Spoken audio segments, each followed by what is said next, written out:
mission. We are gathered here at a time when the world is experiencing one of the fastest technological evolution in human history, the artificial intelligence. You will agree with me that the artificial intelligence is redefining communication, business operation, cybersecurity, digital identity, and human interaction itself. But while technology continues to evolve rapidly, one major question remains. Can trust survive in a world where reality itself can be easily manipulated? That is why today's panel's discussion, Trust in the Age of AI, Securing Identity in a DeepFake World, is both timely and necessary. We are deeply privileged to have representatives and thought industry leaders from global respected organizations, including Dion, Fortinet, Cisco, MTN, joining us today to share the insight on cybersecurity, digital identity, AI trust, and the future of secure digital ecosystem. Ladies and gentlemen, at DGG Technologies Limited, we understand that technology is no longer optional for businesses and institutions that want to remain relevant. It is the backbone of growth, efficiency, security, and sustainability. Over the years, DGG Technologies Limited has continued to position itself as a trusted technology solution, trusted technology solution company committed to delivering value-driven innovation across multiple sectors. Our expertise span digital transformation, enterprise security solution, network solution, application development, IT consulting, enterprise support, and technology-driven business solutions. What makes us different is simple. We do not merely sell technology, we build solutions, we solve problems, we create value. We create systems that help organizations grow securely and efficiently. Our technical strength is backed by a highly experienced team with decades of combined experience in enterprise technology, network and infrastructure, cybersecurity, infrastructure development, and digital innovation. We have intentionally built a culture that combines technical competence with creativity, strategy, and execution. In today's business environment, organizations are looking for more. They are looking for more than vendors. They are looking for reliable partners who understand technology, understand business, understand the reality, understand security concerns, and most importantly, can deliver results. This is exactly what DGT Technology Limited represents. And one of the strongest examples of our innovation capability is the platform we are unveiling here today, the Glam Gallery app. The Glam Gallery app is more than just a creative platform. It is a proof of our ability as an indigenous technology company to conceptualize, develop, improve, scale, and deploy digital solutions that addresses modern market needs. Through this platform, we have combined creativity with technology to empower content creators, filmmakers, photographers, influencers, and smartphone users with enhanced digital experience and high-quality content capabilities. Today, we are proud to officially unveil the revamped version of the app with upgraded features, improved infrastructure, enhanced user experience, smarter optimization, and better performance tailored for today's digital content economy. Ladies and gentlemen, but beyond the app itself, this launch represents something much bigger. It represents the innovative capacity of Nigerian technology company. It represents the ability of African businesses to compete globally. It represents the future we believe is possible when innovation meets vision. One thing we strongly believe at DG Technology Limited is that innovation must create impact. That is why this event also featured the grand finale of the first season of our nationwide monthly feature contest, an initiative designed to discover, support, reward, and showcase creative talents across Nigeria. For us, technology is not just about software and system, it's about the people, it's about the opportunity, and is about empowerment. As an organization, we remain committed to building solutions and platforms that create real economic and social value. We also understand that conversation around artificial intelligence, cybersecurity, digital identity, and deep fake technology are no longer conversations for tomorrow. They are conversations for today. Businesses, governments, financial institutions, educational institutions, and individuals must begin to rethink digital trust, data security, identity management, and information authenticity in a rapidly evolving AI world. To our esteemed partners, industry collaborators, invited guests, and prospective clients here today, we want you to know this. DDG Technology Limited is not just building product, we are building possibility, we are building secure digital future, we are building technology ecosystem that businesses and institutions can confidently rely on. We are your trusted ally. As we continue to grow, our vision remains clear: to become one of Africa's leading technology solution provider, delivering globally relevant innovation from Nigeria to the world. To everyone who have supported our journey, our team, our partners, our users, our stakeholders, and our supporters, thank you for believing in our vision. To our distinguished panelists and speakers, thank you for lending your voice and expertise to this important global conversation. And to everyone present here today, thank you for being part of the defining moment for both the Glam Gallery app and DGG Technologies Limited. As we officially begin this event today, I encourage us all to connect, collaborate, share ideas, and most importantly, embrace the responsibilities of building a future where innovation and trust can coexist. Because in a world increasingly shaped by artificial intelligence, truth, security, authenticity must remain non-negotiable. Thank you all. God bless you.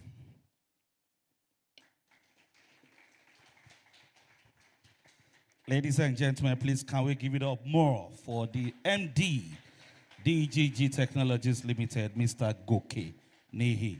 God bless you, sir. Now we've heard it all. We are here for two main reasons. First is the product launch, and then the other one is the grand finale of our online picture contest. It means that on monthly basis, we've been rewarding excellence, we've been rewarding beauty, we've been rewarding creativity, with some financial meets. But we would now want to reward more. We want to do more. We have collected winners from all these months to come compete here on this stage, the grandest stage, for a chance to go home with 2 million naira. I think somebody should clap for that. I mean, it means that as we leave this place today, somebody is going to be 2 million naira richer. And this is part of Deck Technologies' contributions towards the growth of technology usage in Africa, in Nigeria. But before we continue, we'd like to also let you know that we have a panel session with the theme, Securing Truth in a DeepFake World. Yes, we know that we need to fake it sometimes to make it. But do you know that behind the fakeness in making it, there's a truth, but it is hidden? How do you unearth it? How do you tap into it? How do you find it? And that is why we are here today, courtesy DGG Technologies. Now, when it's time for the panel session, we have our panelists here present, and then we have the panel moderator who will do justice to this by introducing our panelists. But ladies and gentlemen, permit me to introduce our moderator for the panel session in person of Mr. Emmanuel Bob Manuel. Please, a round of applause for him. That's Mr. Emmanuel Bob Manuel. So he's going to take over when it's time. Now, we want to talk about our judges. Our judges have been drawn from different walks of life, and they are experts in their own rights. Would like to invite them Of course, there are three, two male, one female. The female is going to join us. She was here earlier, so let us do the males first. I was going to call the, oh, she's here. She's here, so let me do justice to that. Now, ladies and gentlemen, our first judge is Precious Okoye. Precious Okoye is a model, beauty queen, and an entrepreneur. She's a graduate of the University of Lagos with bachelor's degree in botany, and she began her modeling career in 2012, building a strong presence across the fashion and commercial industries. She gained recognition after emerging winner of the Face of Black Opal Nigeria in 2017. She later won Miss Polo Nigeria 2019, representing Africa internationally in Dubai. And she was crowned Miss Africa Calabar in 2022. Over the years, she's received several accolades, including Model of the Year at the Eco Heritage Awards 2021, Outstanding Model of the Year Award at the Icons Noble Awards 2021 as well, and as well as recognition from the Yoruba Achievers Awards. Precious Okoye have worked with leading brands in Nigeria and Africa generally, including Lisco, MTN, Glow, Fidelity Bank, Golden Penny, Dano Milk, Nigerian Breweries, and Bailey's Nigeria. She is known for her elegance, versatility, and strong stage presence. She remained passionate about using her platform to inspire and support humanitarian causes. In her free time, she enjoys fashion styling, traveling, music, and personal development. Ladies and gentlemen, I present to you our first judge, the beautiful, delectable, Precious Okoye. A round of applause for her, please.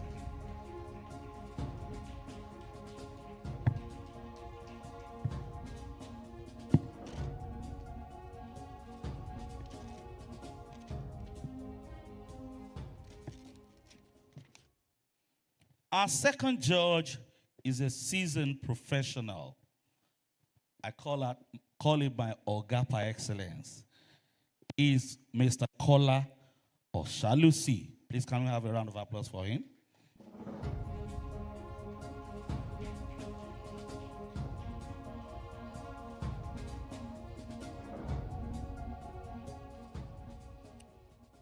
Mr. Kola Oshalusi is a creative photographer with an eye for details and documenting moments. He's based in Lagos, Nigeria. He's currently the creative director at Insigma Media, a leading photography and content creation company positioned to adding value and building affairs, Africa's largest content creation company. As the convener of the Business of Photography Conference, BOP, West Africa's largest photography conference, his drive for human capital development is evident in its cautious provision of educative and knowledge sharing opportunities for creatives. Mr. Osashi's widely published works includes commissions across 3 continents and spans across events, portraits, fashion, lifestyle, and advertising photography. Its success lies in its continuous pursuit of timeless ideas and imagery that constantly evokes thoughts and emotions.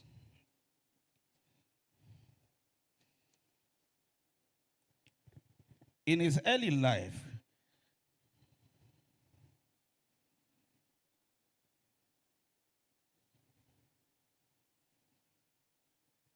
excuse me.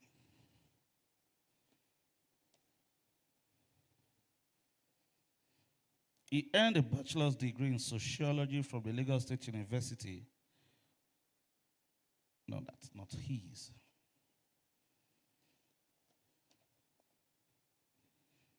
Ladies and gentlemen, I think that's about that as the resume for Mr. Kola Osasui. Please, can we put our hands together for him? I see he's not on ground as we speak, but as soon as he enters, we are going to duly welcome him to the respectable position that he is manning today. Now, our third judge is my friend and a Nollywood practitioner par excellence. Please, can we put our hands together for him? Rotimi Salami. Rotimi Salami is a prominent Nollywood actor, filmmaker, producer, and creative entrepreneur known for his versatile performances in both English and Yoruba language films, with a career spanning nearly 2 decades. Rotimi has become one of Nigeria's most respected screen talents, combining depth and authenticity in every role. Born and raised in Lagos State, Nigeria, Rotimi developed a passion for storytelling right from his early years.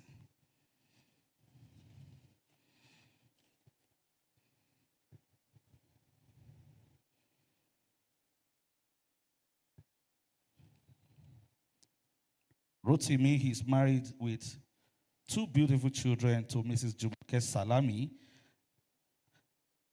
and is, excuse me, this is not right.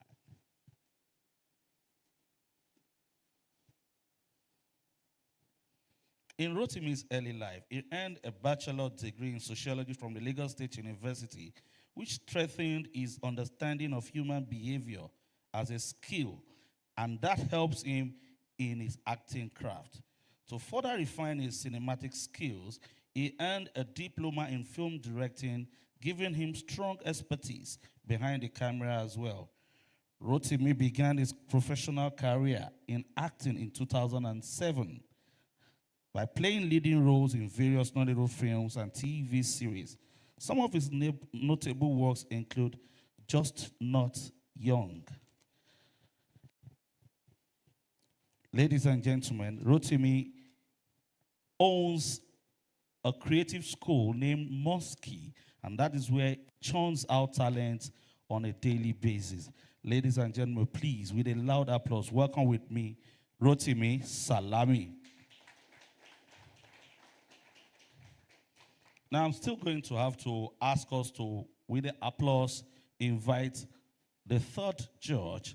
But before we do that, we'd like to listen to the DEGG overview, and that will be taken by the Chief Operating Officer himself for DEC Technologies Limited. Please welcome with me Mr. Kola Nehi for the overview.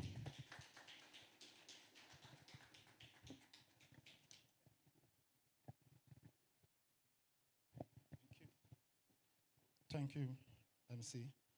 Thank you, everyone, for coming. My name is Kola Wolinihi, so I'm going to present as if I'm selling. I want to sell DDG technology to you, to tell you about what we do, what we've done in this industry, and where we want to go to. Thank you, everybody, for coming. Can my slides be up, please?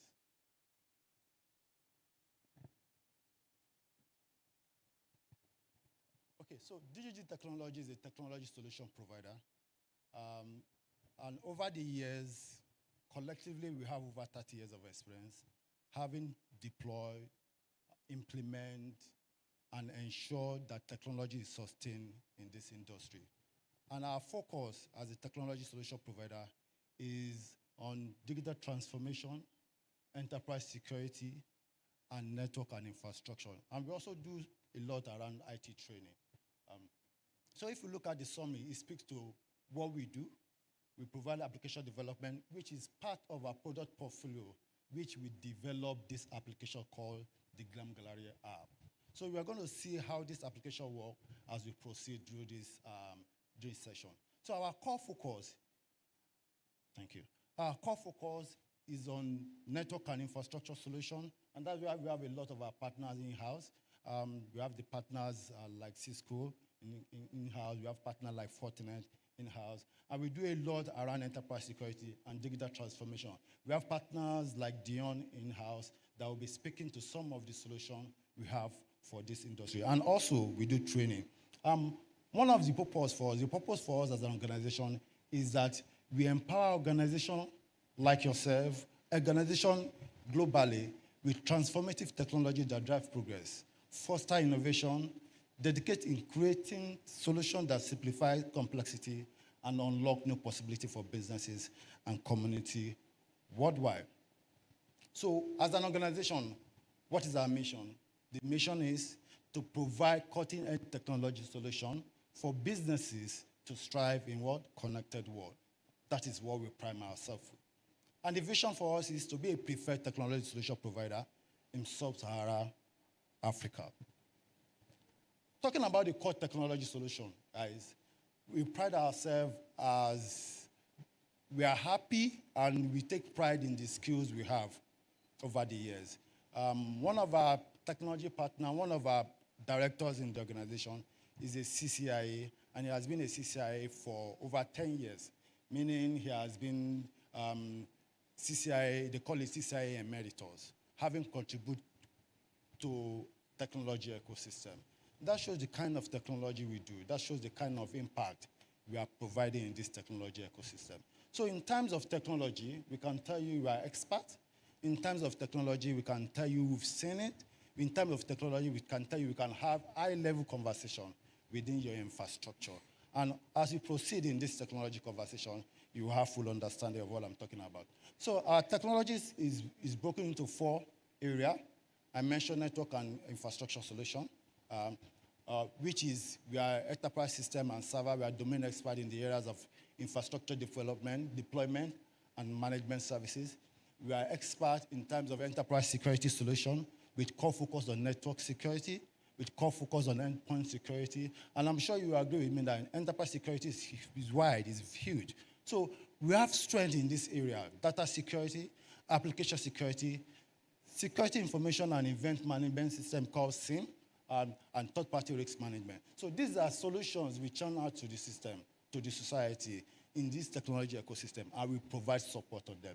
And when we come about digital transformation solution, we have solutions around identity verification, biometric authentication, process automation, and even agentic AI. I'm sure you agree with me that AI is taking over the world. And that is why we have this program saying trust in the age of AI, securing identity. So if you want to secure your identity in this era of AI, you should be talking to us as an organization. Okay, we also do IT training. Recently, we took some of our customers to Dubai for a training on Fortinet, and we're having a whole lot of training globally in any country you want to. It can be in Germany, it can be in the US, it can be in South Africa. So that is what we do as an organization, IT training.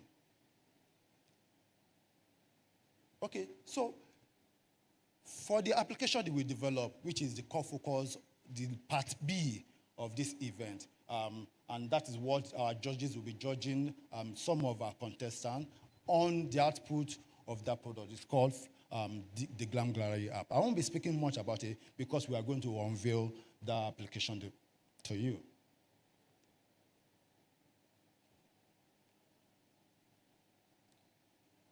Okay, so the concept of the application is very simple.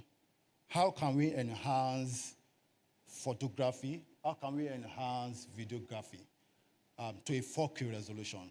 How can we ensure that people that doesn't have access to expensive gear can make use of our application and have a top-notch quality? And that is what the application is all about.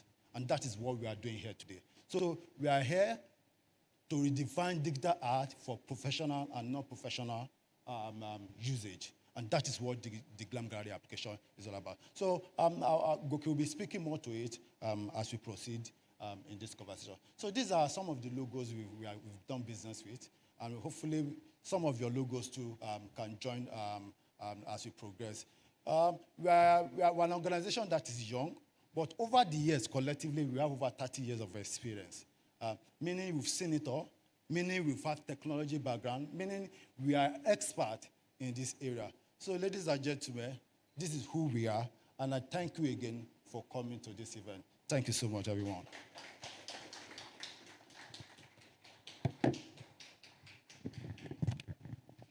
Ladies and gentlemen, that was Mr. Kola Nihi, the COO DEC Technologies Limited. Please, another round of applause for him.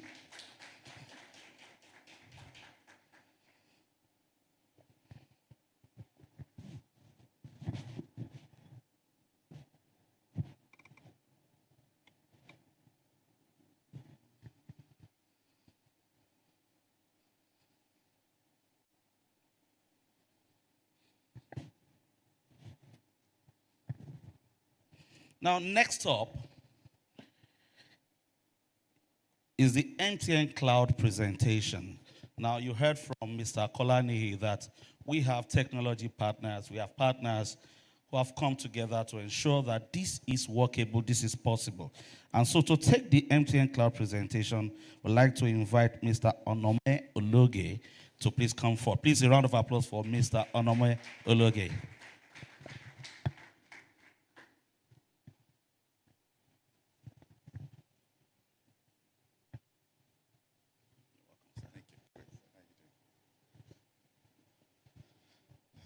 Good afternoon, ladies and gentlemen.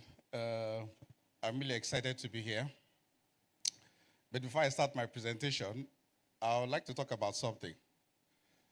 I grew up at the time where when you wanted to do an examination, what you do is memorize and you just pour it down. Let me use a more common word in our local parlance. You cram it and you just pour it down. And at the time also, when you do any examination, some of the questions will have like a word count that you have to meet. And this was the biology exam. And someone that I know, was in my friend group at the time, he had practiced a lot that had to do with a gamma lizard. Because according to him, the conversation with the lecturer at the time was tending towards that kind of topic. But lo and behold, the examination day came, and the question was around hibiscus flower. So what would he do? You have 250 word count to write the characteristics and describe hibiscus flower, but he didn't know anything about it because his focus was on a gamma lizard. So guess what he did? He said, the hibiscus flower is red, is beautiful, and he checked, he had written only 15 words, and he had 250 to go. So he said, beside the hibiscus flower, you find a gamma lizard. The new topic, a gamma lizard. And that's where he poured out almost 500 words. So today, I will have my hibiscus flower moment, and I will have my a gamma lizard moment. And I'll tell you why as we talk about it. So I'm excited to be talking about securing truth in a deep fake world. All of us are conversant with one AI tool or the other, and all of us are conversant with creatives and content creation and video and media and social media and content. So let's see, let's talk about how we proceed. Sorry. Excuse me. This is not the Agama Lizard moment, by the way. Okay, good. So let's talk about the creative renaissance.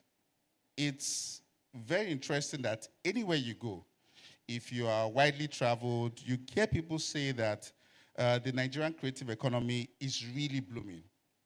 If we harness it properly, it's going to be one of the GDP drivers that will drive our economy. But to do that, there's something that we need to take into consideration, and that is the authenticity of what we are putting out. If it can be faked, then it is not as valuable. We'll talk some more about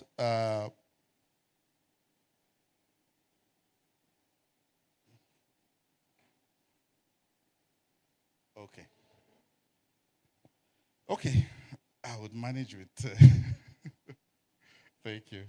So let's talk about our economic sovereignty. When I was researching and putting this presentation together, I found out that Nigeria spends $850 million paying for technology services. I don't want to use the word cloud because it's more than cloud.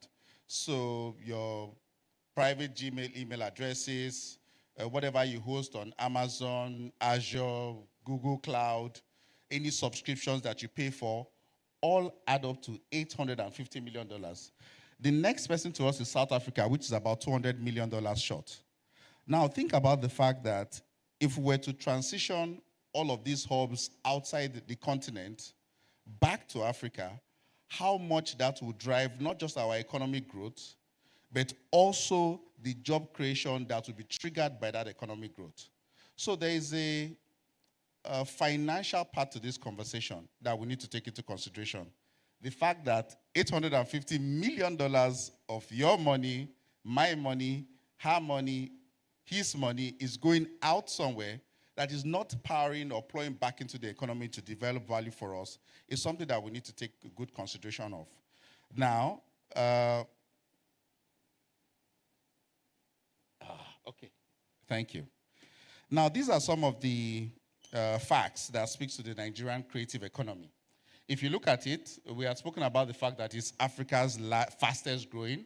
There are millions of content creators. If you are very conversant with social media, you will see that there are different now AI-powered content creators that we have. No face, just some AI personality that is doing some funny things online. If you've also followed social media recently, you find out that there's been this debate about how much content creators should be paid. Anybody follow that conversation? Yeah. Now, think about it. If what they do, as ingenious, as creative as it is, doesn't have any truth serum, like I like to put it, behind it, or can be faked, would it be worth that much? Definitely not. What are some of those systems that would accelerate that growth, that will bring AI to use or to bear in terms of content creation and drive that economy that we're talking about? It is the cloud platforms, because AI systems do not sit on your personal laptop. They sit on high-powered virtual machines that are hosted in the cloud, as we like to see.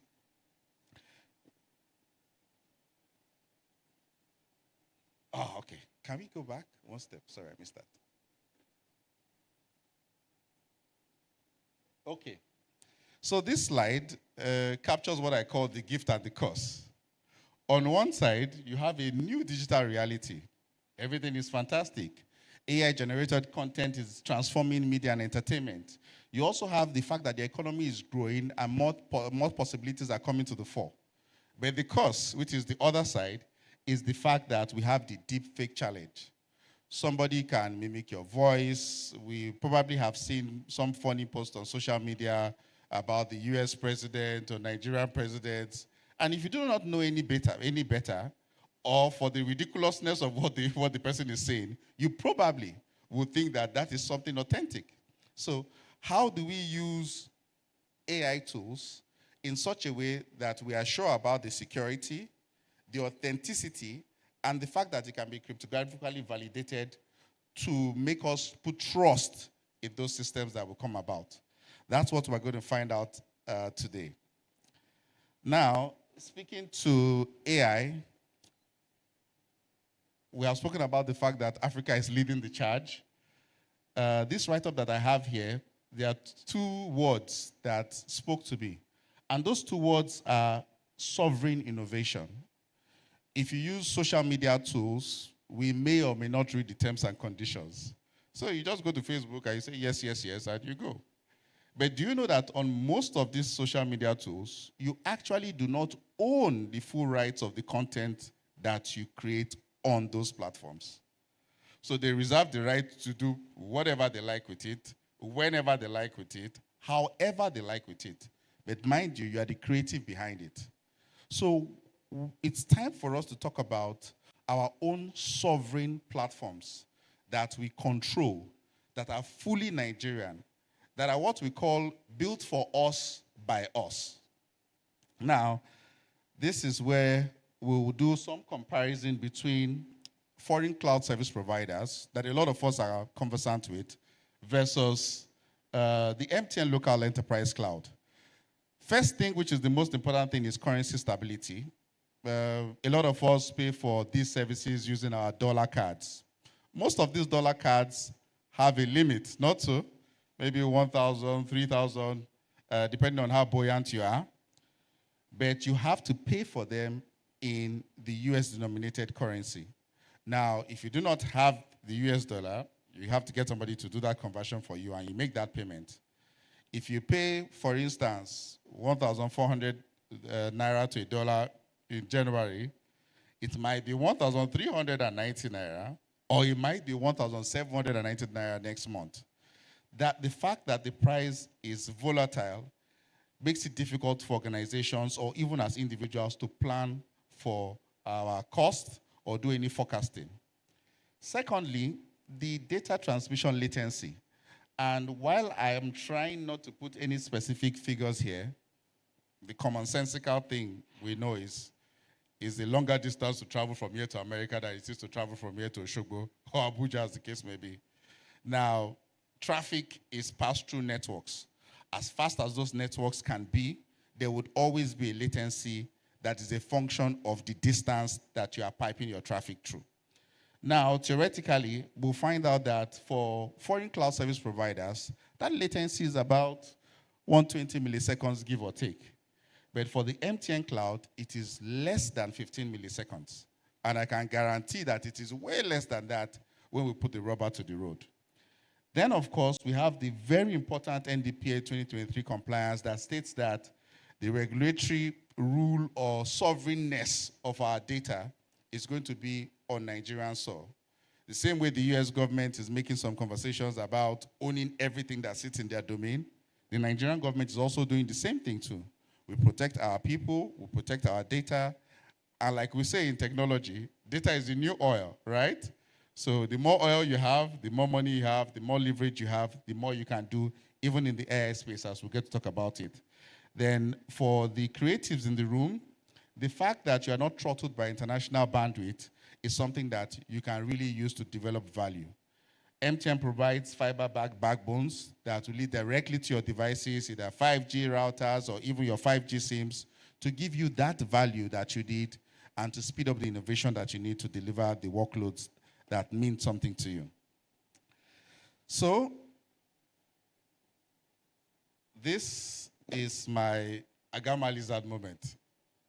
I can close my eyes and talk about the MTN cloud because we're very proud of what we've done. We know that there's a lot more work to do, but we believe that we are at a place where we're able to deliver cloud services priced in Naira, compliant with NDPA 2023 compliance, and with ease of integration into other telco services. So if you have an application like we're going to see at the end of the second half of the conversation today, do you want to integrate it with MTN number verification? Do you want to connect it to other telco APIs? Do you want to use our Momo systems to collect your payment in Naira without worrying about foreign exchange? Do you want to host your applications on the MTN cloud? Those are some of the conversations that we'll be seeing. So we do offer our scalable, secure compute platform. It is wholly Nigerian owned. We are not white labeling any international product. Like I said, we're very proud of it, and we're going to talk some more about it as we proceed. These are the advantages that we have on the MTN cloud platform. I've spoken about the fact that we have low latency, we have Naira pricing. There's also the security part of it. There's also the data sovereignty part of it. And let me speak a little about the security part of it. As an organization, MTN is the largest telecommunications provider in the country. Because of the critical assets that we host, we are constantly being, sorry, let me put it clearly now. Folks are constantly trying to breach our networks because of the critical data that we hold. Now, we've been in operation for 25 years, and we've been able to successfully, as best as we can, defend the data that we're holding. Now, we're taking that expertise out in form of our cloud service and our professional services to let people know that if you want to host on the MTN cloud, you want to deliver services on the MTN cloud, you can very easily come and have these conversations with us, and we'll be more than happy to deliver the services that we offer on your terms, priced in Naira, in such a way that you can deliver value in your space. Okay, I put these 5 bullet points to speak to what MTN can do for digital creators. I'll just speak to 2 of them. The first one is the high performance rendering and media processing workloads. Like I said, the cloud isn't anybody's laptop. If you really want GPU capacity, if you really want high enterprise-grade capacity to deliver serious work, like I like to put it, which is why some people will tell you they'd rather use this type of laptop or that type of laptop. I'm not here to talk about laptops now, so I'll skip that conversation. But that shows you that if you want really high and fast processing platforms, you can come and host on the MTN cloud. Then the other one is collaborative environments for distributed creative teams. There is no one person that makes, there's no one tree that makes a forest. Together, we achieve more, like they say. And that collaboration is the spice of creativity. The fact that you're able to pick on other people's brains and deliver solutions. I dare say that the solution that we'll be seeing later today was not built by just one person, but by a group of people. MTN is enabling that collaborative environment for us to deliver value together as a team. So this again is in a nutshell what we do to support digital creators, but in the AI content production space. I've spoken about local hosting. I've also spoken about secure environments. I want to highlight the fact that we can use our cloud to do creative studios where we can use AI-assisted, digitally enhanced platforms to do more with the value that you intend to create for your organization. Now, this is speaking to DeepFake. Very important thing I want to talk about here is the fact that if you do not future-proof your environment, you stand the risk of reputational or security risks. Now, we may talk about it and think that it's not important. What am I really doing? I'm just having fun on social media. But that fun on social media that you're doing can be the next big thing tomorrow. We're going to be launching an app, and I hope that is going to blow into the next big thing. So we want to take whatever IP that we have, which is our intellectual property, in form of creativity, as serious as something that can be the next big thing and protect it accordingly. So I'll stop here. I think I've run my 250 words in my Gamma Lizard space. This is what MTN can do for you. For the creators, you can build securely on the MTN Cloud platform using our local infrastructure, priced in Naira, with the ability to seamlessly integrate into all our telco APIs so that you can enhance the services that you currently have or co-create with us to deliver more services. For the regulators, we are thinking about a platform where we can have some sort of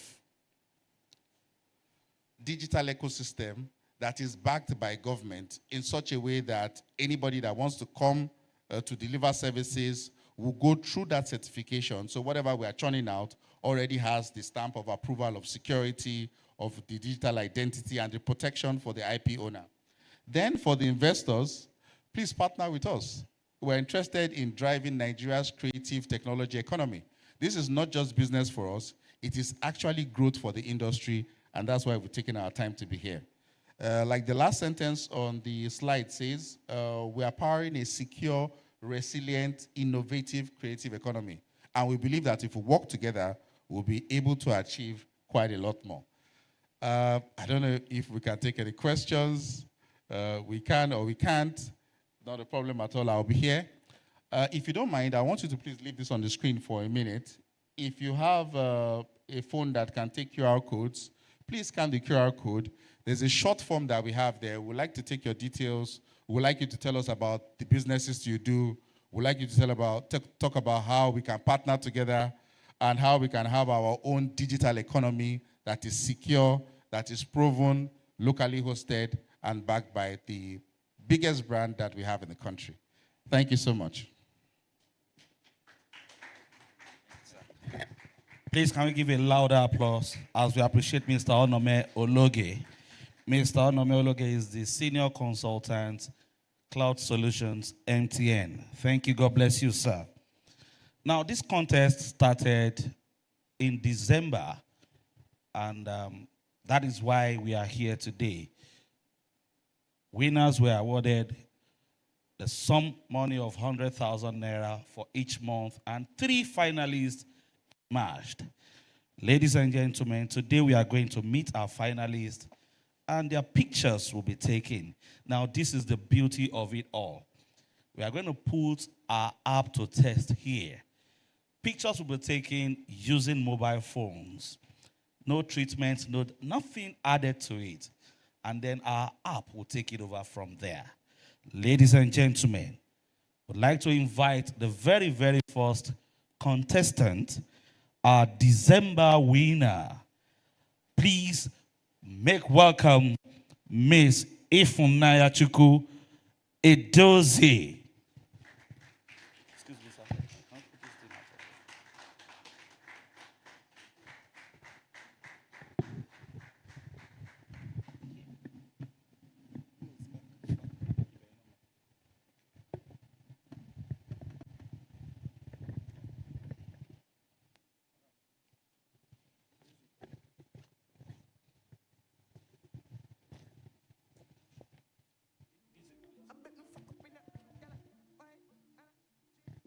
Music, please.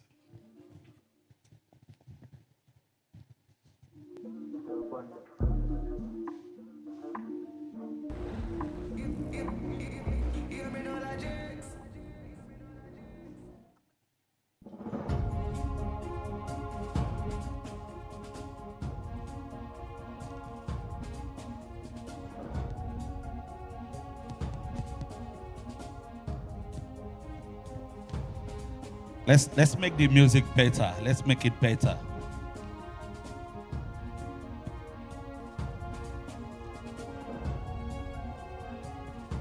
Our first contestant, Miss Ifunanya Chukwu Edozie, our winner for the month of December.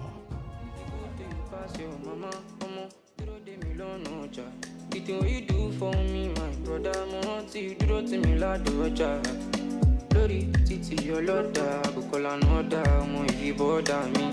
No go put on my son, go call on thunder, you go fire you. And I shine come and shine. I'm a room in my losa. Tilebati mama, Dilami. Tilebati mama, Dilami. Roscoe in deeper life, me cinnamon. Roscoe in deeper life, me cinnamon. Tilebati mama, Dilami. Tilebati mama, Dilami. Nobody to call my papa no day. Oh, you know day. Oh, no day. A camera, shout out to Opina, you be sure boy. Book come for 1 million boys. Ladies and gentlemen, a round of applause for Ifunanya Chukwu Edozie. And welcome with me our winner for the month of February, Miss Ezianya Favor Chiamaka.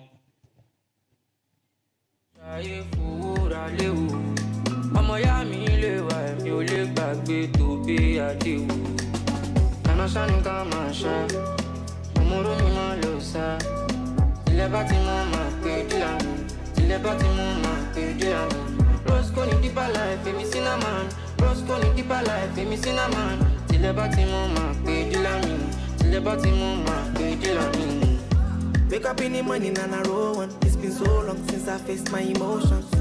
Make I no go fall in the ocean. As I go come every day I'm on the road. As you can see nobody but me. When poverty on me like congee.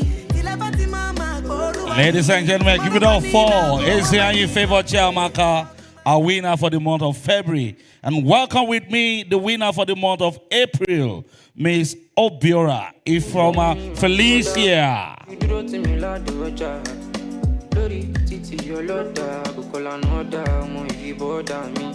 No go put on my son, go call on thunder, you go fire you. And I shine come and shine. I'm a room in my losa. Tilebati mama, Dilami. Tilebati mama, Dilami. Roscoe in deeper life, me cinnamon. Roscoe in deeper life, me cinnamon. Tilebati mama, Dilami. Tilebati mama, Dilami. Nobody to call my papa no day. Oh, you know day.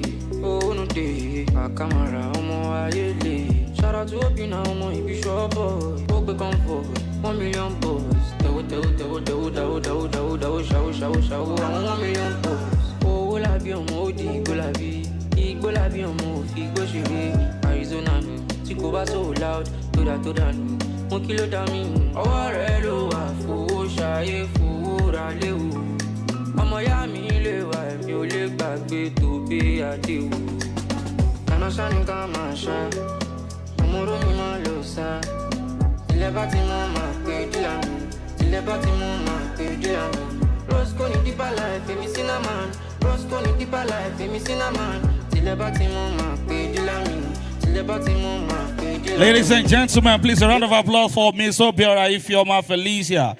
And welcome back on stage our three finalists, Miss Ifeanyi Chukwu Edozie, Ezeanya Favor Chiamaka, and Obiora Ifeoma Felicia. Aye. Mustard on the beat, ho, depot, any rap nigga, he a free throw. Man down, call her Amber Lambs, tell him breathe, bro. Nella nigga to the cross, he walk around like Tizo. What's up with these jabroni ass niggas trying to see Compton? The industry can hate me, fuck them all and they mama. How many options you really got? I mean, it's too many options. I'm finna pass on this body, I'm John Stockton. Beat your ass and hide the Bible if God watching. Sometimes you gotta pop out and show niggas. Certified boogeyman, I'm the one that up to score with him. Walking down whole time, I know he got some hoe in him. Pole on him, extort shit, bully the flow on him. Say Drake, I hear you like I'm young. You better not ever go to cell block 1. To any bitch that talk to him and they in love, just make sure you hide your little sister from him. They tell me Chubb's the only one that get your hand-me-downs. And party at the party playing with his nose now. And Baka got a weird case, why is he around? Certified lover boys, certified pedophiles. Wop, wop, wop, wop, wop. That fuck him up. Wop, wop, wop, wop, wop. I'ma do my stuff. Why you trolling like a bitch, ain't you tired? Trying to strike a chord and it's probably A minor. Ladies and gentlemen, please give it up for the three finalists. A round of applause for them. Now, one of them will go home with a sum of 2 million naira today. Now, I must let you know that it is not a beauty contest. It's not a pageant. It is not about their shape, their size, the color of their skin. It's about the pictures that have been taken here today. We want to see the beauty of our app, what our app can do with these pictures, all that you are going to see today. Now it is that time for a very, very beautiful session. Can we have the chairs for our panel session, please? Let's do that right now. And of course, the panel session moderator is here, and I'm going to have to hand over the microphone set to him, who will do the introductions of our panelists. But right in the meantime, I'd like to leave you in the hands of the capable DJ to serenade us with some light music. Thank you.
Tell me where you day.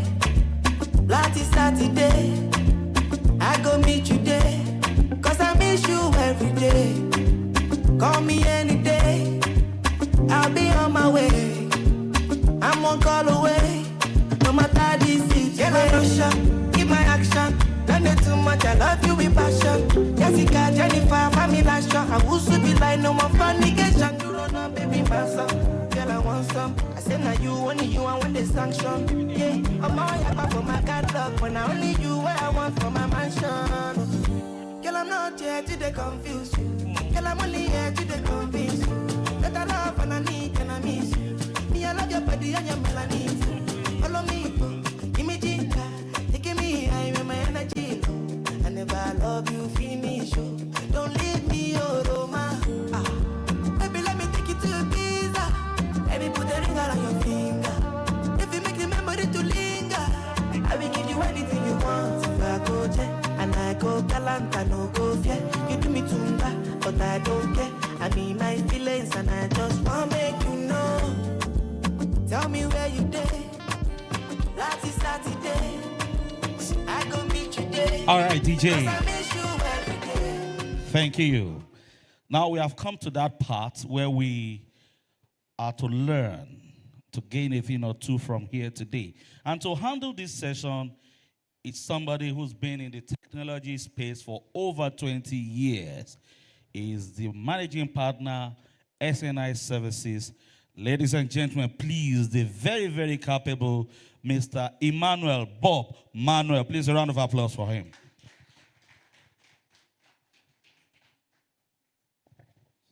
Thank you very much.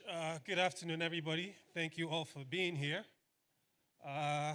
So I guess I'm here to moderate the discussion titled Trust in the Age of AI, Securing Identity in a DeepFake World. I'm a big fan of AI. I practically use it every day, and I'm sure most of the people here use it, being that we're all involved in technology. But obviously, the more you use AI, you sort of realize that it's a valuable tool, but at the same time, it has a lot of security risk involved. Half the time, I'm sure if I asked everyone here to raise up their hands who has received an audio or a video of that, you know, you weren't even sure if it was real or not, right? I mean, most of us would probably put up our hands. So obviously that presents a big security challenge in itself. But fortunately, we have 3 experts here who are gonna help us, you know, understand it a little bit better, you know, so we don't lose trust in AI. We get to see the value of AI. These are experts whose basically primary function is providing us with the ability to use AI securely. So first, I'm going to introduce from Cisco. Obviously, we all know Cisco, a world-class company. And what I'll do is maybe once I introduce everybody, then we'll all give them a round of applause at the end of it. So the first panelist today is Mr. Sultan Sanusi, who's a security expert at Cisco. If you don't mind coming up, Mr. Sultan Sanusi, I would appreciate that. If you might, thank you very much.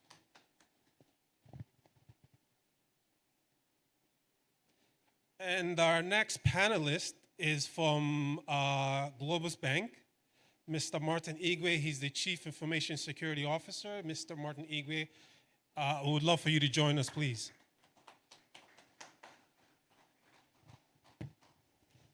Fantastic. And our third panelist is Mr. Tony Owane.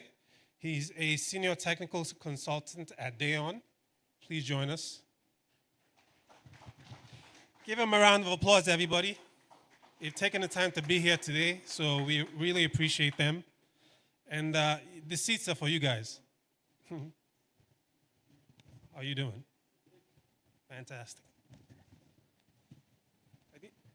I guess I didn't get a chance to meet you guys earlier, so my name is Emmanuel, and hopefully we'll have a fun discussion. I'm sure there's a lot of people here. For all entrepreneurs who are here, panel discussions are always very, I find valuable for you guys because, you know, part of the discussion involves ideas. You know, building a company involves a lot of ideas, and I'm sure along the conversation, you may pick up some ideas, so obviously it'd be very valuable for you guys to listen. I hope you can all hear me. So I'm gonna start off with Mr. Sultan. Thank you again for being here. From Cisco, my first question for you is, how can organizations leverage Cisco's security architecture to combat the growing threat of AI deepfakes and identity impersonation? All right, thank you, and thank you for having me here. I think I like what you said at the beginning. You use AI. AI is here to stay. I do tell people AI is not going away. So if we stick our heads in the sand and you remove it, you'll still see AI, right? Exactly. It's part of our daily lives, but it's important for us to understand it. And then it's also important from an enterprise perspective to have control over the AI tools that's used in your organization. So from an AI perspective, the threats of AI, some of them we know, some of them we are learning. I think from a vendor perspective, we are all learning what the risks of AI are. So the risks AI posed 6 months ago is different from the risks now. I don't know who has heard about cloud mythos, whereby that's an AI LLM that's able to find vulnerabilities and that's able to also weaponize those vulnerabilities. So it's like automated attack. That's how I look at it. So, and I believe the risks from AI will be different in 6 months' time. So we are all playing catch up, basically. But the best way to fight AI is with AI. There's no human, no matter how skilled, that has the speed to catch what AI is able to do. I just explained, AI, Cloud Mythos is able to find a vulnerability and create an attack for that particular vulnerability. It takes human beings months, even if you think about how we do patches, right? Yeah. Before you can create a patch, validate it, test it, it takes months. AI can do this in minutes. Yeah. So you can only use AI to fight AI. And one of the things you're able to do is, from a deepfake perspective, you need to validate identity. Yeah. Right? One of the ways you're able to validate identity is also leveraging AI tools also. Yeah. Right? So AI is a weapon. It's like a gun. It depends on who is pointing that gun. Yeah. Right? So we I call us defenders, right? I believe everyone here is a good guy. So we as defenders need to leverage AI tools to catch deepfakes. Deepfakes, even though they look very legitimate, they have their digital footprint, fingerprints, yeah. where an AI tool can tell this is a deepfake, this is not a legitimate. And I always wonder, because a lot of times, like when I see a video, I mean, I'm into technology. Sorry I hope I didn't cut you off. No problem. Like I'm into technology, so from my perspective, I am able to tell that it's potentially a fake. Yeah. But for a regular person, is that something you think the companies have to put in place, or how is that going to work? So, okay, let me answer your question with an example. Sure. 10 years ago, it was easy to identify a phishing email. Yeah. Right, somebody sends you an email, they don't spell it properly. Yeah. We want to write Exactly. Cisco, C1SCO. Yeah, Just by looking at it, I don't need to open it. Exactly. Now, if you go to your junk mail, it is extremely difficult to identify phishing from, because the attackers have also put those emails inside an AI tool to make it look legit. So same way with deepfakes. So the previous deepfakes, you could tell that the lips of the person speaking did not match the pace of the words. Yes, definitely. But now the deepfakes of nowadays are looking more legitimate. So the Incredible. fingerprints are there, but they are digital fingerprints. Your eyes won't be able to tell. Yeah. It's a tool, like an AI tool will also be able to tell. So the best way to fight deepfakes is with also Using AI tools. Fantastic. Mr. Martin Igwe, Good evening. pleasure to have you here. Yeah, thank you. From your experience as the CISO in the fast-growing bank, how is AI changing the threat landscape for financial institutions? All right, thank you very much. My name is Martin Igwe once again. And thank you very much for the organizers of this particular session. And to borrow from what he said, talking about the threat landscape, it's actually been changing when it has to do with AI, because don't forget, it's always about the people, it's always about the process, it's always about the technology. And in this case, technology is standing out, which is AI. Yeah. Okay, so about the threat landscape, let me take you back to the Stone Age. And in terms of when industrialization came in, the use of machines and everything, we knew the trajectory. Okay, but now when it has to do with cybercrime, what AI is doing to it, it is now like industrializing it. Because guess what? When it has to do with threats, it's becoming faster. When it has to do with the speed and the scalability. Now it's also becoming cheaper, because any rookie can go online and pose as a hacker, and in fact claims different kinds of hats to do that. So it's also making it very cheap. And when it has to do with the trend, like he mentioned, the phishing mails that he said, now you do not see those typographical errors no more. You see now they even try to target some particular audience when it has to do with those at the C levels and all that. So it is now very direct, and you can bring out different prompts to attack these people. So the truth is, in terms of landscape, it has become faster, it has become cheaper, and it is now very specific. So that is how it has been changing the way we do things in cybersecurity. And if I may have a quick follow-up on that, is it I'm trying to figure out the right language here, because in Nigeria, how fast how often, I should say, is it in terms of you, because obviously AI is something that has come has been prevalent in the last 24 months, right? So how, you guys, I'm sure, use AI to fight AI. Yes, we do. Yeah. So how often is that threat in terms of compared to before and now? There's a serious rise when it has to do with trajectory, because today there's a whole lot of AI-defined email security that is at the different perimeters. Yeah. So that is what a lot of organizations have been using to actually look out for these particular kind of threats and anomalies. Yeah. So talking about in a matter of seconds, you've seen over 2,000 threats. Incredible. Yeah, and that's the reality today. Incredible. Mr. Tony. Hi. Hello. How you doing, sir? All good. Fantastic. As deepfake technology continues to evolve, how is Dayon helping organizations strengthen digital identity verification and authentication? Oh, okay. So thank you very much, right? My name is Tony, right? Tony Wani. I work with Dayon as a senior technical consultant, right? So as my other colleagues have said, right, so deepfake is actually on the rise. It's a form of AI-generated image where they attempt to manipulate images in order to present themselves as someone who they aren't, right? So it's especially prevalent now in Nigeria, especially with the recent CBN mandate regarding facial images for onboarding and, in some cases, authentication, right? So now for you to be able to detect deepfakes, right, it's still AI. You use AI to fight AI, right? As Sultan said previously, right, these deepfake images, they leave their crumbs, right?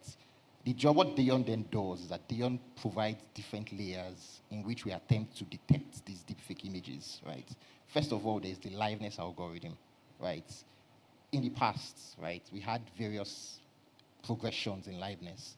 Initially, we started with the active liveness, where you have your users blink, where you have them have to do some form of head movement to prove that they are live, right? So that was a modality in the past that was used to basically prove liveness, right? But now with the advent of AI, right, you see a lot of images are able to do this without, in the blink of an eye, right? So that is no longer sufficient, right? What we've now advanced to is what we call passive liveness, right? Now, passive liveness basically involves you just taking a single image, right? Then relying on our backend algorithm, that's our machine learning and neural network algorithms, to determine from that image if that person is a live individual or not. Not only is it very easy on devices, right? Because in Africa, you have to take into consideration the fact that you have somebody in Jigawa that is running an Android 8, right? So because he's running an Android 8, you can't say he won't be able to access his banking application, right? So with the use of just a selfie, right, in fact, all smartphones have a selfie camera that you can use to take an image. Now that image can then be processed to determine if it's a live image or not. In addition to that, right, we also have algorithms that can check that image for artifacts left by deepfake algorithms. That's deepfake images or deepfake AI. AIs that generate deepfakes and attempt to push that into a banking system or into a banking backend in an attempt to take over an account, right? That's the second layer. When you've determined for liveness, you can then check that image also for the artifacts that the deepfake algorithms can leave. Then lastly, we also have what we call injection attack detection.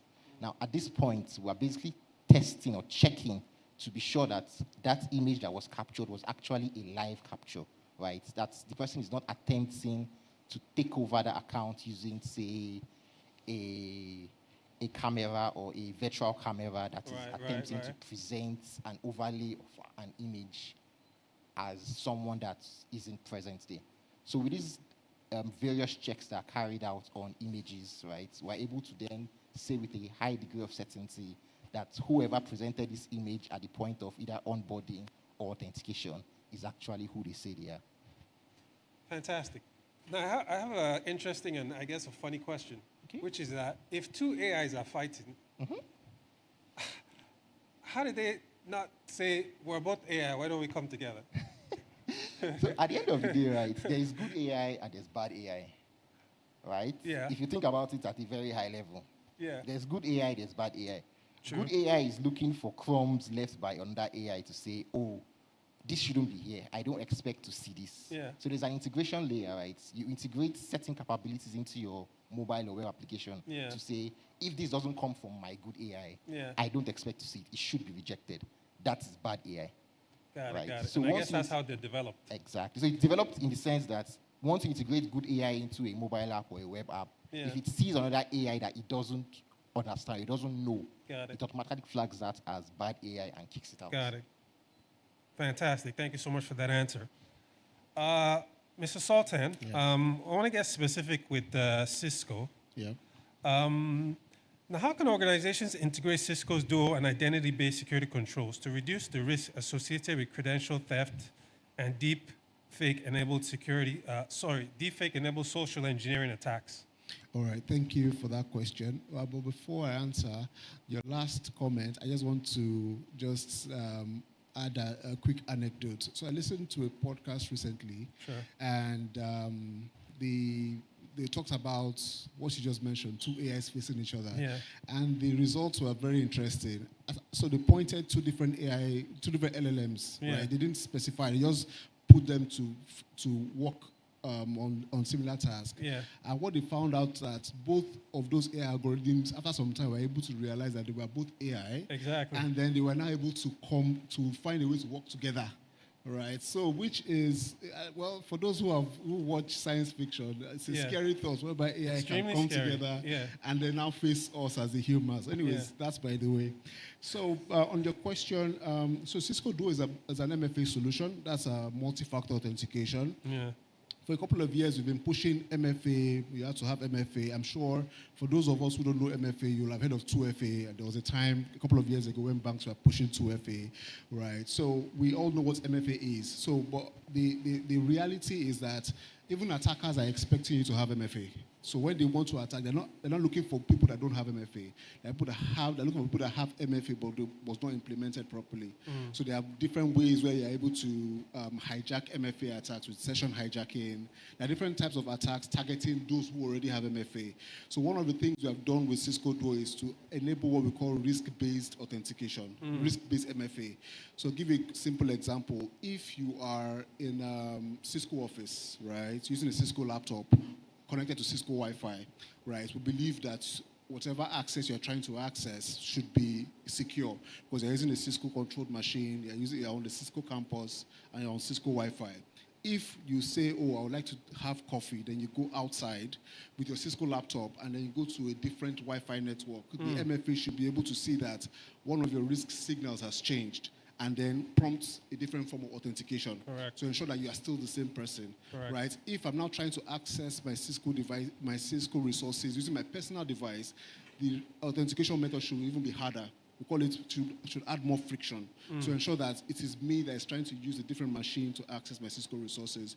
So that's one of the things we've been able to do with risk-based MFA, whereby risk-based authentication, which is part of Cisco Duo. And then we've also added what we call identity intelligence, whereby we're able to help customers to scan their whole identity footprint from Active Directory to even the identity you have on your servers. And then we can give you a report to show you where you have no MFA, where you have weak MFA, where you have weak passwords, and this is a free service to all customers. Fantastic. So we can give you that report, so even you would see health of your identity environment. Fantastic, fantastic stuff.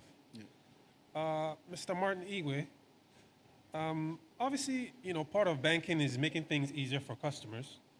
So what are the biggest challenges banks face in balancing seamless digital banking experiences with strong identity verification and fraud prevention?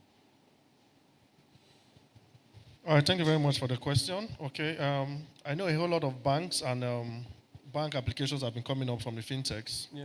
So what is expected is actually to have a faster onboarding. So that is actually more like a frictionless onboarding. And that's what a lot of banks are actually using to onboard maybe the retail and those in the rural areas. So today, that is the expectation, as against them having a strong authentication. There are also instances of when they actually need to authenticate. Some people just need, when I need to authenticate, let it just be like a single sign-on, just for the ease and just for the convenience. And still, when it has to do with the identities, all of these are prone to fraud, as it were. Yeah, for sure. And because of the false positives that are accrued to different fraud solutions, it actually also limits what customers can do. Definitely. Okay, so the false positive incurred is actually making people to drop the mobile applications that they actually subscribe to. So to create that balance is to actually have like an adaptive risk authentication. Okay, there's no silver bullet to cut across all of this, but then what we try to do is just try to outsource a bit of this authentication to like a third party or thereabout, where you have to do with a whole lot of API calls. But you won't stop there. You still need to secure those kind of calls and those kind of authentications that happen out of band. So it actually poses a lot of problems, but then with having a genuine process, using the right technology, we're able to actually go above all of these kind of threats. For sure, that's amazing, because obviously as a customer, that makes me feel a lot better. Exactly. Knowing that, my information is obviously very secure. Mr. Tony, back to you. How can biometric authentication help reduce the risk associated with deepfakes, synthetic identities, and account takeovers? Okay, that's an excellent question, right? So biometric authentication can help in the process of reducing the amount of possibility of account takeover, in the sense that if you look at it now, currently, some organizations, or most organizations, actually have knowledge-based authentication as part of their, or as the only means, as the only factor of authentication with which they use to access their accounts, right? Now, if you layer a biometric authentication factor on top the regular KBAs we have, right, you then have the proof of presence in addition to the knowledge-based factors. Now, on that biometric solution, you also have the key component, which is the liveness detection. Now, that liveness detection is one of the most important parts of the biometric authentication, because it's basically proving that whoever is presenting his biometric modality is an actual human being, right? Now, as I said earlier, the liveness detection components, it consists of several layers, right? Now, not only do we do face, but we also have other biometric types, right?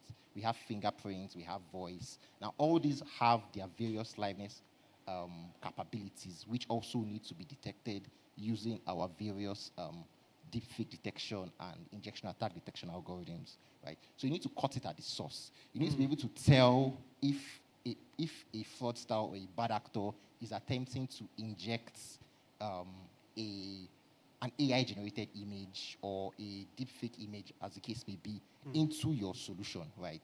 So there are two parts to it, right? There's the client side and there's the server side. Now, on the client side, that's where we have the SDKs running to help with the capture process. Now, these SDKs expect a certain type of data, right? So that's where we have the good AI, the bad AI. That's where the analogy came from. Now, the client is expecting to collect data in a proprietary format, right? Now, that's the good AI. If in the process of collecting either your face image, your voice prints, your palm prints, your iris, whatever biometric type you are attempting to capture at that point, if it detects that, oh, this is not the payload I expect to see, something is wrong with this payload, it can immediately trigger a flag. Now, that flag can be used as a risk-based mechanism to say, oh, I've noticed that this particular customer is attempting to capture their face with something that isn't what I'm expecting. Yeah. What workflow do you want me to trigger? Now, do you want me to say, oh, let's see where this guy is going to. Let's capture more information about him. So a good example of this, like we can speak to verbally, was something that happened in one of our partner or a bank that is working with us. I can't name names now, right? Sure. So what we noticed was we saw this particular fraudster in Ikorodu, right? Ikorodu here, he was actually in a hotel, attempting to take over someone's account. Yeah. Now, good enough, he was actually a customer of the bank, right? So we were able to see his device details, his location, see his BVN, see his NIN, and actually see details about him to see that, oh, this guy actually transacts to this account, and this is his actual location. And we also saw situations where from the same hotel, he was actually attempting to try to take over someone's account. Wow. Right. So using all these risk signals, all these device biometrics, all these device signals, we're able to track individuals or fraudsters who might be attempting to either take over account or perform some nefarious activities, right? So a good case or an example or a good way to track would be you can have a workflow that says, oh, let's see where this guy is headed. Or you can just stop it, you can nip it in the bud and say, okay, I don't want this guy to continue. Let's just end the process here. So at the end of the day, we give you flexibility, right? We give you the flexibility to either go ahead and see where this fraudster is heading and what he's attempting to do. Yeah. And at the point of maybe he wants to complete the account takeover process, you can then nip it in the bud and use all the information you've gathered to either track him down or forward it to the necessary authorities. Wow. Or you can, at that point where he's attempting to perform the account takeover, just nip it in the bud and stop him from taking up, from performing any sort of nefarious activity. Amazing, amazing. I'm sure any potential partner hearing that will have a significant confidence in you guys. Back to Mr. Sanusi. Obviously, a big part of your business is enterprise clients. So what are the biggest cybersecurity risks enterprises face in the age of generative AI, and how can Cisco's XDR and SecureX help improve threat detection and response? All right, thanks for that question. So the risks are,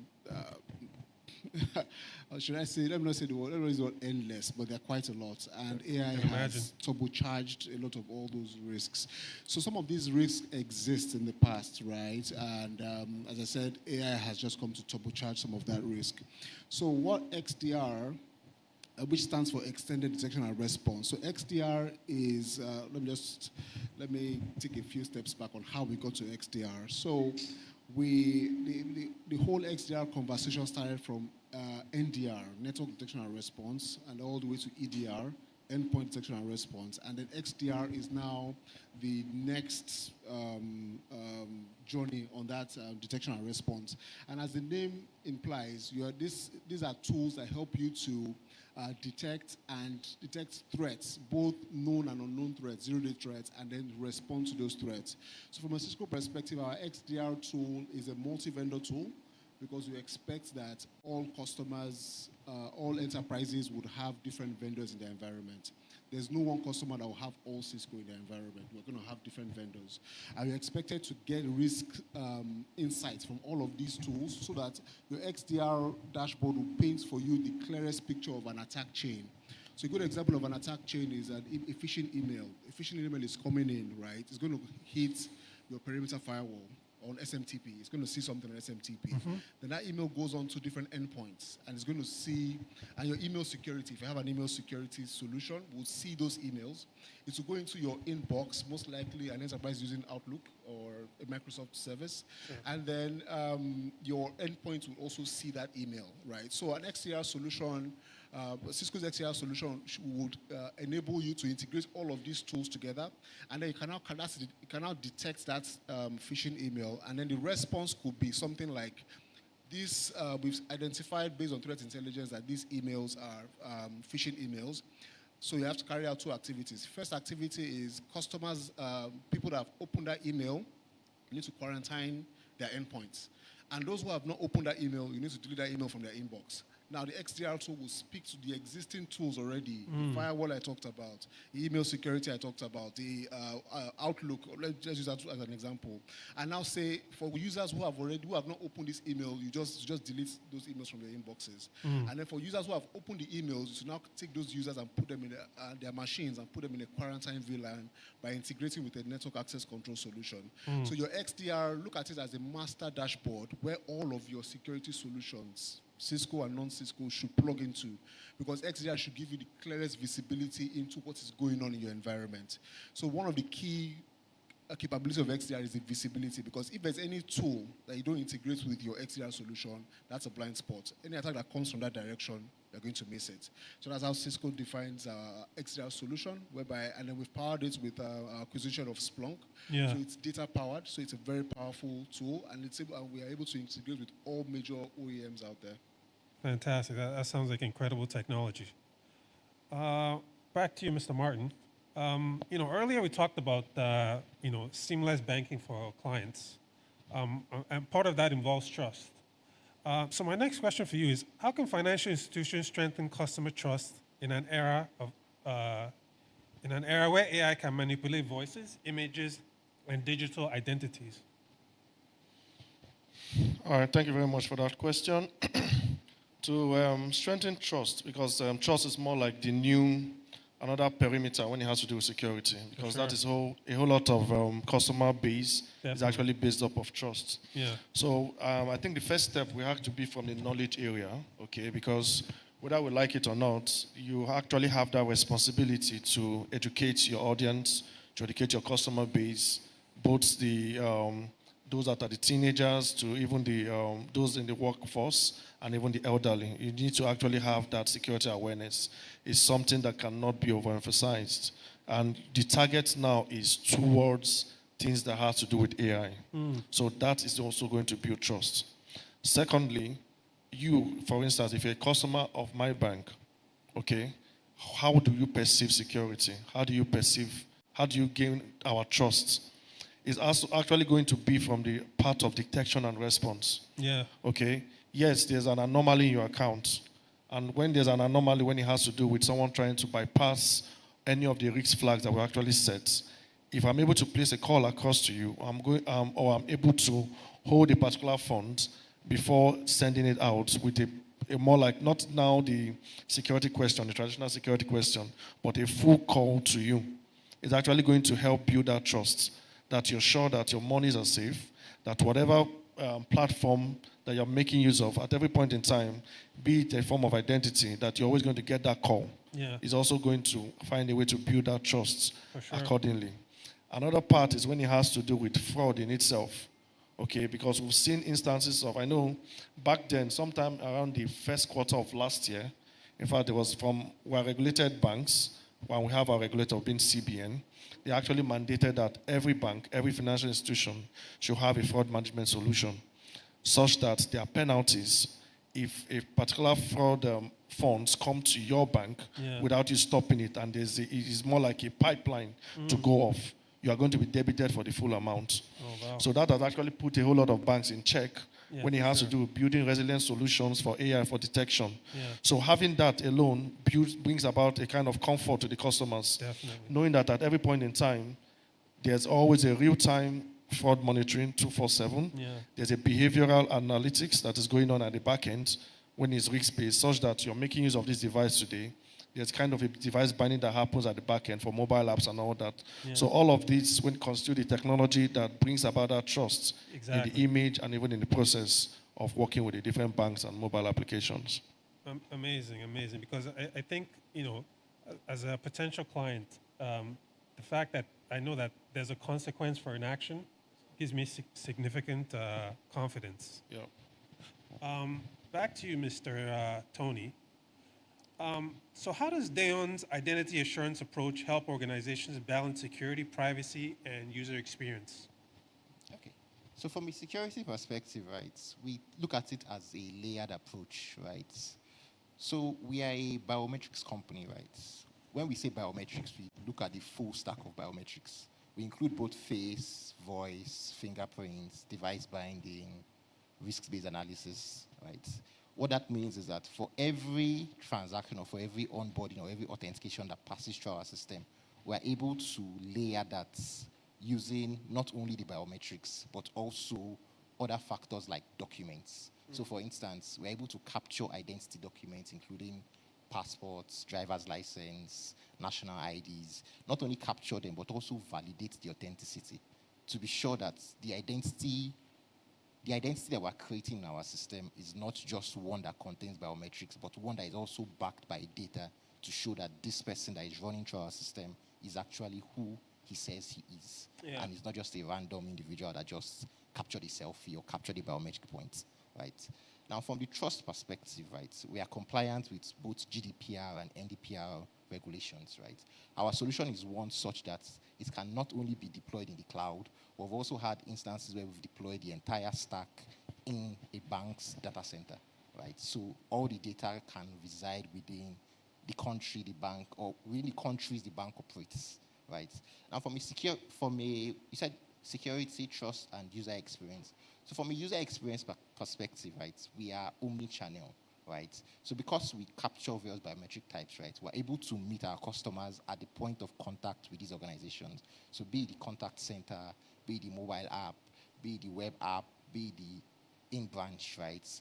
We have biometric types that can meet those customers at their point of need. Another good example would be, okay, this is not a Nigerian deployment, but somewhere in the United States, right, we work with the United States Military Bank, right? Now, over there, some of the military personnel, because they go to war and they come back, right? Some of them maybe they lose an eye or they lose a limb, right? Now, if you only support a single type of biometric, what that would mean is that you wouldn't be able to, such customers won't be able to perform authentication or onboarding because obviously they are missing key characteristics that prove that they are alive and they are human beings. Yeah. But why they value the relationship they have with us is because we give them options, right? So say for some reason you can't validate with your face, right? You have the ability to validate with your voice. Say for some reason you can't validate with your voice, you have the ability to validate your fingerprint. So what Dayon brings is Dayon brings flexibility. Dayon gives you the ability to choose how you want to prove your identity. Dayon gives you the ability to choose how you want to prove that you are who you say you are. Fantastic. Again, gives your clients more confidence.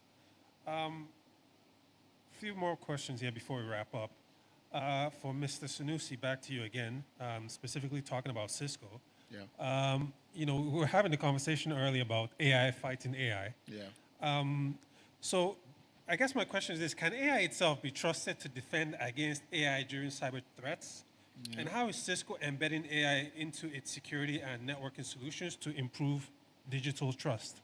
All right, thank you for that question. And I think the question is very simple. If we don't trust AI to fight AI, what else do we have? It's been proven that humans cannot match the speed of AI. Definitely. So we can as well just trust the AI tools that we build. So at Cisco, we have different ways where we're able to help customers with their AI security. One of them is we have a product called Secure Access. So that helps customers track AI use within their enterprise. Whether users, we're in the era of remote work now, so some people have the option of taking their work devices home and working from home. But then you want a scenario whereby, as an organization, you can say, in this organization, the only AI tool we are trusting is Copilot, for example, or Gemini. Mm-hmm. So we have a solution that can help to, a technical control that can help to enforce that request, to say that only whether the user, as long as they're using the corporate machine, accessing your corporate resources, whether they're at home or working from the office or wherever they're working, right, only that's AI, only Copilot, for example, will be allowed to be used. Now, saying you can use Copilot is good, but does that now mean as a bank you can put, for example, unaudited financial records on Copilot? So you don't want to do that. Yeah. Copilot is also the internet. So let's not forget, whatever you put on any AI tool, it's like posting a picture on the internet. It stays there forever. So the solution also has DLP capabilities to ensure that what the organization terms as sensitive or proprietary or confidential, you can't copy and paste, you can't drag and drop or put on any of the AI tools, even the approved AI tools. Now, another thing we've also done is we have added AI-based capabilities on some of our solutions, both security, collaboration, data center. So you have a scenario, for example, on our firewalls, on the management console, we have an AI assistant. For those who are engineers here, one of the things, firewalls live on rule sets, right? So check before you grant access, check these rules. Those rule sets can go as high as 7,000, 10,000, 20,000 rules, right? So we have AI in our firewalls is able to help to look at all of your rule base and then I'll tell you as an organization to say, you have these 2,000 rules. I've not had a hit count in the past 6 months, in the past 1 year. Yeah. Maybe it might be time to delete all of these rule sets, because the longer a rule set, the longer it is for a hit to happen, and that gives your file more work. And not just on our firewalls, I've talked about what we've added it on Duo, on all our products, right? We've added AI assistants to help operations guys to get their work, to make their work easier. So we have our AIs embedded in the tools, and then we have AI security tools. And then maybe the last one I'll talk about is for organizations, and we're beginning to see that in Nigeria here, that want to build their own LLM. Now we're still consumers, but we're looking at people that want to build their own LLM. Yeah. Building an LLM means you have the data, you're going to buy the infrastructure, you're going to buy or build the model. We're also able to help with the infrastructure. We're also able to help with the security of your model. Because your model is if you remember, for those of us that did computer engineering, one of the first things we thought of was garbage in, garbage out. If you don't, AI is database. If you don't control the base data that you're going to feed into AI, once you're able to poison that data, and that's the end of it, any results you get out of it is going to be compromised. So we're able to add that security into organizations building out their own AI infrastructure, whether it's on-premise, whether it's in the cloud. We have those products and services. Amazing, amazing. I think I'm going to keep an eye on Cisco stock, because it looks like you guys are doing a lot of good stuff. All right, so Mr. Igwe, obviously, you guys are one bank, you have to do it yourself, but a lot of times you have to work with a lot of partners as well, because it's sort of an ecosystem. So how important is collaboration between banks, telecom providers, regulators, and technology partners in combating AI-driven cybercrime? All right, thank you very much for that question. And collaboration.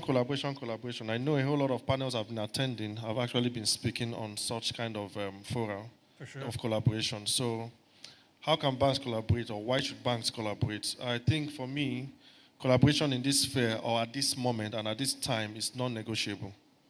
Okay, and it actually has to do with all the public and private partnerships, ranging from the banks to the telcos, to even the regulators themselves. Because whether you like it or not, when a particular threat happens in one bank, we need to actually prevent it from happening in another bank.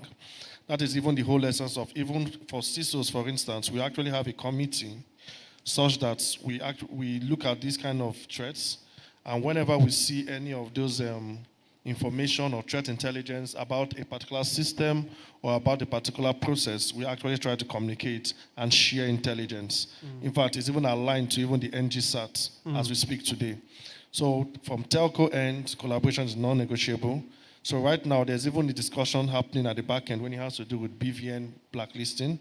So across the banks, BVN now offers a single point of identity across the different banks when you need to open an account or when you need to make any important transaction.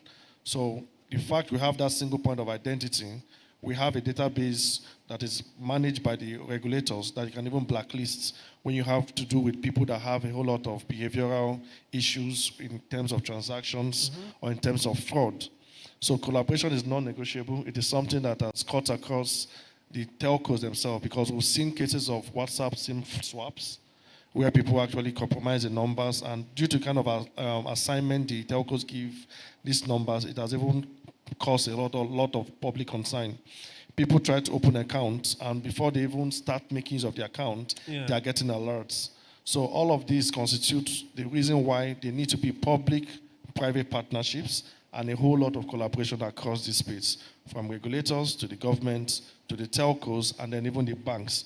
Because when it has to do with AI fraud, we cannot do it alone as a bank or as a single entity, because we have a whole lot of ancillary solutions and a whole lot of partners we deal with. And guess what? These partners we're dealing with, for us, we call them third parties. Whether you like it or not, they have another third party, which is a fourth party to us. And the number continues to the end party. Because all of this has to do with an ecosystem of transactions, of digital economy, as it were. And it's something that we need to actually take a very close look at. And the only way to do that is by collaborating across board. Thank you. Amazing, amazing. To adopt the old adage, it takes a village. But in this case, it's a lot of very wealthy villages. Exactly. Back to you, Mr. Tony. you know, a big part of the world that we live in right now is working remotely, right? So with the increasing adoption of remote onboarding and digital services, how can organizations ensure secure and frictionless customer verification? Okay, thank you very much, right? So a big part of onboarding as we know it today, right? Believe you me, right? Yeah. Some of it still happens manually, right? We've seen organizations that at the end of the day, right, when you supply your image, it still takes someone that physically compares those two images to say, oh, does this person look like this person, or does this person not look like this person? Should we approve or should we not approve, right? So at Dayon, what we believe is most of these things, or these things should be automated, right? We have the technology now that enables you not only detect liveness, but can also do this matching, right? You can bring two images together, be it from a document, be it from the BVN or the NIN repository, pass these two images into the platform and ask it for a result. It gives you a confidence score to tell you, oh, I am 90% sure this person is the same as this person. I am 99% sure this person is the same as this person. Oh, this looks like a 20% match. Can you review this and call this person or request more information from this person before you approve or reject this onboarding application, right? So these are things that's available now, right? We really shouldn't be talking about manual processes. Yeah. Now, in addition to the onboarding process, right, there's also continuous authentication, right? The fact that you have onboarded somebody, right, into your organization or into your application doesn't mean that you wouldn't continuously monitor and authenticate to be sure that this person is not being attacked by a fraudster or is not behaving or moving in a manner that he hasn't moved before.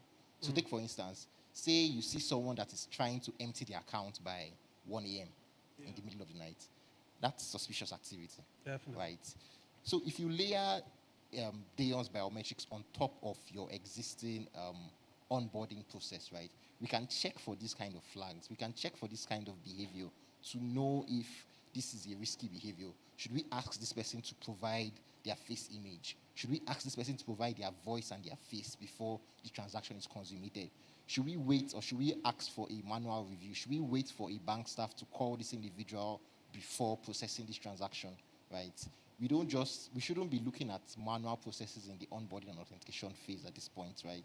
These things should be given to AI to automatically determine or automatically detect and review and pass the application for a manual review as the case may be based on either the policy that the bank has set up, right?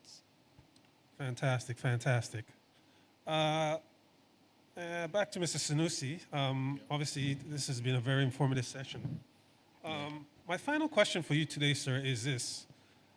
So looking ahead, what practical steps should enterprises in Africa take today to prepare for the future of AI-driven identity security threats?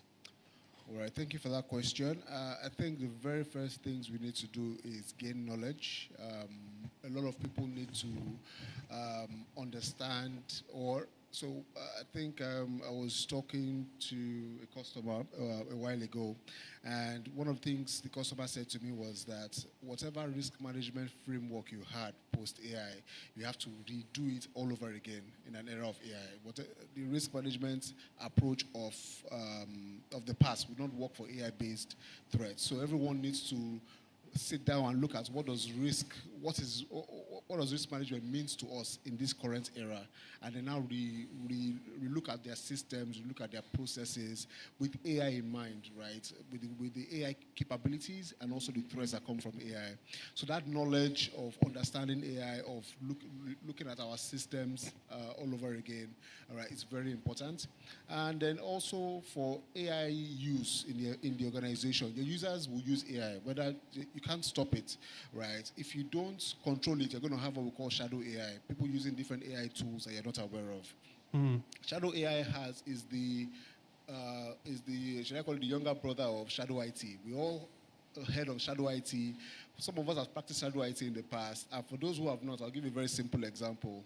How many of us, no show of hands, but how many people have had to merge 2 PDF files together in the past, right? I'm sure a lot of us have done it. Yeah. And how many of us paid Adobe and subscribed to Adobe Pro to do it? Most people did not.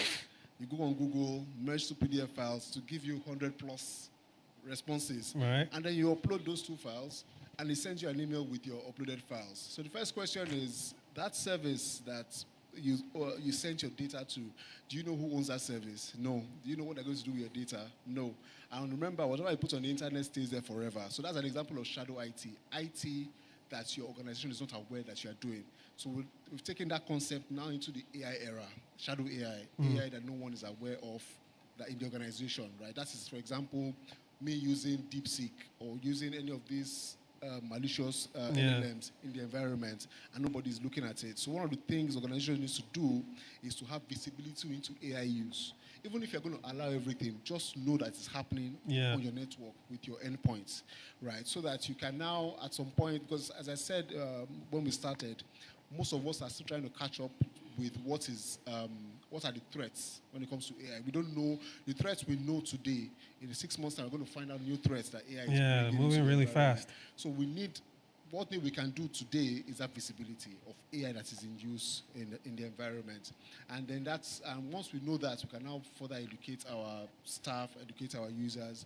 And then one last thing, speaking of AI now, I'm going to divert a bit out of the enterprise into our personal lives, right? For those of us who have young kids, growing kids, remember, we are the internet generation, right? Our parents could not understand the internet. We understood it like this. Our kids will be the AI generation. While we are learning AI, they will be AI native. And a lot of them are having access to some of these AI capabilities, DeepFakes. I'll give you an instance, if it permits me. Yes. There was a court case where a woman sued OpenAI for the death of her son. Yes, I think I know that. You heard about that, where the son felt the AI agent or the AI model was his friend. She wasn't his or her now, right? And then the child was having suicidal thoughts, and the AI kept encouraging that child until that child committed suicide. Now, OpenAI was saying that we just created the products. We cannot predict how people will use that product. But she's saying your product pushed my son or child to kill himself. So AI is not just coming into the enterprise, it's also coming into our homes. We need to have that knowledge of what AI can do and try to guide the young, the growing children out there on the risk of AI. And there are some free tools that you can leverage from free services from most of the OEMs, whereby they can give you some level of security at home. So not just protecting AI in the enterprise, even in our personal lives. Thank you. Fantastic stuff. Mr. Bob, permit me to quickly interrupt, please. Give me a moment. Yes, sir. Now, I'm asked to announce to us that the voting portals for the live voting is up now. Now, this is the second stage of our voting process. The first one was the online voting. The live voting is on now. So we have another 1 hour, 20 minutes or thereabout to actually vote for our contestant. And then the third one will be the judges' score. So I just quickly need to tell you this so that we can join the live voting. Thank you, sir. Awesome. All right, Mr. Martin, my final question for you. Sir, please, to join up, you can just do this scan, and that's it. God bless you, sir. Great, Thank you. No worries. In the line of advice as well, what advice would you give organization and young cybersecurity professionals preparing for the future of AI-driven security threats in the banking sector? Okay, an advice for organizations and then the young professionals. So advice you'd give to organizations and young cybersecurity professionals who are preparing for a future in the AI-driven security threats in the banking sector. All right, thank you very much. In the banking sector, essentially, if I'm to advise any organization, is to know the fact that identity is a new perimeter when it has to do with the threat landscape. So your ability to invest in identity-centric applications or solutions is going to give you an edge in fighting AI form of attacks, which is the offensive.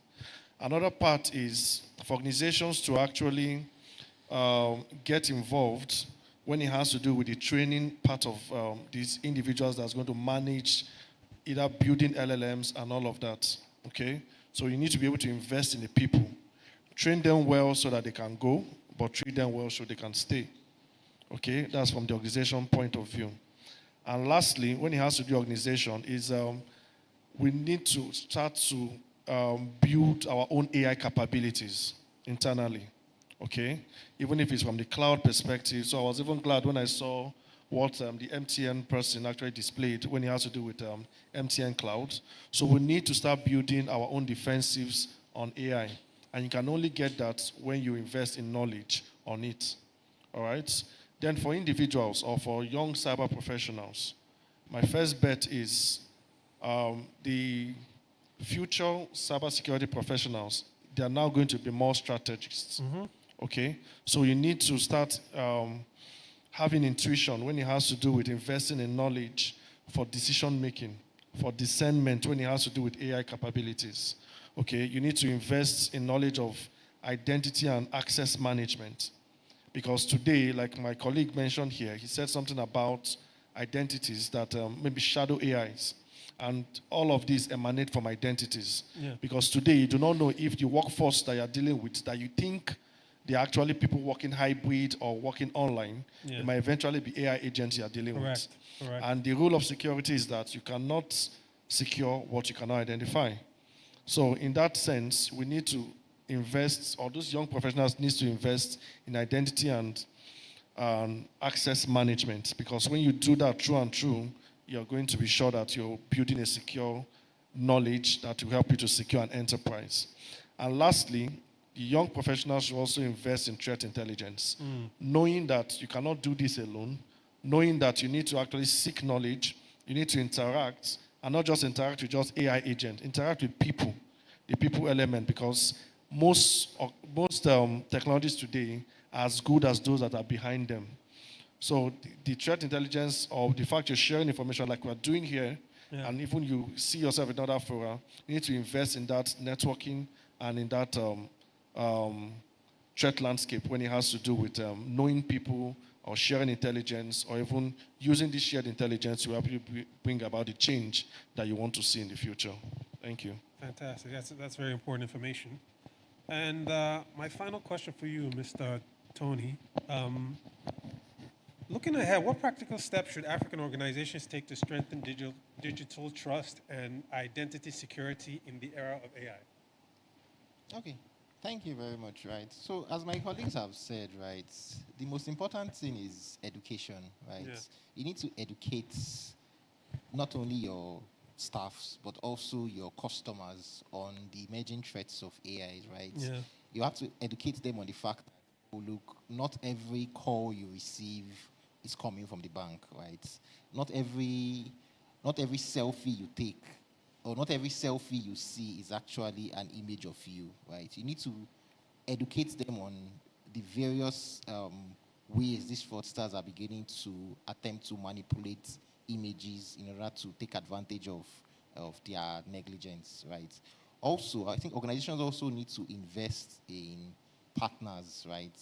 Biometric partners, biometric security partners, people who can come in there and help them, keep them at the forefront of biometric security. People whose bread and butter it is to ensure that these deepfake algorithms are generally being tracked and the defenses are being updated to counter the activities of these fraudsters, right? Because believe you me, whether you like it or not, these guys are operating at a very high level, right?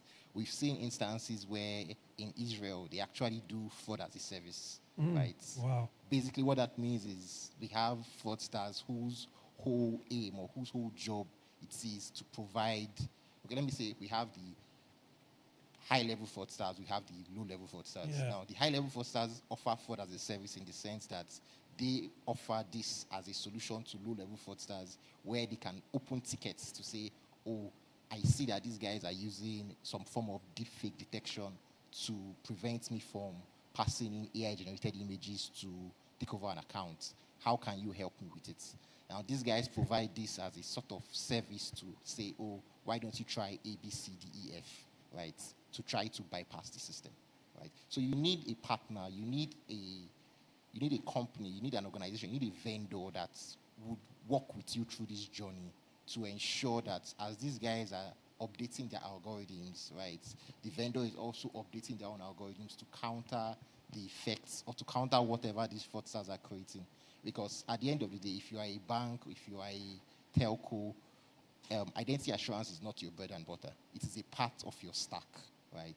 You cannot say that you would go all into identity assurance and forget about your core offerings, right? People who have been successful in stopping AI fraud and AI manipulation usually do this together with a partner who comes in to help them with that part of their stack. Thank you. Fantastic, fantastic.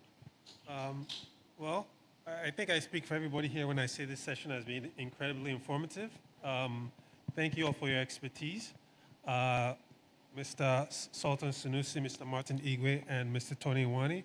It has been a pleasure, again, to speak with you all. And obviously from this conversation, I think what I've gathered is that if you say you're not going to trust, that's not going to work, right? You really need to be smart and educate yourself.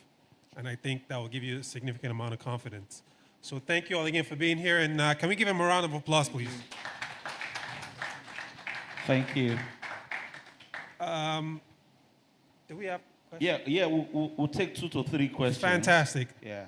I would indulge you to ask some questions because these guys obviously are very deep thinkers. So please, we welcome some questions. Please, if you have a question, please just raise your hand and I'll bring the microphone to you. You can even step out. Questions, please. All right, sir.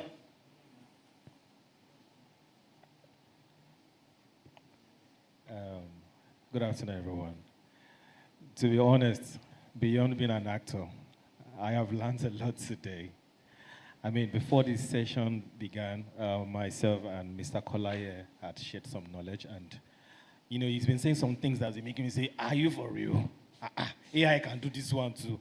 I beg you, man, no go see my nude outside." But however, in as much as we all know that AI is doing a whole lot of magic in terms of the deep fake world that we're in right now, how can I, as a public figure, you know, secure myself? Let me put it that way. Secure my identity. That's the word. Thank you, sir. Do you want to take all the questions at a go, or will prefer answers to that? I guess we can answer them one at a time so they're fresh. All right, let's go. If you don't mind. Pardon me? Yeah, sorry. Whoever, do you have one of you can take it if you don't mind. Yeah, sure. Yeah. Sure. All right. So that's a very, very important question that even those multiple levels ahead of me are still trying to solve. Yeah. I think it's country specific, and I'll give you some examples. So I do listen to a lot of podcasts. So if I do mention podcasts, my apologies. But I know there are some conversations in the US whereby some artists, actors are trying to kind of trademark their voice. For singers, trademark their voice. For artists, trademark their image and likeness, right? But there, in the US, they have stronger copyright protection laws. So if they're able to trademark it, if someone uses their image or their likeness or their voice, they can sue or they can get paid for it or make it a collaboration. So why I said it's country specific is it's now dependent on the laws we have, because basically what you have said is referring to copyright. How do you copyright your likeness, your image, your voice, or your mannerisms? So I'm not very particular with Nigerian law, but I feel eventually it's going to lead into the legal part of our copyright protection, and then we might end up having a body where you can copyright your image, likeness, and then anyone that uses it afterwards would maybe have to pay, or you can sue for using it. But it's still something that even in the US, they're still trying to grapple with how it's going to work. Yeah. All right. Do we have another answer to that? Okay. So I think also you also need to start with the small things, with the little things that you see around. So for instance, if you go on TikTok, right, there are some of these apps that tell you, oh, play a game, but before you play the game, you need to scan your face, right? When you scan your face, they'll tell you if you blink, maybe a gun will shoot, then a watermelon will burst, right? Some of these things, right? I'm not saying all, but some of these things are actually implants where they are trying to map your face image and map your when you blink your eye. To use that, it's like data harvesting, right? You might not see the danger in it now, but trust me, later in life, when something happens, say you become a superstar or you become a mega superstar and you are world renowned, you suddenly see that suddenly your face image is everywhere and people are attempting to use your identity to maybe create accounts or open false accounts or perform nefarious activities, right? You might not remember that, oh, back in the day, you were playing some funny TikTok game that didn't make sense, or you see these age apps that tell you, oh, take a picture of yourself and look at how you look when you are 70 years of age. When you're 70 years old, rather.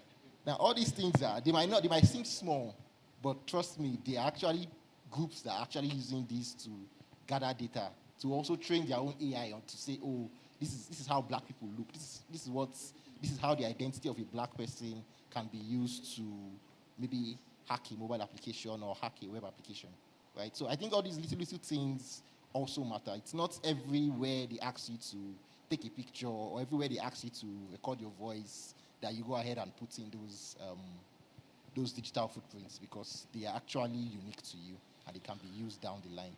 Thank you, sir. So on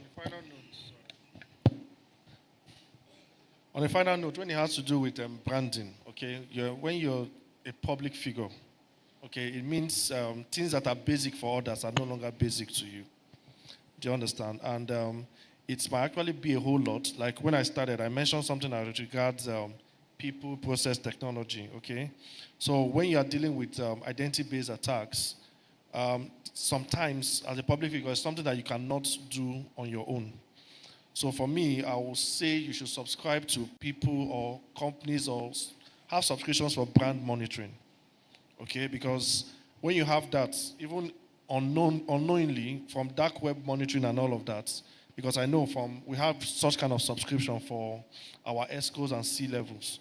It even drills down to social media accounts and all of those kind of things that you must have engaged to, okay? My colleague here mentioned you need to treat the basis. When dealing with things that has to do with personal, you separate it from things that has to do with your public. There need to be that definition. I know as humans, there are things that we can actually neglect. It even boils down to even using the same kind of password set across boards. It's something you need to actually take cognizance of, because whether we like it or not, when your brand is out there, you need to actually have that deep monitoring. So if it's something you cannot do alone, I think you should subscribe to people that do it and those that have those kind of integrity, because it goes a whole lot to control such kind of excesses. Thank you. Do we have any other questions?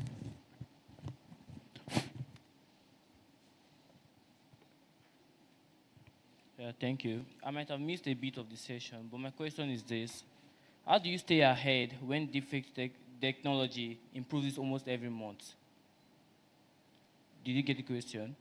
Like, how do you stay ahead of the competition? Like, people can be creative in different ways. You won't even know it's AI they're using. How do you stay ahead when DeepFake technology can improve at any time? Thank you. Okay. So if it's, I'm going to assume you mean how do you stay ahead of the deep fake that has been created, right? If, for example, someone creates a deep fake of you or a celebrity. So even with deep fakes, I mean, we did mention at the beginning that even deep fakes are created now, they look very realistic, but digitally they have artifacts that they leave behind. But if you have the right tool or technology to look at that deep fake, it can tell you some of the artifacts left behind, right? I was reading somewhere, I think something about, I think you did address it, the way you blink, the way you look, the way your eyes move. There are some very technical, but your human eye will not be able to catch it. So you need to have the right tool to be able to identify that deep fake, right? Because and it all ties into what we're talking about, using AI to fight AI. So you need to have the right AI tool to be able to identify when something has been created, whether it's deep fake, whether it's real. Yeah. Awesome. Do we got time for one more question? Okay, we're taking one more question. Yeah. Okay, I actually had 2 questions, but I think he kind of asked the second one. So let me just ask this. In terms of security, I mean, some years back, Nigeria was on the, you could say for the banking sector, Nigeria was practically on the cutting edge. I mean, we started using MFA for banking operations, and some countries hadn't even heard of MFA yet. So you could say that at least when it came to security, cybersecurity, Nigeria was good. So I want to know, as of today, where would you rate the Nigerian banking sector in terms of security?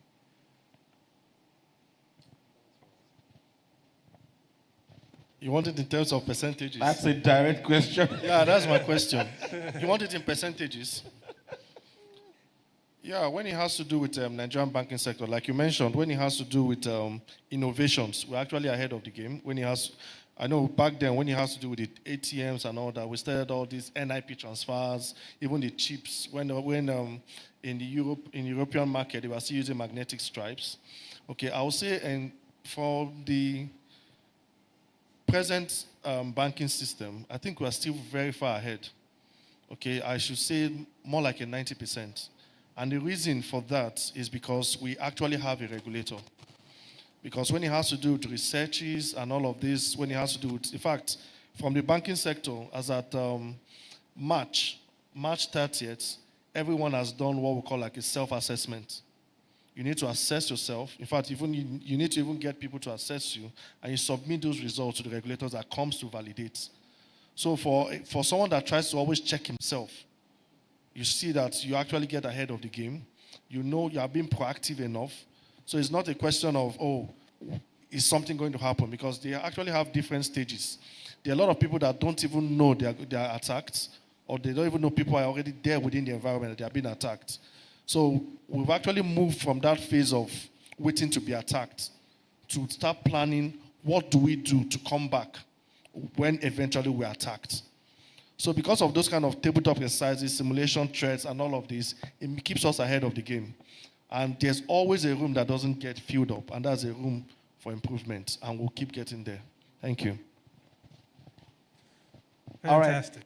All right. Oh, it's your show, sir. Oh no, I was just going to obviously thank them again, obviously for their time, and it takes a lot to be here, so we really appreciate you guys' knowledge, and again, another round of applause, please. All right, ladies and gentlemen, please let it be louder for Mr. Bob Manuel, Mr. Martin, Mr. Sultan, and Mr. Tony. Beautiful discussion. God bless you, sir. Now, please, before you go on, I'd like to invite the CEO and the MD for photographs. Please come.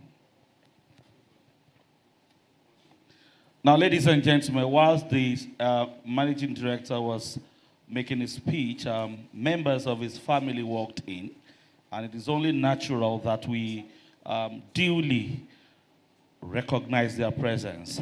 So, ladies and gentlemen, please welcome with me the wife of the managing director, DGG Technologies Limited, Mrs. Nike Nehi. Please a round of applause for Mama Nike. Mama Nike.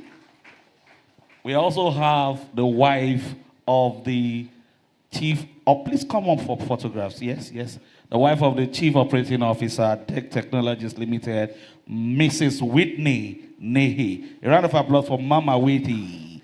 I call her Mama Whitney. I'd also like to recognize the presence of Mr. and Mrs. Bayo Ajayi of Bayo Ajayi and Associates. Please a round of applause for them. And of course, I have Mr. Shimo Tedola of Olamide Tedola Associates here. Please a round of applause for him too. God bless you.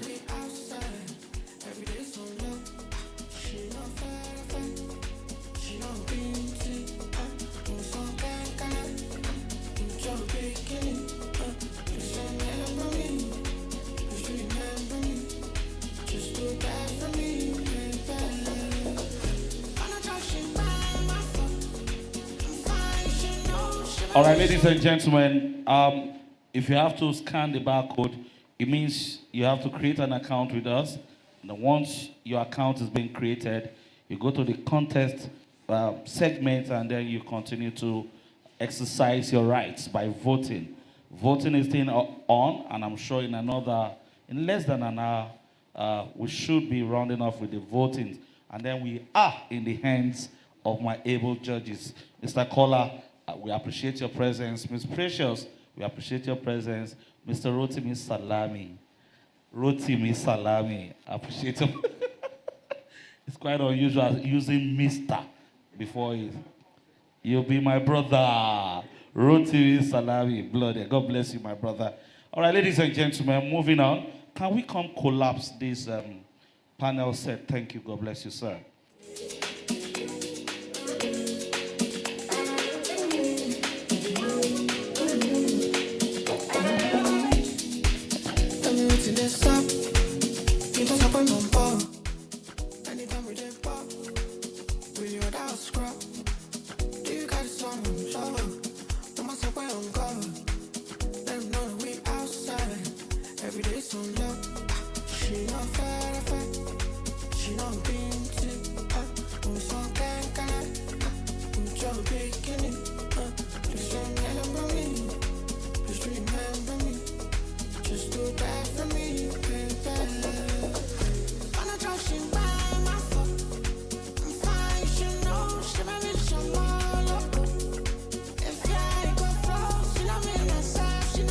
All right, thank you.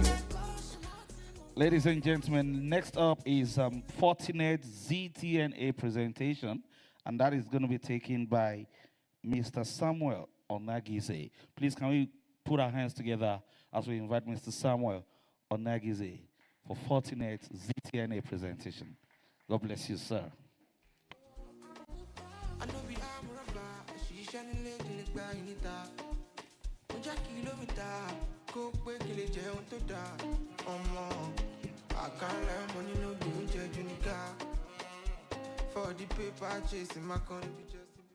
Hello.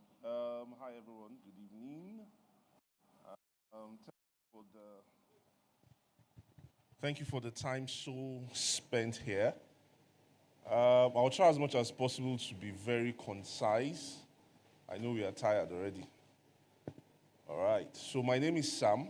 I work with Fortinet, and we'll be taking a look at ZTNA, or what we call the Zero Trust Network Access. In simple terms, what we are looking at is a simple, it's a replacement, I would say it's a replacement technology for the VPN, like we know it, all right? If we take our mind back to, say, 5-6 years back, when COVID-19 happened, that's caused a lot of disruption in the way we worked. In fact, for a lot of us, we stopped going to the office, and remote work, as we know it, became a mainstay in our own climb here. But what they didn't tell us at the time was that the technologies, the secure access technologies as we know it, were not exactly sufficient to handle the amount of remote connections, right? Because COVID-19 was highly contagious, it meant that we had to work, a lot of us had to work remotely. But the issue was that VPN, the tool for remote access, wasn't exactly primed for that particular situation. And so we had a lot of issues with secure access. I'm just going through the business drivers behind the adoption of ZTNA. One issue of the VPN, like we know it, was that if you connect with the VPN, right, you couldn't exactly define it, again, apart from the fact that you could define basic context to accessing your remote resource, you couldn't exactly do that at scale. So what that meant was that if anybody could connect to their resource, It meant that they can elevate their privileges and have access to other resources. That wasn't good at all, right? So that meant that whoever had access could as well also infect the machines or infect the environment or the resources that they wanted to infect. That wasn't also good as well. And because of the proliferation of applications at the time, it meant that applications lived everywhere. Applications in the cloud, application on premise, application private cloud, public cloud. That meant that we had a lot of cloud access. And again, with what I just said, it meant the infection could go in that direction as well. So summary of what I'm saying is that there had to be an evolution of secure access from what it was into what was going to have a much more primed up feature or primed up provision that would take care of the shortcomings of VPN. I'll state another one. Another shortcoming of VPN was that if anybody connected to your resource at any point in time, you couldn't exactly tell who they were or where they were connecting from. It meant that there was no mutual authentication between the connecting end and wherever they were connecting to. So for example, you wanted to connect to your file server in the office. Maybe the person is doing that from a cafe or from a friend's laptop. There was no how or there was no way to exactly tell where that person was connecting from. Again, you could see the flaws, or you can see the flaws of the VPN and the technologies that we had at the time. That meant that, of course, there had to be an evolution in how things were done, remote access-wise. And that's where the ZTNA was adopted. ZTNA provided more context to secure access. More context in the sense that I wasn't just connecting to my resources. I could do that, based on certain requirements.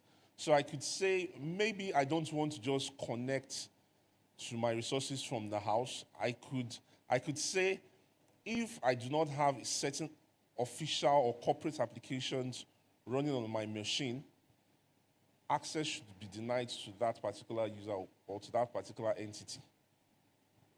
I hope you are following, right? So the point I'm trying to make here is that because of the flaws of the existing secure access technologies, there was need for an evolved solution to connect to our assets remotely. And that's where ZTNA comes into play. All right? So if you are taking a look at each of the flaws that came with VPN, you could see on the first one is grant network access only after identity is authenticated and authorized. Limits network access, I'm looking at, the advantages of using the ZTNA. These are not the restrictions with VPN. Continuously adjust network access in near real time based on device user context. Like I was explaining, the flaws of VPN were corrected in the use or in the technology, the ZTNA technology. That's what I'm just trying to explain here. All right? So like I explained before, there was no mutual authentication. There was no mutual authentication between the connecting end and the entity that was connecting. I don't know if you get that. So it meant that if you are trying to remotely access maybe your file server, there was no how the file server would tell if you are actually the person, or if you are a corporate user, or if you are somebody else disguising or impersonating as a corporate user. And that particular flaw was taken care of in the ZTNA. All right, so we still have some other differences between ZTNA and the VPN. For VPN, we had just one-time verification. So what that meant was that the only time you have to verify who you are was the time you're connecting to that resources, at the point where you're authenticating yourself. So, of course, we've all used the VPN one way or the other. We've all tried using the VPN solution at one point in time. So the only time you actually authenticate who you are is at the time you are trying to gain access or you are dialing into that network. If maybe during the course of, your transaction, maybe you left your seat, something happens, maybe there was an idle timeout, you come back, sometimes the VPN's connection is still there. That was fixed with ZTNA. What ZTNA does is that it prompts the machine, not just the user itself, to authenticate themselves again. So you are seeing that there is constant verification of the identity of the connecting user and the machine that it's connecting with, the user is connecting with. So you can see that we have fixed, or the flaws that came with the previous technology had been fixed with ZTNA. All right? And another one was that it was adaptive access. It had risk-based adaptive access. I will explain that. So, ZTNA is more context aware. So you can build more context, multiple contexts with ZTNA than with VPN. I'll explain. So you can actually, context meaning that you have a set of requirements to access, let's say I'm connecting to the Ministry of Finance, right? And Ministry of Finance requires that for my machine to be connected to their network, I need to have maybe a certain antivirus running on my machine. I need to have certain applications running on my machine. And at the same time, I want to connect to, let's say, customs. Usually with VPN, I will have to log off from the previous connection before I connect to customs. But with ZTNA, you can have multiple context-based secure access connections to different entities. And it will treat those entities as if they are just unique on their own. So we can see the beauty of why the ZTNA was adopted. Okay? And for the ZTNA, verification is done per session. Please remember I said connection is done per application, and then verification is done per session. So when you give a user access in ZTNA, not just what you had with VPN, for VPN, you would have to remotely dial, pick the IP address. I'm sorry I'm sounding very technical, but of course, you have to remotely dial into the machine. You have to use your input your username and password, and before you have connection, right? It's not the same thing with ZTNA. For ZTNA, which is more or less an evolution from VPN, you are dealing with the application itself. So you don't even know where the application is hosted, unlike VPN, where you can guess, maybe once you have remote access into an application, you can scan around to say, okay, if this application I'm getting access to is .1, perhaps maybe the next application will be .2 or .3, .4. That does not happen with ZTNA, right? So what I'm just saying here is I'm just giving you the advantage of the ZTNA solution over the previous VPN solution. Remember I said that the ZTNA solution is more context-driven. So what that means is that I can access several of my applications or several of my assets. Let me use the word assets in this case, using different identity methods. For one, I could use MFA, and I could use password, just username and password. For the second one, I could use certificate-based authentication from my machine to authenticate itself against the server I'm trying to have access to. Okay? I'll explain why, another reason why the ZTNA is a better technology to the VPN very shortly.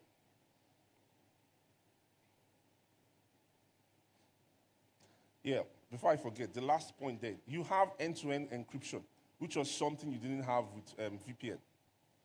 So every communication done with ZTN is encrypted, from the user to the machine they are connecting to the application they are connecting to, from the machine they are connecting to the proxy that's been connected from. Every communication is encrypted. So the chances of getting maybe a bad actor to compromise that particular infrastructure or network is as little as zero. I mean, so far.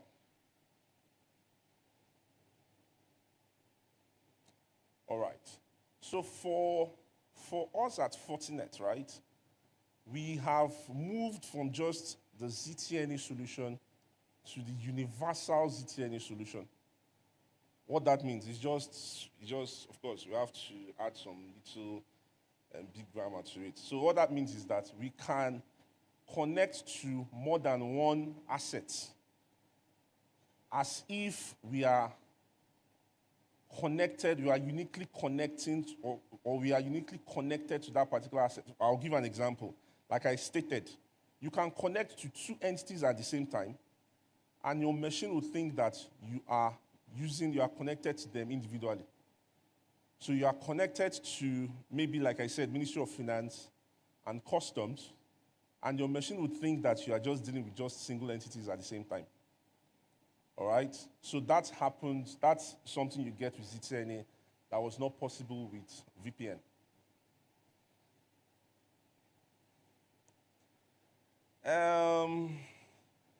Another advantage from our end is that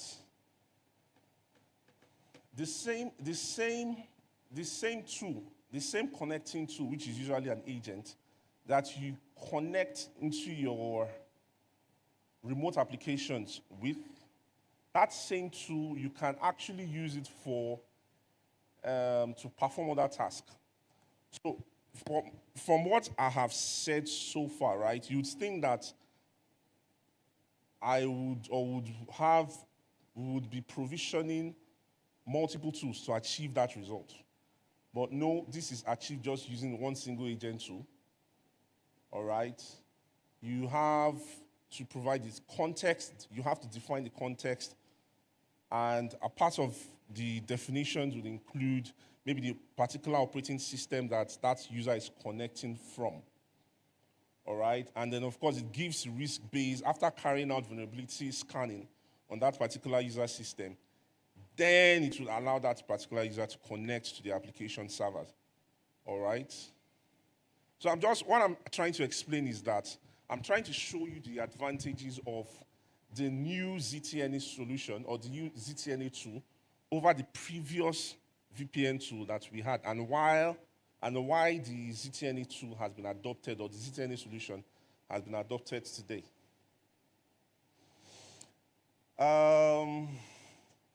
ZTNA, Zero Trust, right? I don't know if you've heard about SASE. I'm sure some of us, if not a lot, have heard about SASE.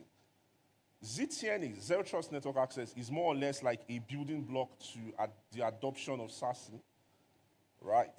So what that means is that if you have your ZTNA properly implemented in your environment, it means that your environment is ready for the adoption of SASE. SASE is also another secure access technology, but it rides on the use of ZTNA. So let me just recap again. I know it's been a long day. Let me recap again. So what I'm trying to explain right from the very first start, the very first slide till now, is that we have an improved secure access solution away from what we used to know, VPN. And these tools have more advantage than VPN because it provides more context when you are connecting. It's more secure when you are connecting. The chances of you getting your system compromised is almost zero, because you have a lot of encryptions in the working of this particular tool. Okay? And ZTNA, which is more or less the upgrade from VPN, prepares you for a more, we could say, a more secure, a more advanced secure access that is cloud-driven solution, yeah, that helps you connect your resources, whether they are in the cloud or whether they are on-premise. That is exactly what SASE does. SASE helps you extend your perimeter network from your on-prem environment over to the cloud. Okay? I'll try, like I said, I'm just trying to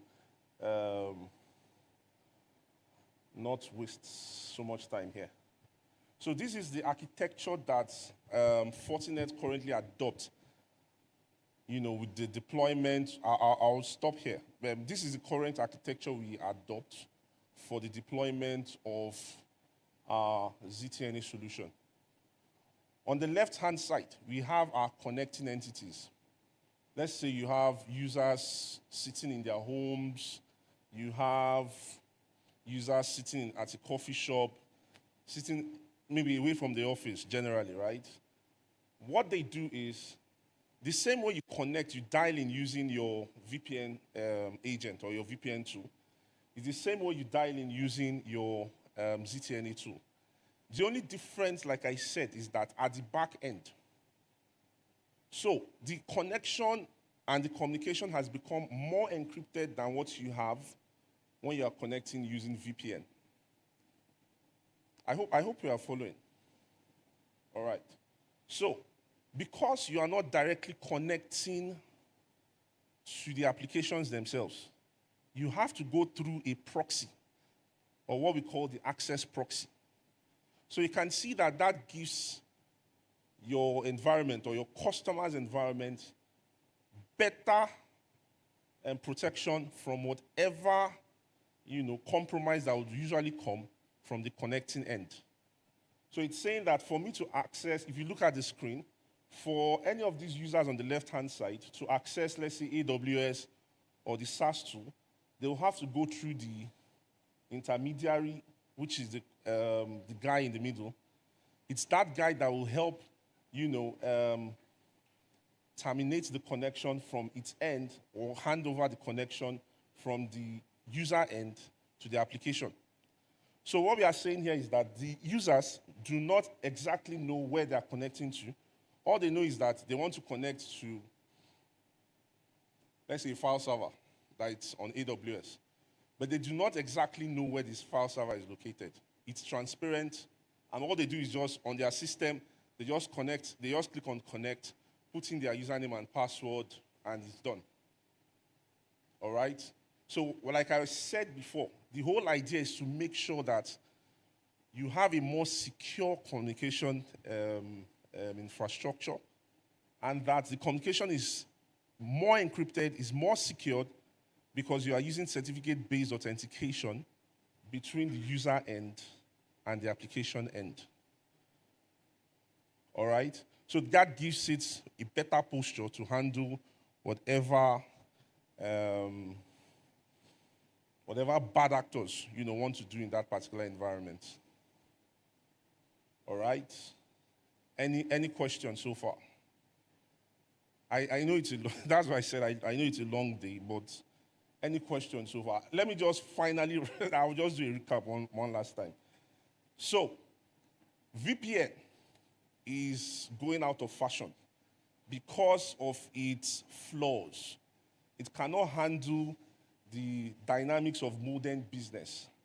And so, a better technology has been invented that can take care of all the the dynamics of modern business.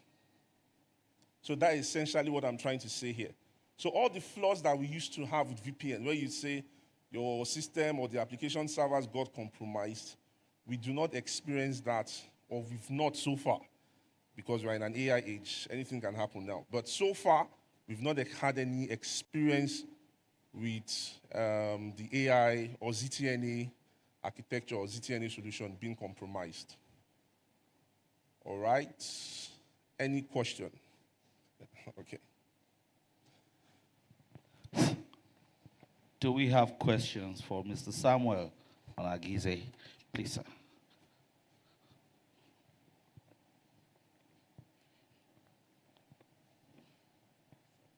Hello, good evening. So you mentioned that this would replace VPN, right? So for legacy applications, right, would we need a redesign to implement this? And also, for deployment, how easy is this? Because for VPNs, right, it's simpler and faster to just deploy. For this guy, how do we deploy? Thank you. All right. So legacy applications, they sit on systems, right? They sit on OS, right? Yes. As long as they are sitting on an operating system, yes, you can deploy ZTNA on it. So it's usually backwards compatible with old legacy systems. Okay. So what's the second question? Yes, deployment is easy. So the only thing you need to do is just upgrade. Usually it's the same agent that we use for our VPN, that we use for the ZTNA. All you need to do is just upgrade to a newer version, and then you get your ZTNA. So it's simple, almost the same architecture, but difference is just how it works behind the scene. Yeah. Any further questions? Do we have further questions? I think that's about it for now. All right, ladies and gentlemen, please can we just give it up for Mr. Samuel Olagize? Sir, I know we are in a technical space, and are you tired? Are you tired? I can see we're not tired. We are learning, and of course, I'm sure by the time we leave this place, we'll be better off for it. Now, whilst that program was going on, a Nollywood actor walked in. Ladies and gentlemen, please can we just welcome the presence of Advocate Deji Omogbeimi, a Nollywood actor par excellence. God bless you, my brother. Now we want to come to why we are here, our product. We want to see our product. We want to see how it operates. And of course, to take us into that, don't forget, voting lines are still opened. It closes in less than 30 minutes or thereabout. So you can still ensure that your candidate wins today. All right, so I would like to invite the Managing Director, DJG Technologies Limited, Mr. Goke Nehi. Please, another round of applause for him.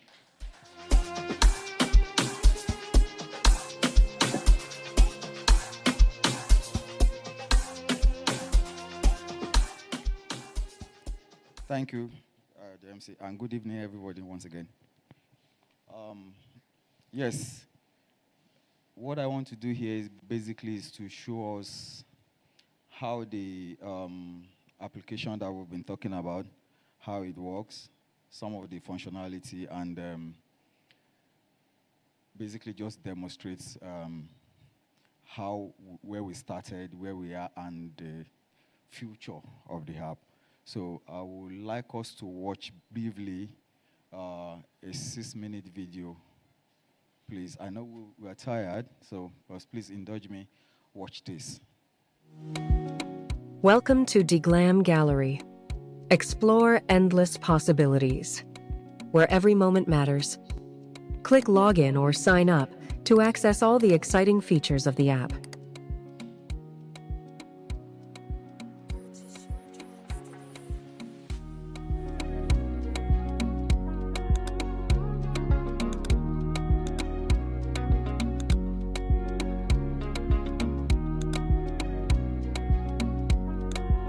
For MTN users, you can text DX255224 to join the photo contest. Entry costs 5,000 and is a one-time payment.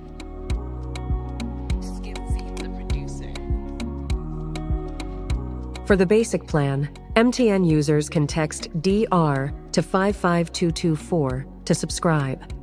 To cancel, text STOP DR to 55224. For the standard plan, MTN users can text DD to 55224 to subscribe. To cancel, text STOP DD to 55224. For the premium plan, MTN users can text DP to 55224 to subscribe. To cancel, text STOP DP to 55224.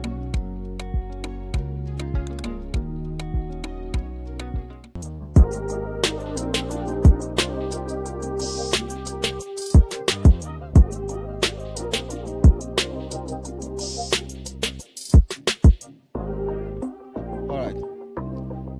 Okay, so if you notice that he was able to log in directly because we already have an account. If you don't have an account, what you see at the login page will be join or register. So what you do there is to put your details in terms of your mobile number, email address, and you create a password. So that's how you can join the platform and access all the functionality. So what you are seeing right now is basic edit of a picture. What we've seen that of a video. So what you see now is a picture being edited, saturation, some of these features you have on your phone actually, but we have the enhance feature, which is not on most mobile devices. This enhance feature will upscale that picture from whatever device you take the picture from and enhance it to and upscale it to a better picture. So that's the essence of the app itself. When we conceived this idea, it started, I think, in 2024, when we wanted to a skit, and we had to go spend a lot of money on expensive equipment to get the skit done. Then we decided in ourselves that we are going to make it easy for others and not spend so much like we are. It is a known fact that most content creators want their pictures or their videos on a 4K resolution, which is the standard resolution in industry. For you to have your videos on Netflix or cinema, it has to be nothing less than a 4K resolution. To get that resolution, you will need, I'm sure, if my memory serves me right as a movie producer, you need a Blackmagic, a Red, or anything in that family. I don't know how much a Red is cost now, but it won't be nothing less than 15 million. And to rent one, if I'm right, Mr. Rotimi, that should be around 100 and 150,000 naira a day. Yeah, right. So, how many producers can afford that now? I mean, not movie producers, content creators, really. So, which is a problem we are trying to solve with this app. That with your Palasa, you can have a 4K resolution on your videos. You can report them, you can record them, import them on this on our platform, have them edited, and have it exported in 4K resolution. What you are seeing right now is similar to what a CapCut does, but I am telling you, and I stand here to confirm to you that our functionalities, our platform, combining the contest with what we are doing is first of its kind anywhere around the world. That is something I make bold to say. You can't find it anywhere around the world. You can see other applications, editing suits, you can see them, but you can't see any editing suit that combines a contest to its application. We started the contest in December with just the female participants. So the people, that's why you only see females on the contest. But I am standing here to announce that going forward from next month, which will be the beginning of another section, another season of the contest, we are going to have both genders. They will have the female contest, we have the male contest. So by the time we are doing the grand finale again in December, you have both genders on the stage. Again, this is also the second phase of the app. By December, by the special grace of God, we will have the revamped, a better version of this Right now, it's only available on the web. The mobile version is not out yet, and there's a reason for that. When during one of our strategic sessions with one of our partners, MTN, it was advised that we should start with the web version first, and that is because Nigerians are more receptive to the web using their phone to surf than downloading apps that they do not trust. So we would rather allow people to trust us than introduce the mobile version of the app. So by the next edition, by the next season, by God's grace, the mobile version will be out. And I can assure you that you have more features on that because you can do little with on the web than what you would do on the mobile version. So ladies and gentlemen, I present to you the Glam Gallery app. Thank you so much.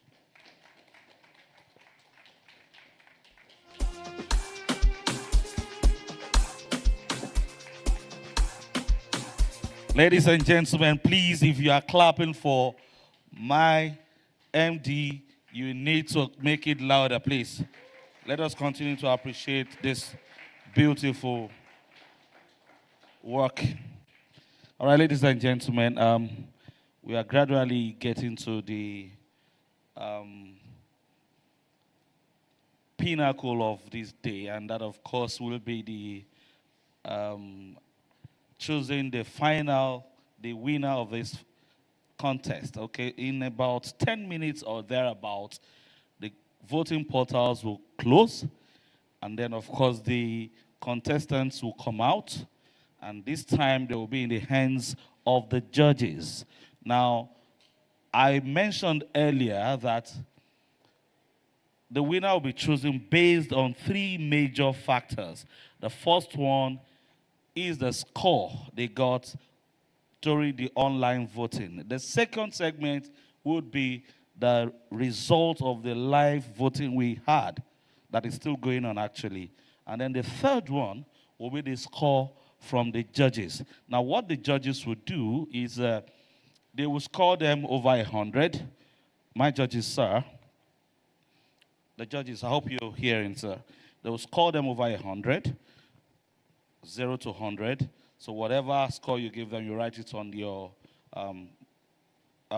paper and then front and back so that we will see it clearly. And that will be added to whatever score they have garnered earlier. So if you want to pray for your contestant, begin to pray right now. But it's not even about praying. It's about you going on the app and ensuring that you vote and you vote right. So ladies and gentlemen, I would like to also leave you in the hands of the DJ for some, musical interlude. Yes, we are in a technical space, but let us dance. Let us spice it up with a bit of music. So I'll come back, and then we'll be back with the judges.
let me. Yeah. Right there. Move. No stress, no rules. You're always talking, I'm cool. Low lights, one dream. Your body moving on beat, slow. Say you feel it. I feel it. Say you ready. I'm ready. Let me be. Let me be, let me. When you grind that slow on me. Let me be, let me be. Tonight, we free, no sleep. No love talk, just motion. Love.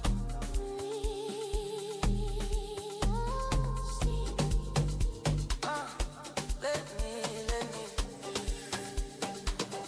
let me be. When you move like that on me. Let me be, let me be. Don't stop, don't talk, just feel. Happy to pull up on you right now, baby, right now. Originally no be China, oh no be China. From today, I want the day where you day. Kilo be sing. You want the wound best, want the wound. Follow my sexy, I go molo, I'm a go moa. We see the ball on the daily, and we define where we go, we stick back. Shy your day all night, we no get it problem, we just fight. Even if I dey shy, plenty kele go still dey fool my side. Matter don't dey scatter my eye. Fine girls don't dey enter my eye. Mini skirt don't dey enter my eye. Big bunda don't dey enter my eye. Now one puff where I try, it dey do me like I dey for trance. I will so be like, you know say me I no go big bad. Me a kutanda, na kupenda. Me I like the bunda, biggie softy bunda. Me a kutanda, na kupenda. Me I like the bunda, biggie softy bunda. Me a kutanda, na kupenda. Me I like the bunda, biggie softy bunda. Me a kutanda, na kupenda. Me I like the bunda, biggie softy bunda. She do me winnie wanna tinny tanana. I'm a fan of this one a big girl a lot. She know they give me wahala. She love me steady, they chop my banana. Winnie wanna tinny tanana. I'm a fan of this one a big girl a lot. She know they give me wahala. She love me steady, they chop my banana. Oh my God, what is this? What is the size of your backside? Oh my God, I know fit touch right. Should make it back down to backslide. Baby, what is this? What is what? I want to die here. You want to shake it? This is my diet. We don't know you science. What do you want? Tell me now. I to go, I went to now. Fana, come and shine. I go, I went now. Ufunuki, it's a gamba. From me, I'm a good night night. You're a customer.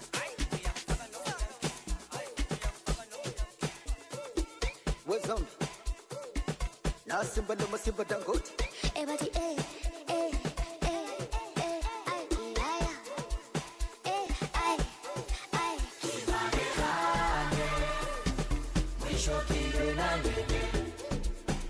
it's the kids, babe.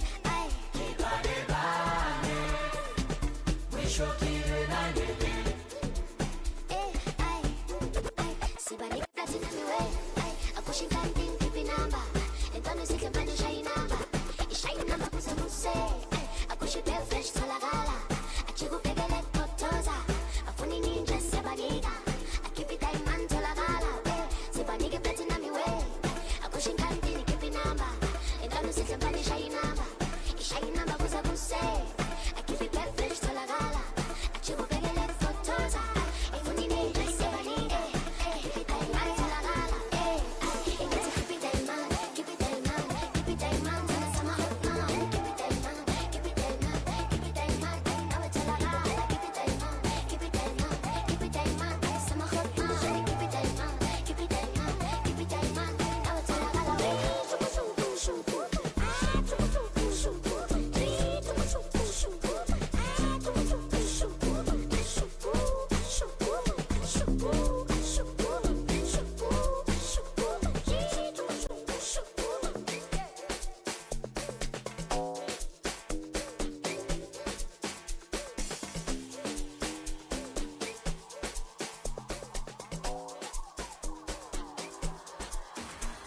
Obafia, Big Wiz, Kiwi, Kilo Pieces.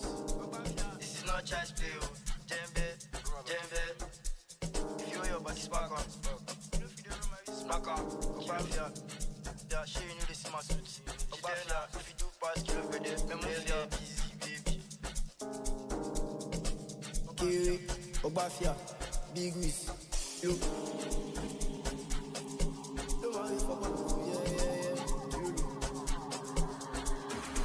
Sassy girls from my city, Lagos. They don't know we get status. Money talk and shut up. Don't you talk too much, you get easy. FCC, Kilo busy, Obafia, Wheezy, Obafia, Lemufia. Come out from mind. I dey lie in my mind. The money in my mind. The money where you dey owe me, you go pay me today. Make you no go judge me. Obafia dey my side. May months, Afurisa. Anytime see my money, go and closer. Kilo, if you owe me my money, you go pay me my money. Money no go complete, money no go complete. Shoot my color, oh my Insta blow, my CC go. Fresh plug go jembe, fresh plug go dance. Kese, gbese, baby. Fresh plug go jembe, fresh plug go dance. Kese, gbese, baby. Tell me I want something from you. Put the jam band you. Put the jam band you, baby. Kill it. Sorry, I got put it fast. The money constant. Fast. Sorry, I got put it fast. The money constant. Kese, my police I go kese. Wheezy kese, even mommy go kese.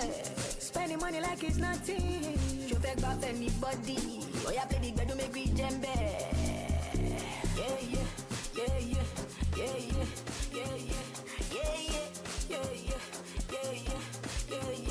Baggy day, Wheezy day, the girl them day, I'm on plenty day.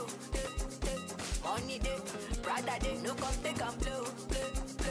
Wheezy day, baggy day, my police are do. Mommy day, DJ choose yourself, you done day.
Baby Joe, I'm alone, fine bobo.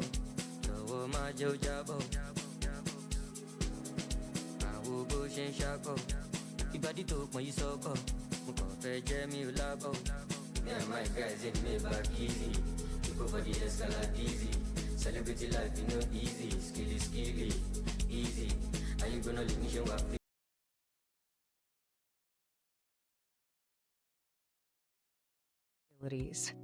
Where every moment matters. Click Login or Sign Up to access all the exciting features of the app.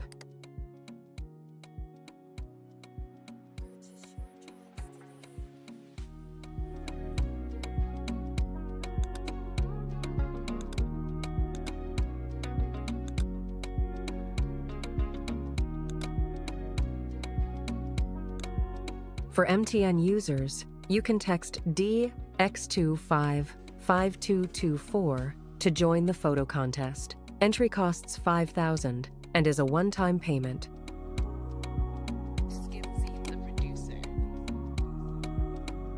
For the basic plan, MTN users can text DR to 55224 to subscribe. To cancel, text STOP DR to 55224. For the standard plan, MTN users can text DD to 55224 to subscribe. To cancel, text STOP DD to 55224. For the premium plan, MTN users can text DP to 55224 to subscribe. To cancel, text STOP DP to 55224.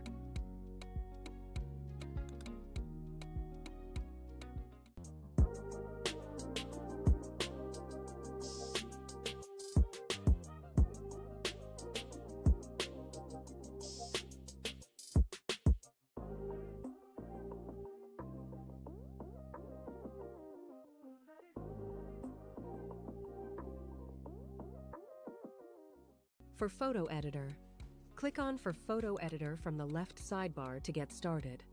Upload your photo and explore the different editing tools and features available.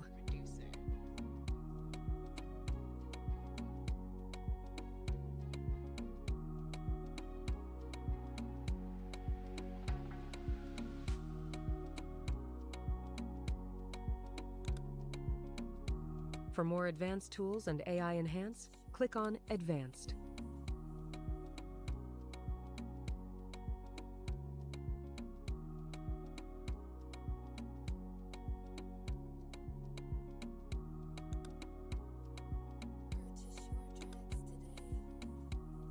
When you're done editing, click Save Image at the top right corner to save your work. You cannot vote again. However, it is in the hands of the judges as we speak.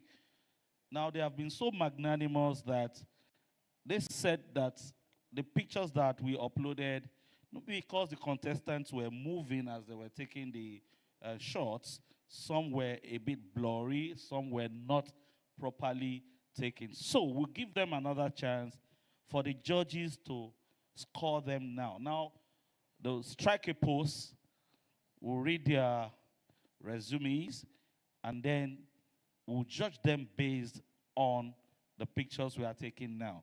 So, ladies and gentlemen, if the contestants are ready, we'd like to invite them one after the other.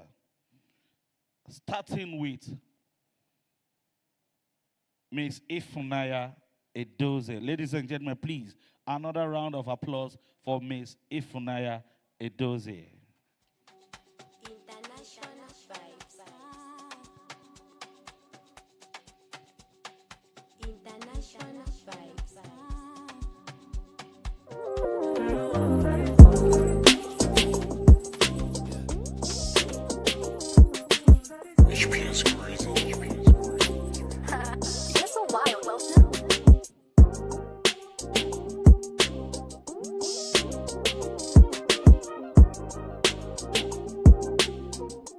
Ifunanya Chukwu Ana Edozi is a 24-year-old student from Onitsha North local government area of Anambra State. She is passionate about creativity and self-expression, engaging in hobbies such as cooking, photography, event planning, and singing. Through these activities, she continues to build her creativity, confidence, and organizational skills while connecting meaningfully with people around her. She discovered the DeGlam Gallery through a close friend and later came across the platform again on Instagram. Her consistency and determination led her to emerge as one of the winners for the month of December 2025. Reflecting on her journey, Ifunanya Chukwu described the experience as exciting and rewarding.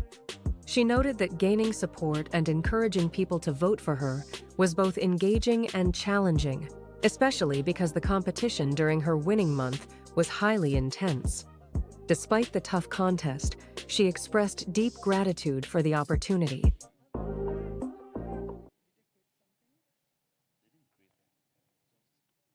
All right, ladies and gentlemen, please a round of applause for Miss Ifunanya Chukwu Edoze. Please come. Now, welcome with me our second contestant, Miss Isaiah Favor. Another round of applause for her, please. Miss Isaiah Favor.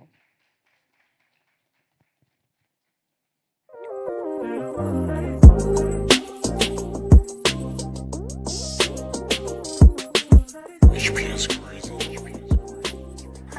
You're so wild, Wilson.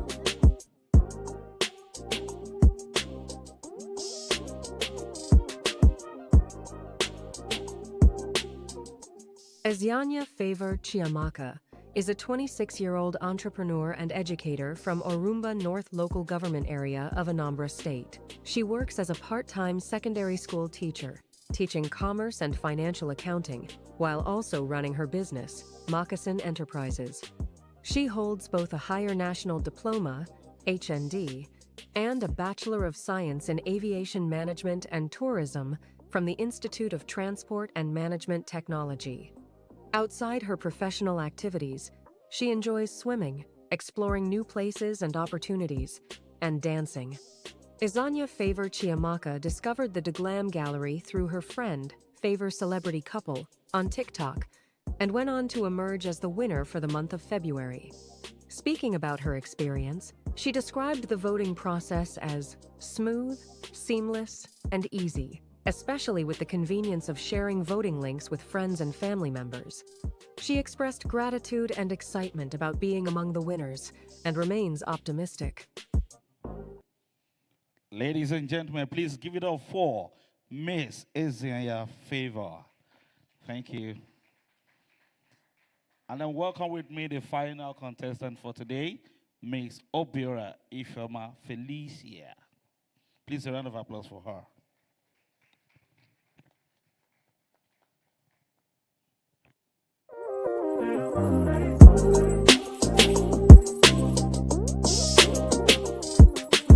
HP's crazy. You're so wild, Wilson.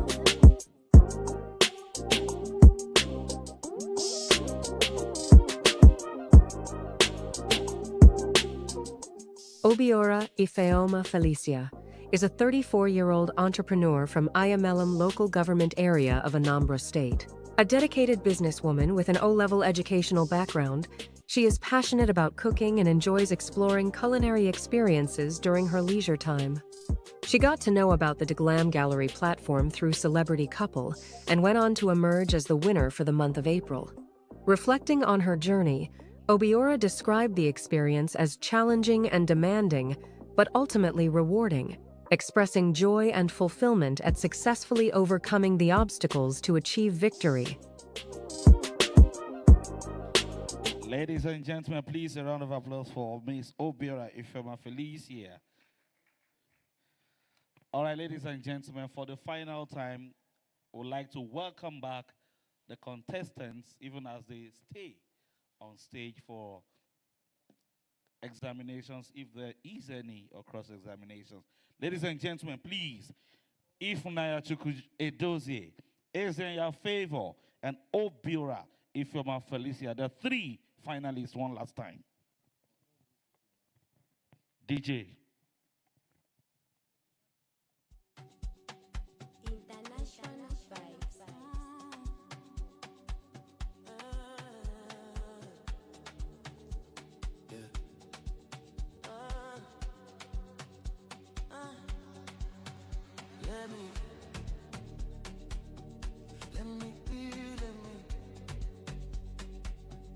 When you move like that on me, let me be.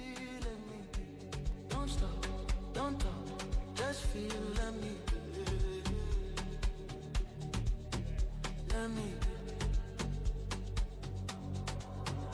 Yeah. Right there, move. No stress, no rules. You're always talking, I'm cool. Okay, DJ, this is what we're going to do. Because the pictures will be edited and then worked on, so we would like for them to keep standing. So let us applaud them as they make their way back to the background, and then we'll call them back when we are ready, and then the judges will take over. So a round of applause for them, please. Please. exit the stage, somebody is going to go home with 2 million naira. What is the 10% of 2 million, sir? Is it? 200,000. You're not told Abi, 200. All right, somebody's going to smile home. Somebody's going to smile home. Now, ladies and gentlemen, the next, I'm sure the EGG Technologies have not sent me this, but I know that immediately after this grand finale, the monthly contest continue for the next year. So yes, you can actually participate. You can join up. All you need to do is just visit the app, get registered, upload your pictures. You may just be the next lucky winner of 2 million naira or even more, who says it won't get better the next time. Ladies and gentlemen, my name remains Dele Fagboyo, and I want to also still leave you in the hands of my DJ. So carry us there now. We are done talking technology. All right? Be whatever, bye.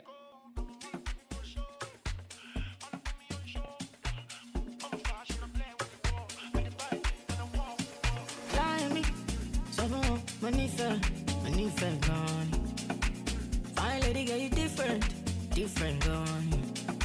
I don't know why, but mommy said gone. Bad girl, I'm addicted gone. Iwa lo lu fe my darling. Iwa lo lu fe mi money fair. Iwa lo lu fe my darling. Iwa lo lu fe mi money fair.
Welcome to DeGlam Gallery. Explore endless possibilities, where every moment matters. Click Login or Sign Up to access all the exciting features of the app.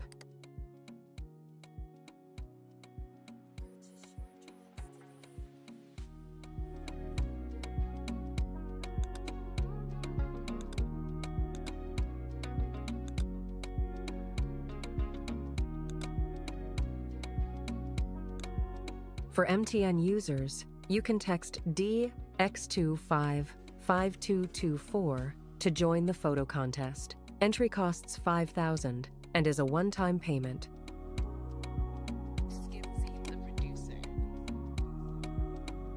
For the basic plan, MTN users can text DR to 55224 to subscribe. To cancel, text STOP DR to 55224. For the standard plan, MTN users can text DD to 55224 to subscribe. To cancel, text STOP DD to 55224. For the premium plan, MTN users can text DP to 55224 to subscribe. To cancel, text STOP DP to 55224.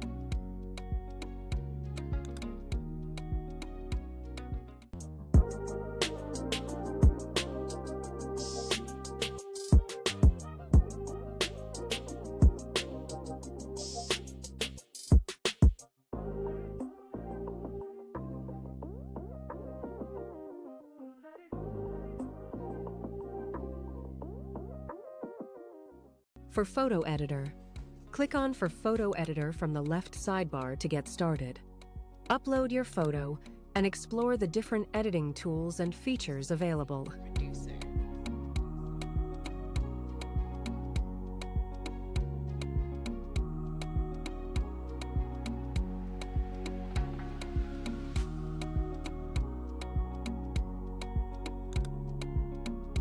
For more advanced tools and AI Enhance, click on Advanced.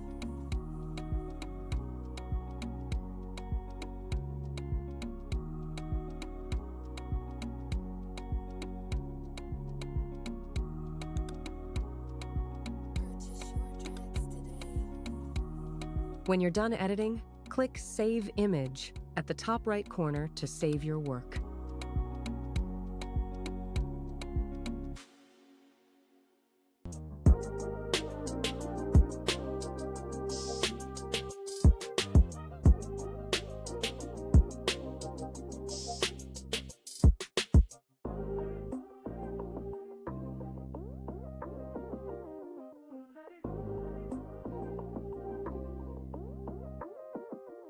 Click on For Video Editor from the left sidebar to begin. Click on Templates to use already created templates for your videos.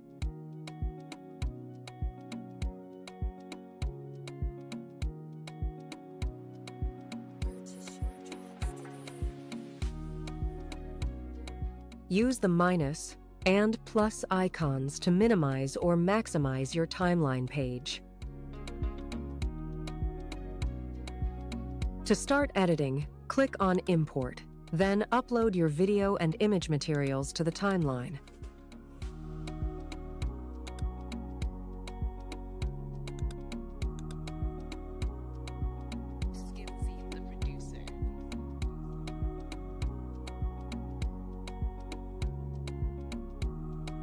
To add text, click on Text.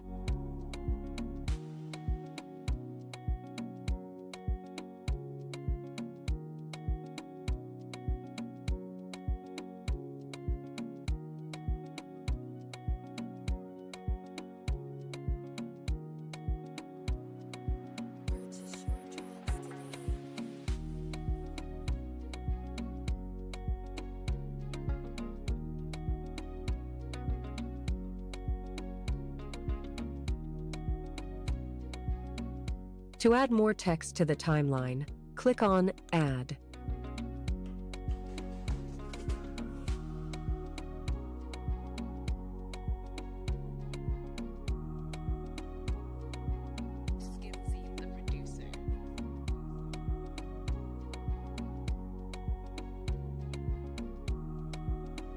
To add audio, click on Audio. Select your preferred music, then drag it to the audio track on your timeline.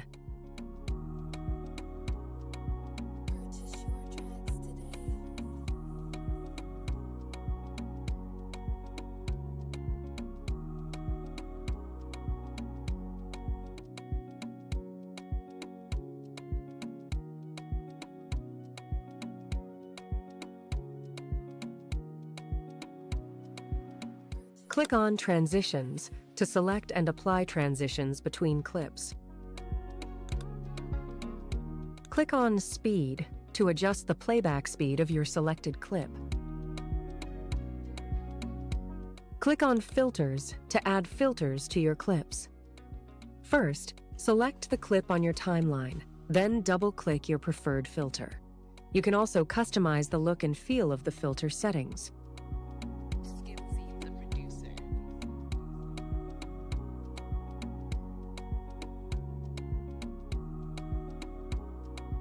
Click on the aspect ratio icon on your timeline to choose your preferred screen ratio.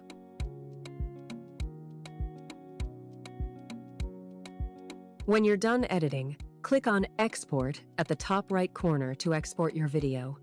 You can also select your preferred video resolution before exporting. Thank you.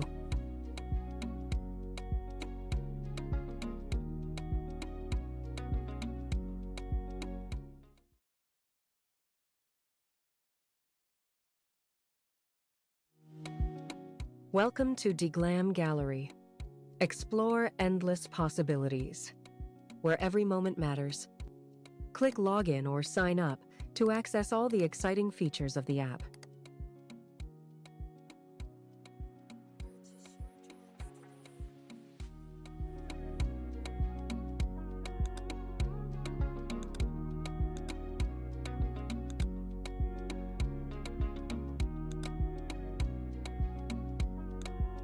For MTN users, you can text DX255224 to join the photo contest. Entry costs $5,000 and is a one-time payment.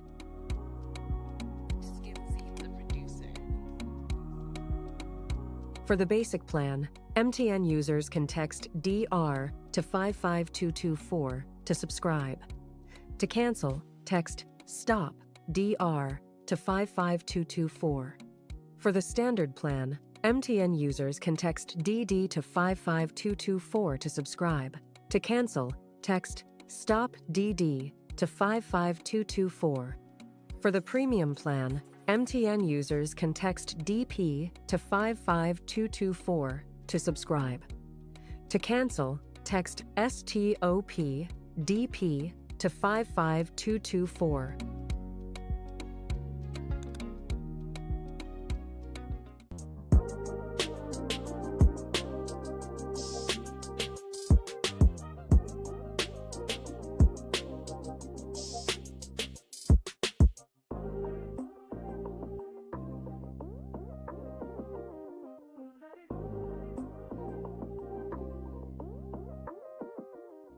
For Photo Editor, click on For Photo Editor from the left sidebar to get started. Upload your photo and explore the different editing tools and features available.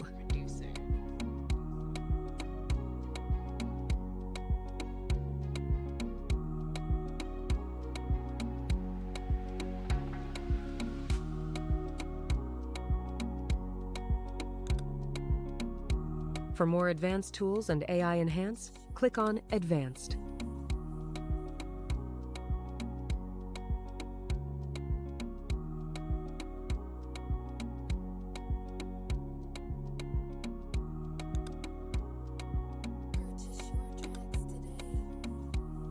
When you're done editing, click Save Image at the top right corner to save your work.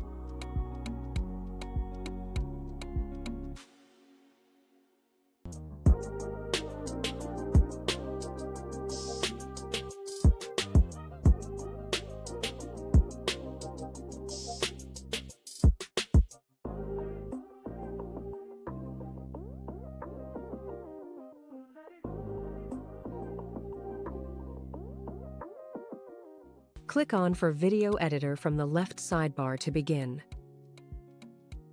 Click on Templates to use already created templates for your videos.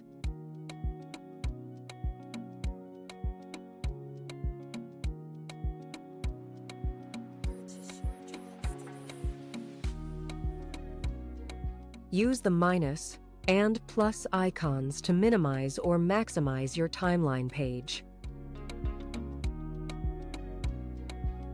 To start editing, click on Import, then upload your video and image materials to the timeline.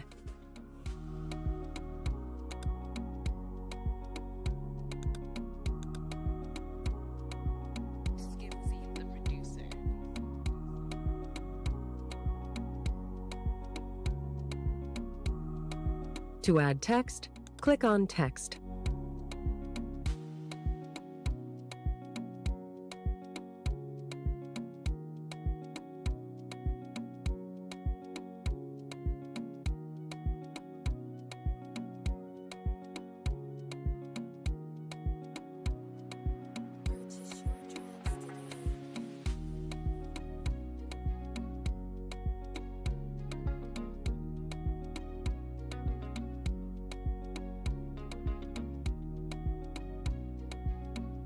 To add more text to the timeline, click on Add.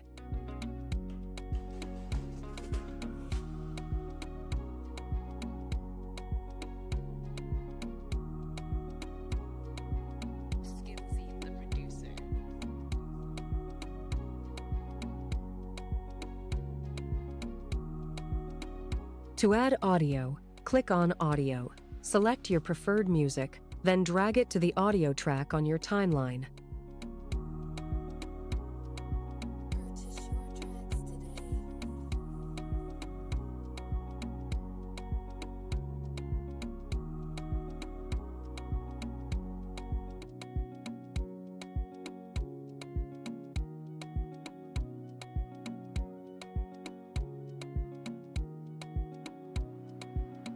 Click on Transitions to select and apply transitions between clips. Click on Speed. For the best dancer here tonight, 1 million naira. Who is up for it? Who is up for it? 1 million naira. Bukula Yemi. Why am I not allowed to participate? DGG. Why can't I participate? Please, DJ, music. 1 million naira up for grabs. Who is coming? Who they come? Who they come? Who they come? See who like money now. These guys like money now. Hey, hey, hey, hey, hey, hey, hey, hey, hey. Say woman no get come. Woman must show. When they talk about money, eh? Hey, hey, hey, hey, hey, hey, hey, hey. Who's it? Who's it? I see you. I see you. Hey, 1 million. 1 million. 1 million. 1 million. 1 million. 1 million. I want more challenges. I want more challenges.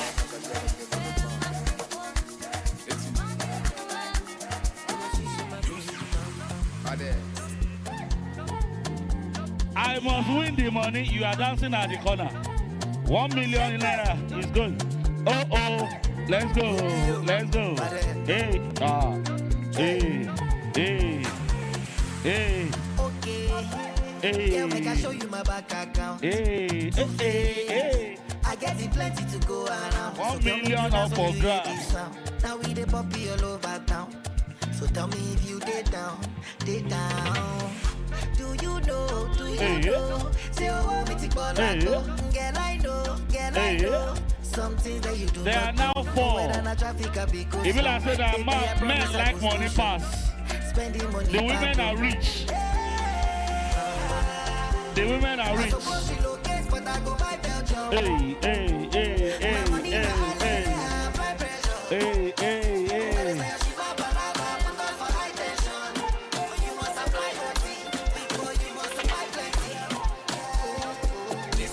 1 million naira up for grabs.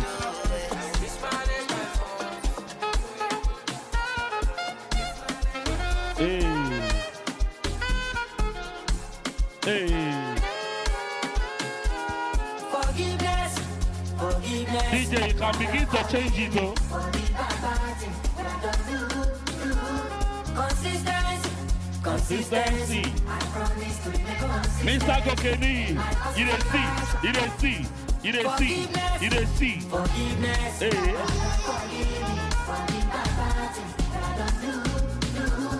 Consistency, consistency. I promise to be consistent in my positive action.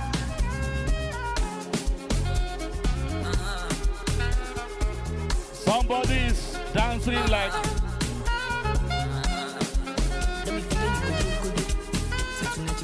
Somebody's dancing like Edward. Rosie.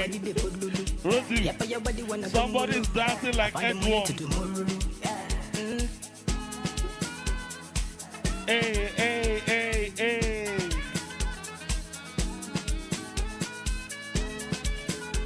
DJ, change the music now. Change it. Change it. Change it. Change, change, change, change, change, change, change, change. I'm alone, fine, Bobo. Hey, hey, hey, hey.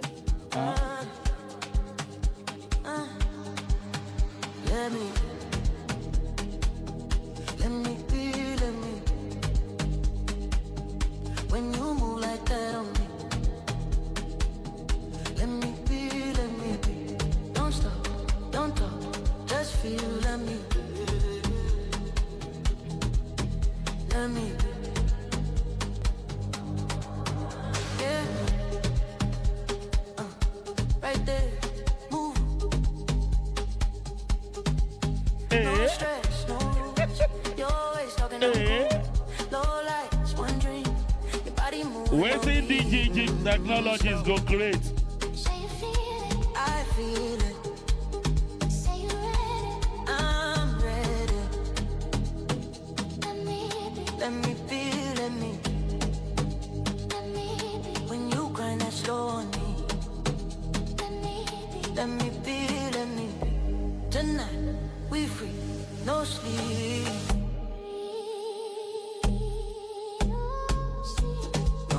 Morning matter no easy. Hey, hey, hey, hey, hey, hey, hey, hey, hey, hey, hey. See person papa, see person papa, see person papa, see person papa, papa, papa. Hey, you see person papa. Don't stop, don't just feel.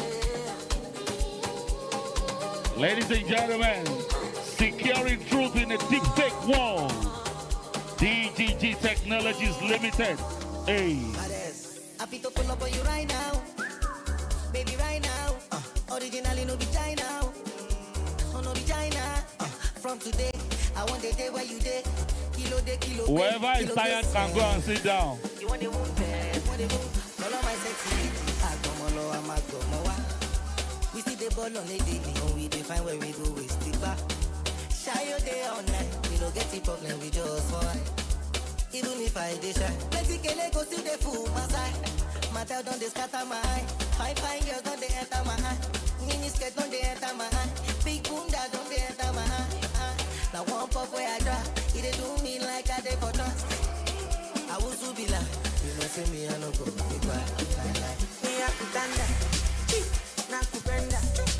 Me I like the bunda, biggie softy bunda. Ladies and gentlemen, give it up for the only woman in the middle. The only woman amongst them. Who say that one don't mean say now you go win the money. Hey, they don't come out close. Only hey, hey, hey, hey.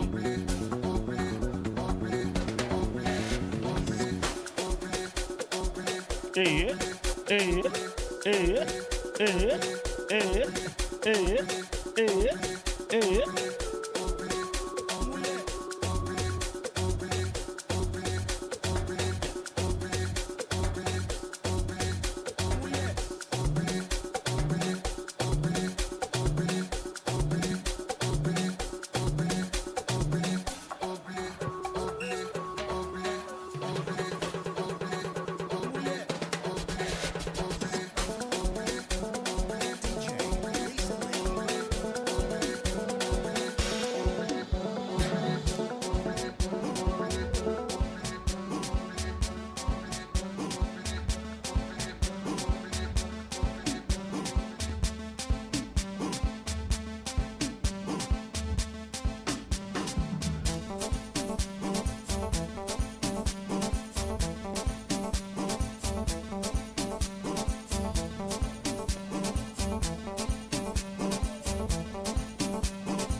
See person, Papa.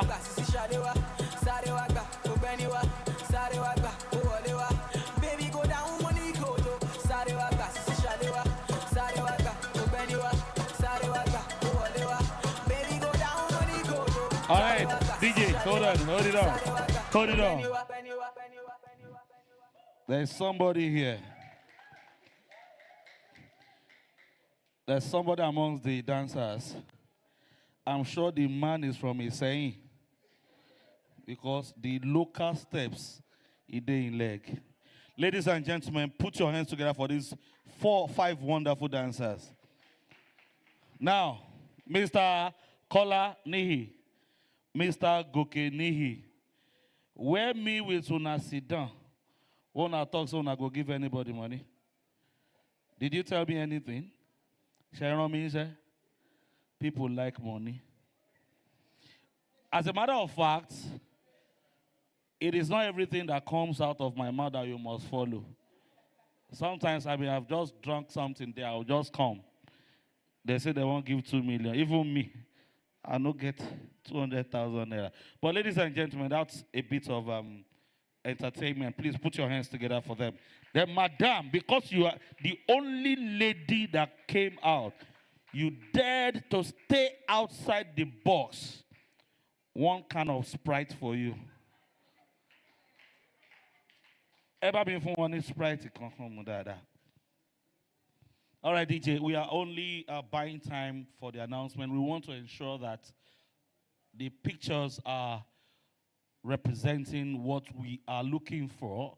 And I'm sure by the time we choose our winner, you all agree with us that, yes, we've done, together we have done a good job. All right, so in a matter of minutes, the editings will be concluded and then we'll take the results and we're out of here. So DJ, we continue to...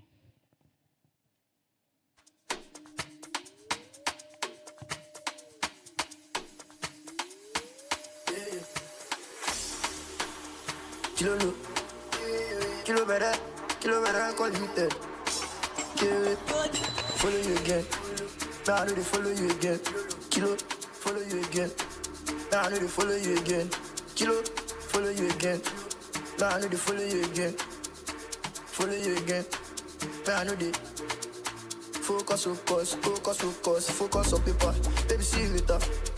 By the paper enter, I go call you. Short for you, Balenciaga, Rico S. If you don't go be less, baby, my bed.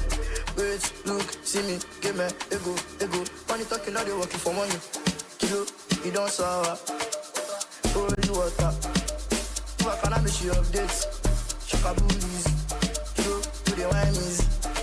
Give money, easy. Life is give money, easy. Kilo, expensive girl. Baby, want to like cost. Let's look for a bad day. Cost test, fastest. I want to like cost it. For me, for you. My baby want to like cost it. Expensive girl. Cost test. Take your money, I feel like you. Balance in my bank account. BTC for my money.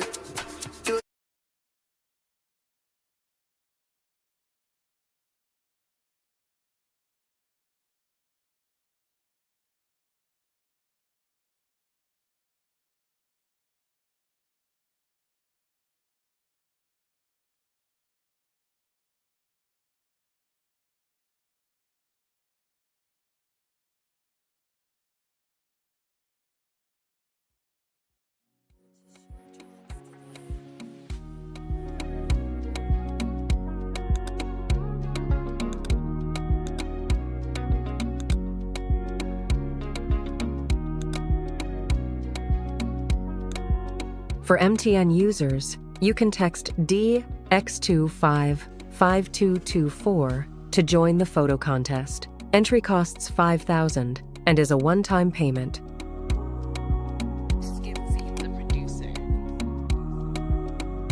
For the basic plan, MTN users can text DR to 55224 to subscribe. To cancel, text STOP DR to 55224. For the standard plan, MTN users can text DD to 55224 to subscribe. To cancel, text STOP DD to 55224. For the premium plan, MTN users can text DP to 55224 to subscribe. To cancel, text STOP DP to 55224.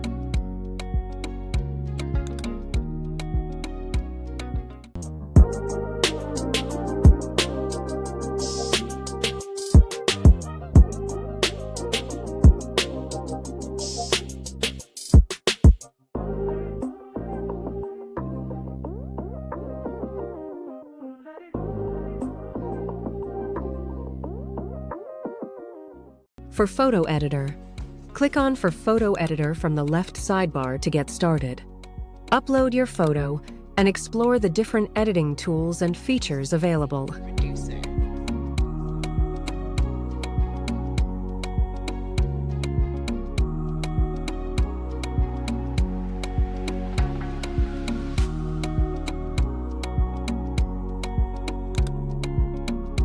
For more advanced tools and AI Enhance, click on Advanced.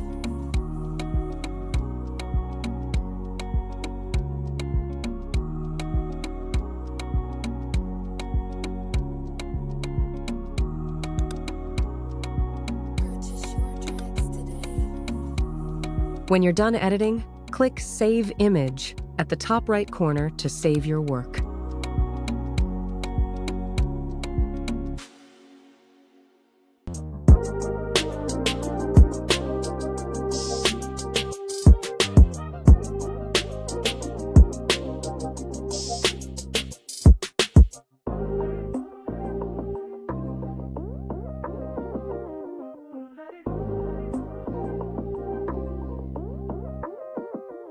Click on For Video Editor from the left sidebar to begin. Click on Templates to use already created templates for your videos.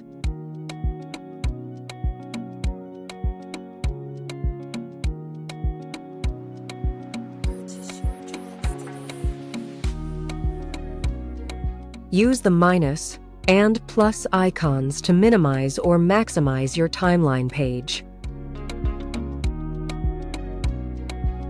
To start editing, click on Import, then upload your video and image materials to the timeline.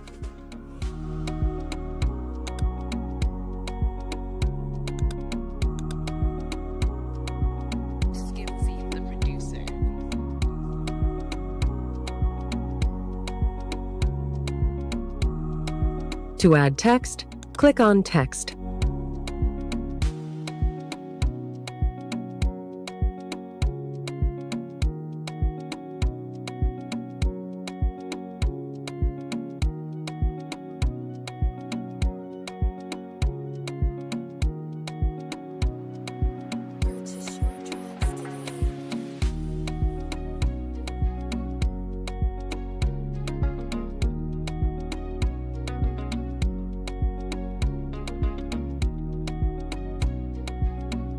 To add more text to the timeline, click on Add.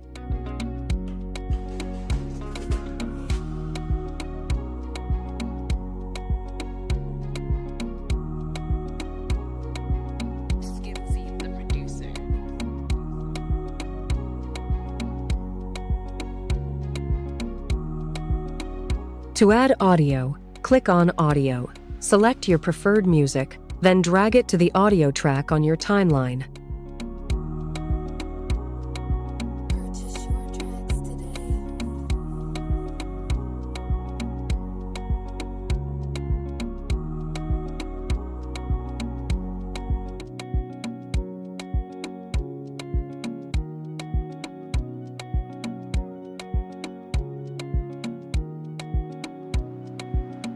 Click on Transitions to select and apply transitions between clips. Click on Speed to adjust the playback speed of your selected clip.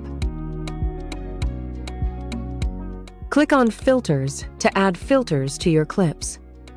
First, select the clip on your timeline, then double-click your preferred filter. You can also customize the look and feel of the filter settings.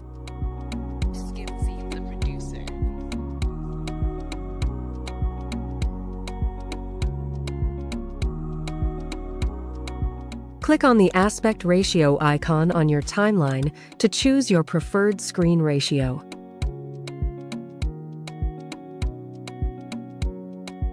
When you're done editing, click on Export at the top right corner to export your video. You can also select your preferred video resolution before exporting. Thank you.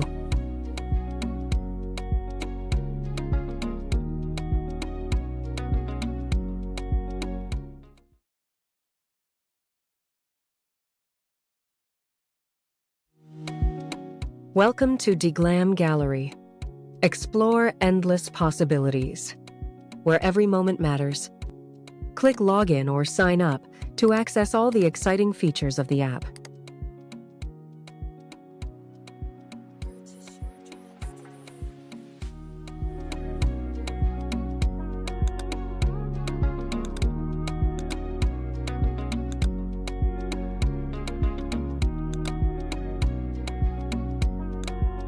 For MTN users, you can text DX255224 to join the photo contest. Entry costs 5,000 and is a one-time payment.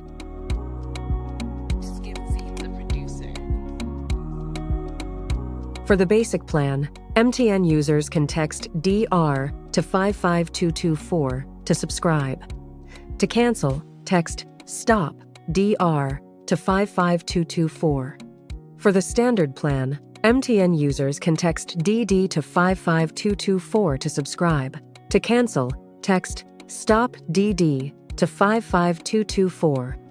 For the premium plan, MTN users can text DP to 55224 to subscribe.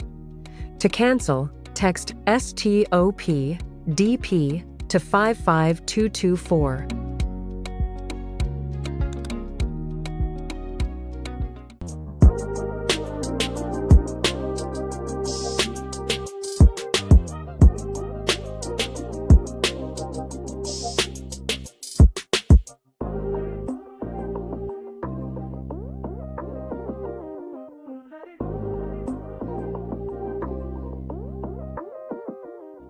For Photo Editor, click on For Photo Editor from the left sidebar to get started.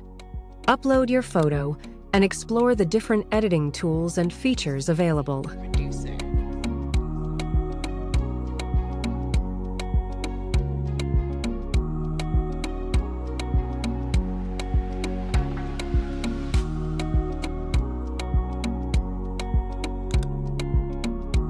For more advanced tools and AI Enhance, click on Advanced.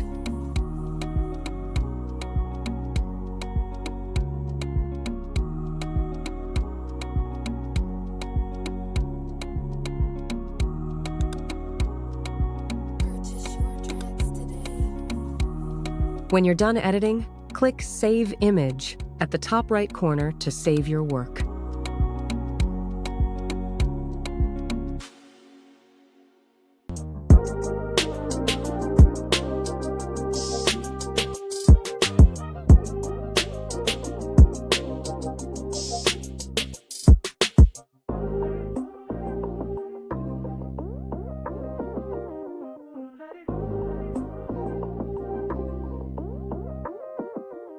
Click on For Video Editor from the left sidebar to begin.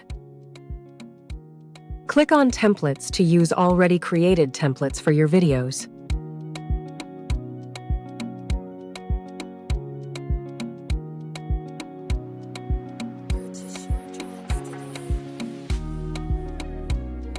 Use the minus and plus icons to minimize or maximize your timeline page. To start editing, click on Import, then upload your video and image materials to the timeline.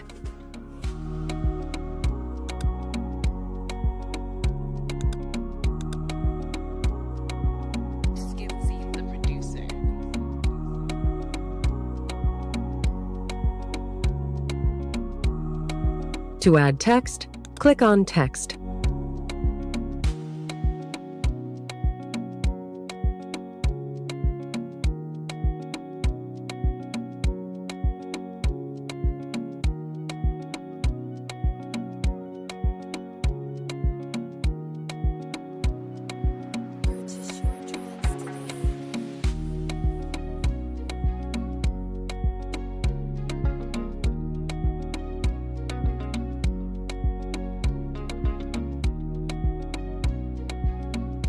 To add more text to the timeline, click on Add.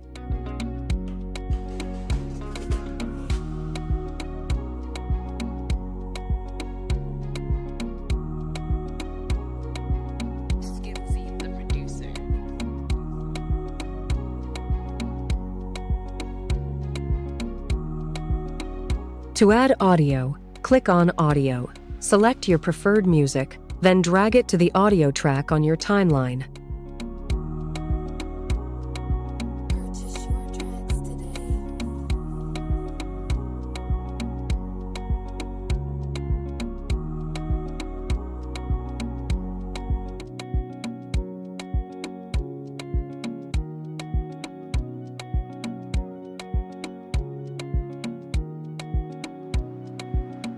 Click on Transitions to select and apply transitions between clips. Click on Speed to adjust the playback speed of your selected clip. Click on Filters to add filters to your clips. First, select the clip on your timeline, then double-click your preferred filter. You can also customize the look and feel of the filter settings.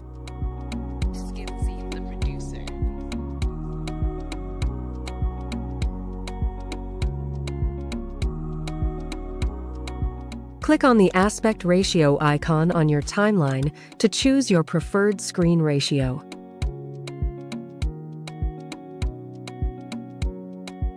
When you're done editing, click on Export at the top right corner to export your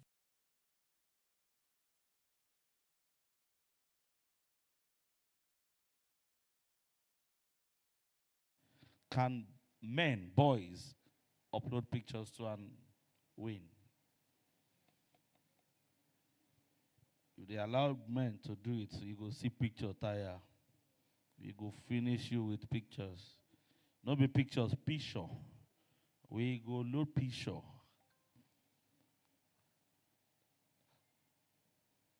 Please, we need confirmations. We need confirmations. We need to leave this place, please.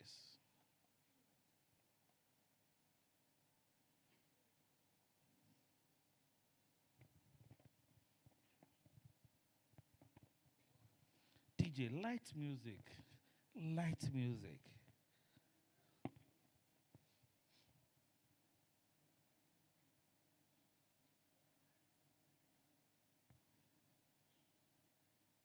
Ladies and gentlemen, my brother, Mr. Seun Otedola of Olamide Otedola Associates. I see you. I mentioned your name earlier, but you were not on set. I celebrate you, my brother. Olamide Otedola Associates. God bless you.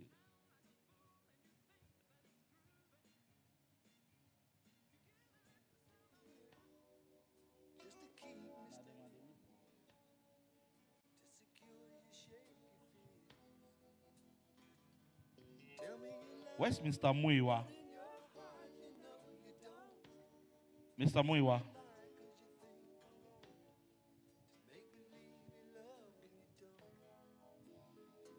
Mr. Bayo Ajayi, I see you. Fellow gunner. Come on, you gunner. COYG.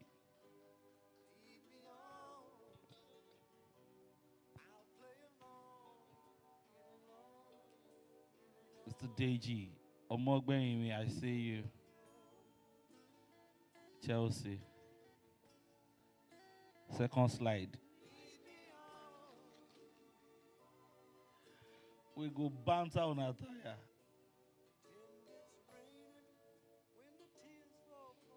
Mr. Gokenihi, I see you, sir. Man, you. Mr. Kolani, Super Eagles.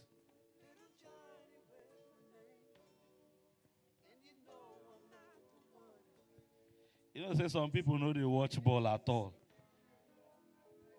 Mr. Kola, they watch ball.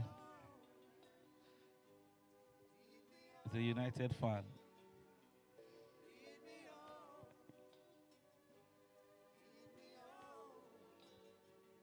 You can see the judges are putting heads together.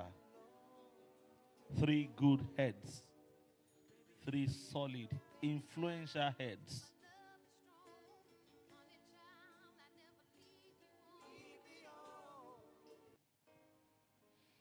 I can sense the anxiety amongst the contestants.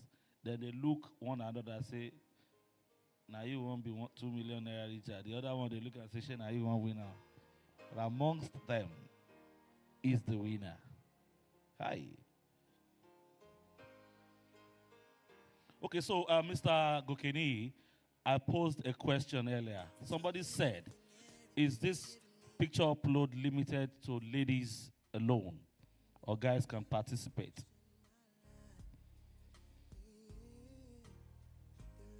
I think we need an answer to that. Yeah, we need an answer to that.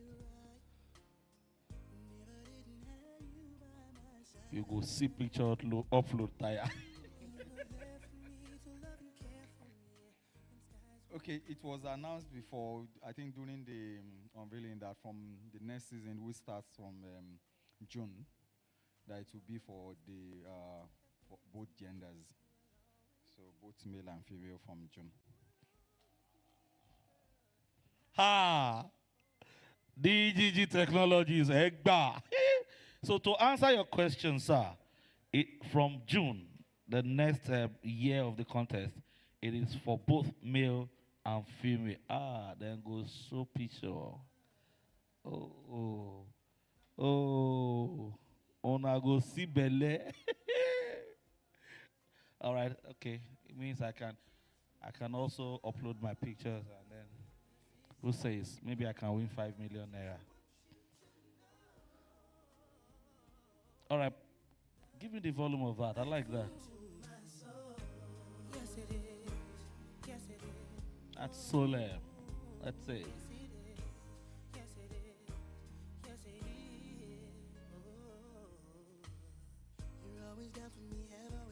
If you know the lyrics of this song, you go with a gift from Bayo Ajayi and Associates. And I don't trust me again. So I cannot contest. You are angry on their behalf. Oh my God. I will not go to my MD. There is no song he does not know. Nobody knows this song. Bayo, this song. Mama, you know this song. I trust you. It's a song for Mama.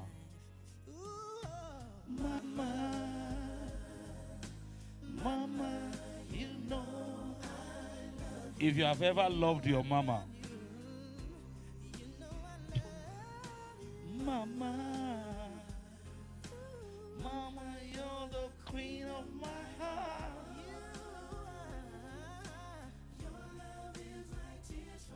Oh, see my brother.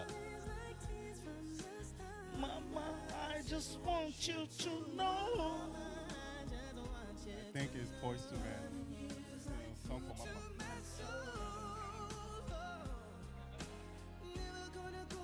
Boys to Men. Boys to Men. Boys to Men. You want to give me another one? Ooh.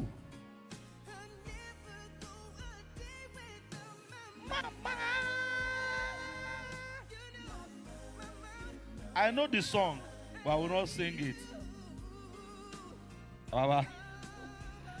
I know the song, but I will not sing it.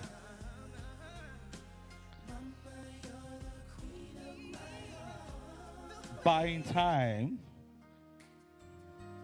How about this one? My MD.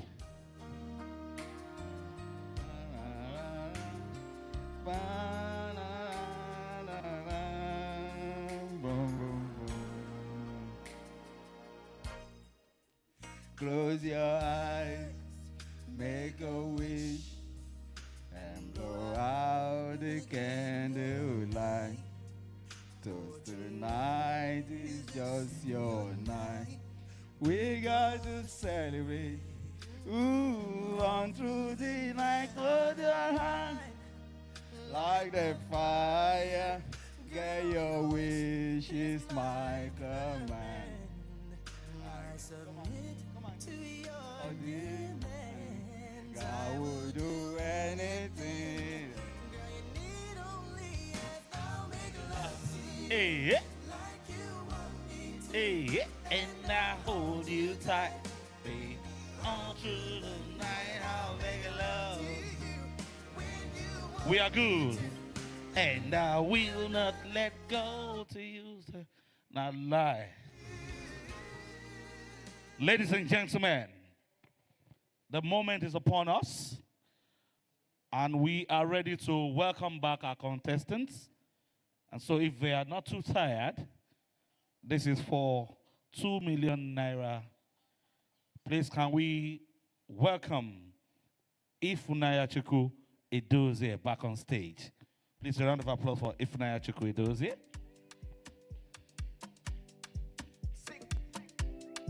She's being followed by Ezenya Favor. Ezenya Favor. And Obiora Ifeoma Felicia. Hey.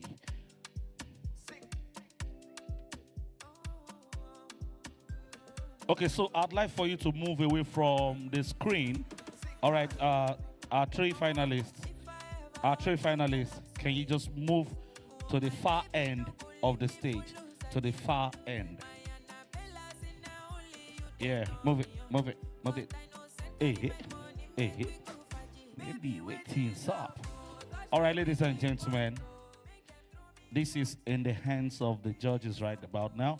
But of course, we will also see their score from the previous exercises, and then we'll add it to the judges' score so that it becomes open to everybody. But right now, I'd like to leave the stage, the center stage, to my judges, please.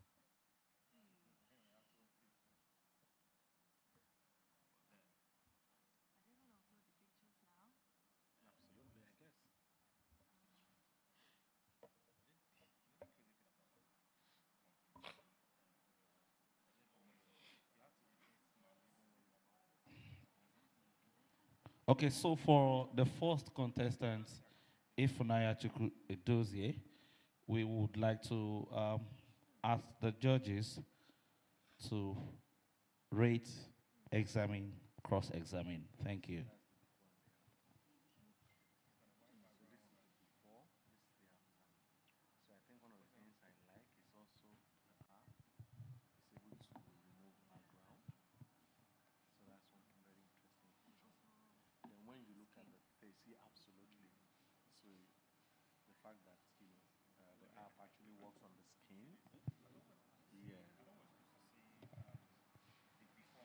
Okay, I'm told that there are two pictures.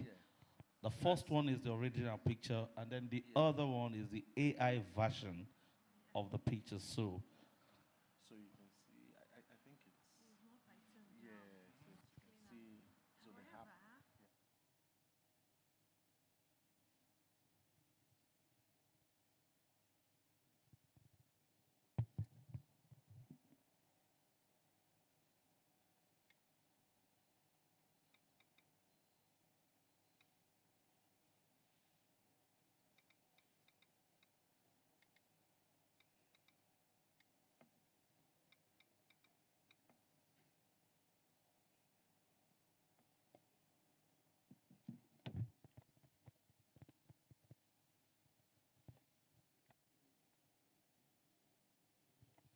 okay, my judges, can we move to the next, or you want to? All right, can we move to Ezenya Favor? Ezenya Favor.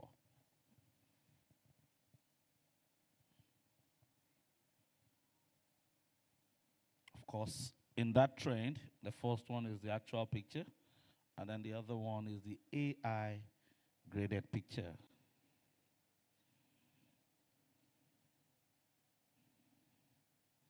Ezenya Favor.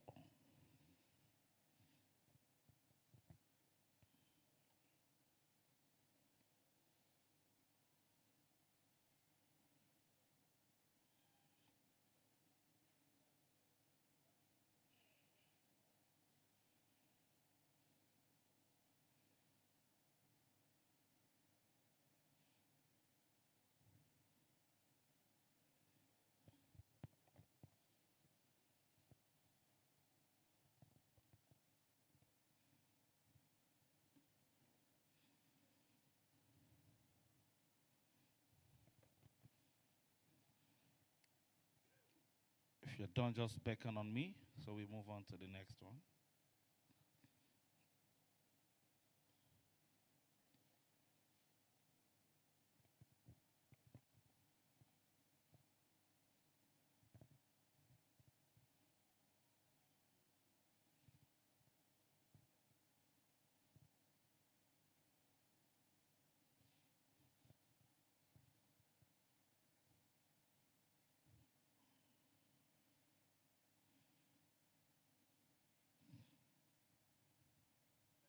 Okay, we move on to Obiora Ifeoma Felicia. Obiora Felicia.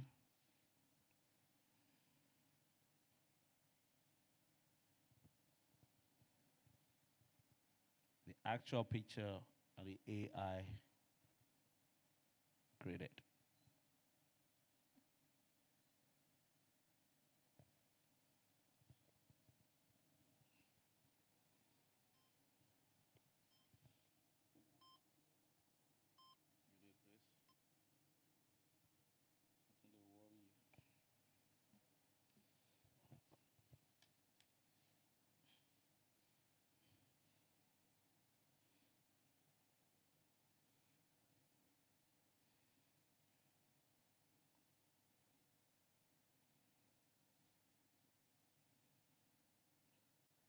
Don't forget, it's about luck, it's about work, it's about who has scored the highest number of votes, putting together the three factors involved.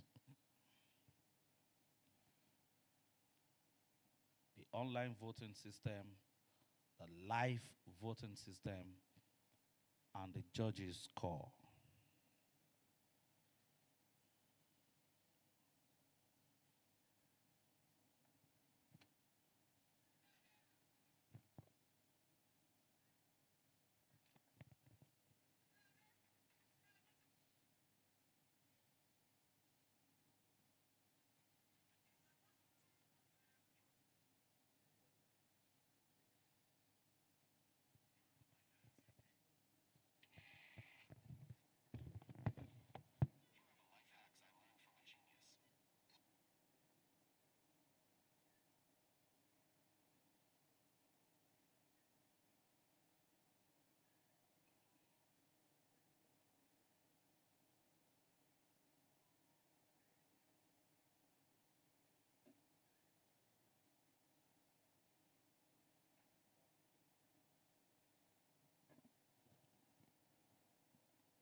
Okay, our judges are ready.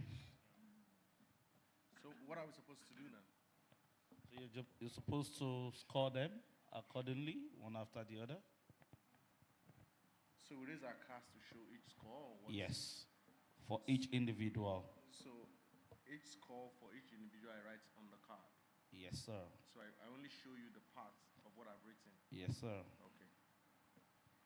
I only have two here, and we have three of them. I mean, so we write front and back, I guess. Yeah. So let's do this way.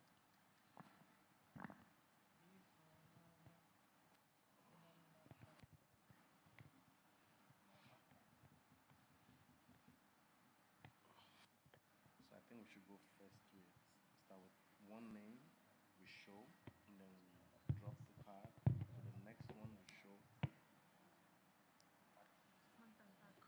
No, I don't think we should do front and back, because at the end of the day, how do we won't be able to get the third one.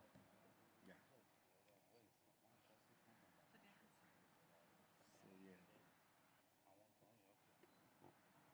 I mean, these are fantastic. You know, you look gorgeous. And the app really did a fantastic job, you know. Every one of you is a winner, trust me. Yeah. Each of you deserve the 2 million. In fact, additional 1 million self-join, you know. But when it's a contest, there has to be a winner. And there has to be a main winner, because you're all winners. So there's no winner or a loser here. So what we'll do is we start in the order to which you're standing. So we start with the first person that came, which will be Ifunaya, right? Ifunaya Chiku. Yeah. So Ifunaya Chuku will raise the score, and you see what the score is, and then we raise the score for each of you, and then we do an addition, and then we now raise the card to show the total. I also think we need to give feedback on Feedbacks. how we I agree. judge them. Yes. Yeah. So you want to start? Please go ahead. Please. Okay, I'm starting with Ifunaya. Hello, ladies. Good evening. Where's the energy? Are you tired? Are you scared? Are you tired? Yeah. You have eaten too much backstage? Or you are chopping too much life? I think they're tense. Are you It's tense? natural. Are you tense? But You're not sure who's going to win? I don't see the natural smile anymore. Come on, smile now. I think we should take back we should take back the price. Okay, so maybe no more 2 million. Maybe we should split the money amongst ourselves. You guys can go home. Eh? No, somebody's going to. So let's get the smile. The same smile, the energy. Everyone here needs to feel the energy. They're tired. Please encourage them now. Just clap for them though. Cheer them on, cheer them on. It's not easy now. If it was easy, all of you would be here. They will not be there now. Abba now. Encourage them. Okay, so. So I'll be starting with Miss Ifunaya. Ifunaya, I love your charisma. You know, you had this positive energy, like you know what you came here to do. You know, you look well put together from you looking at your dress, your accessories, and then your smile was consistent, even though it's not, we don't see that anymore, but it was consistent during the process. But I would like to comment on your posture. You're not maximizing your angles. You're just, the way you placed, your hand placement isn't proper. So it's something you genuinely need to work on. Also, there's an engagement. You're engaging with us, you're engaging with the audience, but there's just something missing, there's something lacking. And I would say you need to know your angles, just understand yourself. That's it for me. Aside that, every other thing is beautiful. Your skin is beautiful, your smile is beautiful, your hair, your accessories, your dress, even with the right shoes, everything on point. So yes, I will give you a 70. 70. Yes. From Yes. Precious. 70 from Okay. Precious. Well done, ladies. To start with, I want to really encourage your boldness. It's not easy to stand on that stage. If the reverse was the case, some of us cannot even stand there. Some of us are very shy. And one thing I'll say is the fact that you guys are not professionals, right? From your resume, you're not professionals. Someone guided you. I saw someone, guiding you on what to do. And the fact that you came out, you owned your own moment. I saw the lady in blue. We were trying to give you some, directions from here, and you were watching and following suit. That's a very good one. That means you learned very fast.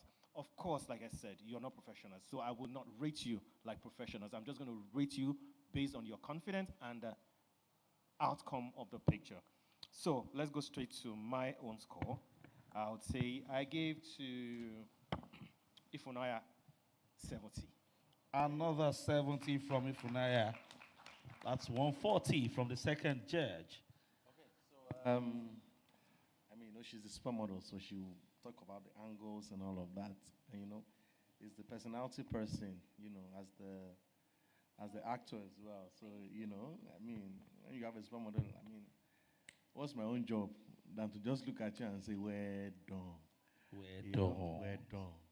But you did well. So we take it the same way, so we give feedbacks to each of you. Ifunaya Chuku, you did very well, like she said. You connected, and that's the power of it. It's the power of the smile. You understand? You are not professional models, but you connected with each and every one. When you walked on that stage, you're strutting, even though you're not a professional model. You strutted well, which is good, So, for me, that's fantastic. And from a photography angle, because I'm a photographer as well, I love the smile. I love the confidence that you exude, and the app really did a fantastic job on you as well. Smoothing your skin, even though you have a fantastic skin. The app also enhanced that, which for me is key. So yes, I'm very stingy with marks. Just to say I have to give marks. I'll give you a 65. 65. So if we add that together, how much do we have? Let's keep that pending, and then we'll go to the next one. Okay. Thank you. So the next person will be Favor. Right? Okay.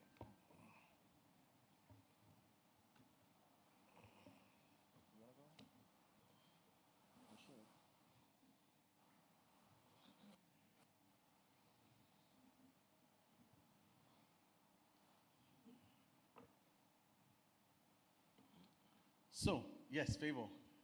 Smile now. How about now? I think the beautiful thing is your strut, your confidence. Gangster. I love it. I love that. I love you moving, carrying. They say you have it, you flaunt it, And that was what you did, and that's fantastic. Your pose was also very good. And it's beautiful, the way you held yourself, even your pose, how you angled your hands on your hips, was very good. I mean, you could flatter it more, by learning to pose, but you're not a professional, so it's okay. We get it. We love it like that, And yes, the app did a fantastic one on you as well. I love the apps opening up your eyes. I love the app, smoothing your skin. I could see the highlights right there on your forehead and every other thing. So, I mean, pretty lovely. I like it. So for me, I would give you a 55. Yeah. 55. Just adding 5 on top. All right, let's go. Favor, hi Favor. I am going to be very honest with you, right? I love your physique. I love, like, when you walked in, I told her, like, yeah, she's beautiful, bold, and, everything. However, I believe if you were to take this picture with your phone, naturally, you would do so much better. You will be in character. With what we are seeing here, you look like, oh, please do this thing. Let me just get out of this place. Please, you need to work on that. You're beautiful. You have the curves. It's just there. And then you also need to learn how to open your eyes, because your eye is more like a window for us to understand and communicate. Yeah, to see your soul. So you have to work on your confidence. There's just something missing. I'm trying to get the right word to express what we're looking at. But even though you're not a professional, but you should look happy to be here. It's something that should come genuinely. It should come from within. That's the essence of taking pictures, because we can look at you physically, and then your picture will tell a different story. So what we are deducing here is a lack of confidence, lack of charisma. I'll be very honest. And please wear an outfit that embodies your natural physique well. You need something that flatters you better, something that will make you stand out. Okay? Well, generally, for the fact that I like the fact that you carried yourself to an extent, I'll give you 60. 60. Yeah. Okay, favor. Don't worry. Everything you do, God will favor you. Amen. And we favor all of us too. Amen. One thing I can say for a fact is, you see this app favored your look because your skin is actually glowing, So, and of course, you're pretty. One thing we need such app for is for us to enhance our beauty. And of course, we can see that in as much as you look kind of tired, I can still tell how beautiful you are. Like, I can see through you somehow. Compared to the professional models, though, I'm judging based on character now. And yeah, she said something about your outfit. One thing matters a lot. How you dress is how you are dressed. It's how you're perceived. If I was seated here, or rather, if she was seated here and wearing some maybe spaghetti and all that, and to a certain level, you might probably not respect her thought, or whatever she shares with you. You understand? So I was saying, for your confidence, for putting in at all, I would say for me, and the outcome, I give you 65. 65. 55, 60, 65 from our judges. All right. We move to Obiora, if you're my Felicia. You go first now. Okay, actually go. To be honest, Felicia, one thing I loved about you is, however it is, I saw that spirit of we died here. Anyhow, where you be. Someone said, I don't know who said that. Someone said, "See, she's working like AI." And I was like, oh, you did right. I was like, oh, come on, stop that. See, like I said in the beginning, not everyone can attempt what you did. I don't think it's your space. I'm sorry, I can't recall what do you do? Ma? You're a businesswoman, you see? Mama knows about her calculation. So even her step, she was calculating it. How can this turn to 2 million? How can it turn to 2 million? I must say this way, so I want to say thank you for showing up and showing up good. It's very obvious. See your beautiful natural smile now. But because as at that time, you were just trying to follow instructions, which is one thing that would naturally help you. At the back of your head, when you have to do a thing like this, create something that makes you happy so that it can come naturally. I'm not talking about when you are this tired. When you are really tired, you might not be that productive. But at that time, it wasn't as if you were very tired. Right? So, you see this natural smile now. It was because I said something nice to you. You can always say something nice to yourself when you're about to do things like this. I'll say for a fact that you look very good in this. And, of course, our app to help elevate, the entire, just look at this. Look at you now. You can see you even look more classy in this than in person. Do you understand? And that's the essence of pictures. Personally, I do some AI pictures too. So it's not something anyone should be shy of. And that's why we have apps like this. I would say for your confidence and making attempts at all, I give you a 60. 60. Hi, Felicia. Good evening. At first, when we met you the first time you walked in, my dear, we thought you wanted to beat us. Because you walked in so robotic, everything, and just the only thing we liked was your confidence, and then the fact that you took your time. You maximized the stage. We saw your hair, we saw your outfit, we looked at your shoes. You didn't even care about what was happening in the background. You were just in your own world. But you were not smiling, you were just angry. To me, what we're seeing in the picture said you still look very angry. I am scared talking to you, but I have to just get the job done. I don't know whatever it is, but please try to be happy inside, because it will always reflect in your energy. Okay? So for me, I will give you a 30, Felicia. What's that? A 30. Okay. Hello, Felicia. How are you? Lovely, lovely. I like Asha, I'm a sucker for heights. Me, I'm short. So I love tall people, I love the way you strutted in. Like she said, I love the way you maximize the space. With that person that came in, you stood. Take my picture, I beg. You must take this one.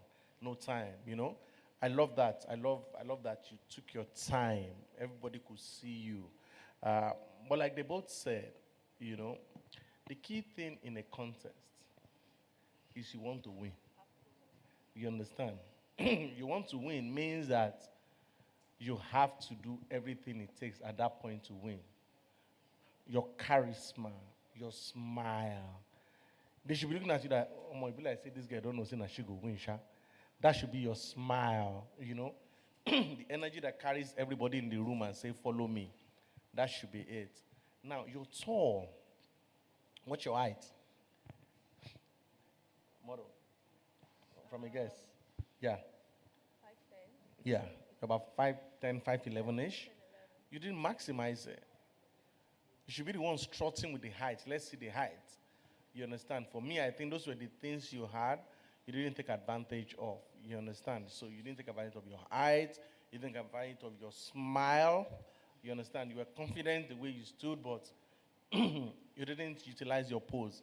But me, I was like, the moment I saw, I'm like, you know, this looks like my winner, you know? And yeah, you're still a winner here anyway.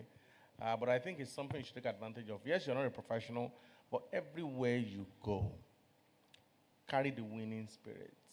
You're a businesswoman. It's like someone comes to buy from you in the market. You want them to buy. So the first thing you give them is a smile. That's even if you don't buy for a year, me and you, we don't be friends. You know, you need to build that connection. And you need to carry people along. That's one thing I didn't see. You understand? And that's the seller for everybody. In fact, if you see me smile now, you will smile. For no reason, you don't know why I'm smiling. But that's the thing. That's the power of smile. So yes, for me, I give you a 57. What? 57 from our judge.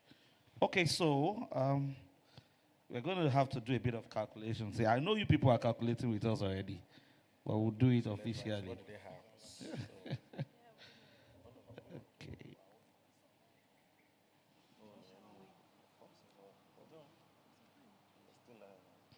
Okay, so for Ifunaya, 70, 70, 65, that gives us 205.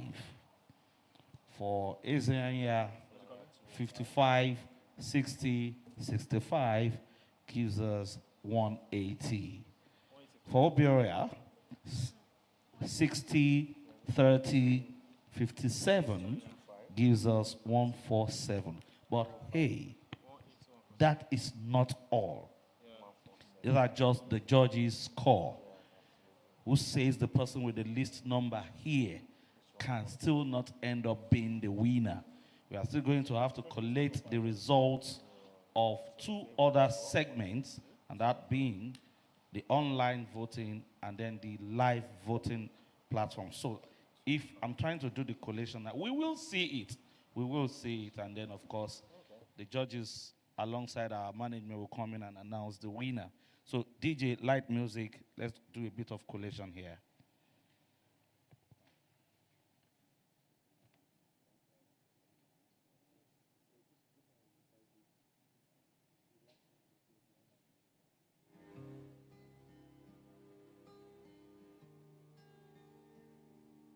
Would you dance if I asked you to dance? Or would you run and never look back? Would you cry if you saw me crying? And would you save my soul tonight? Would you tremble if I touched your lips? Would you laugh? Oh, please tell me this. Now would you die for the one you love? Hold me in your arms tonight. I can be your hero, baby. I can kiss away the pain. I will stand by you. All right, ladies and gentlemen, we have collated the results of the other two voting platforms. And of course,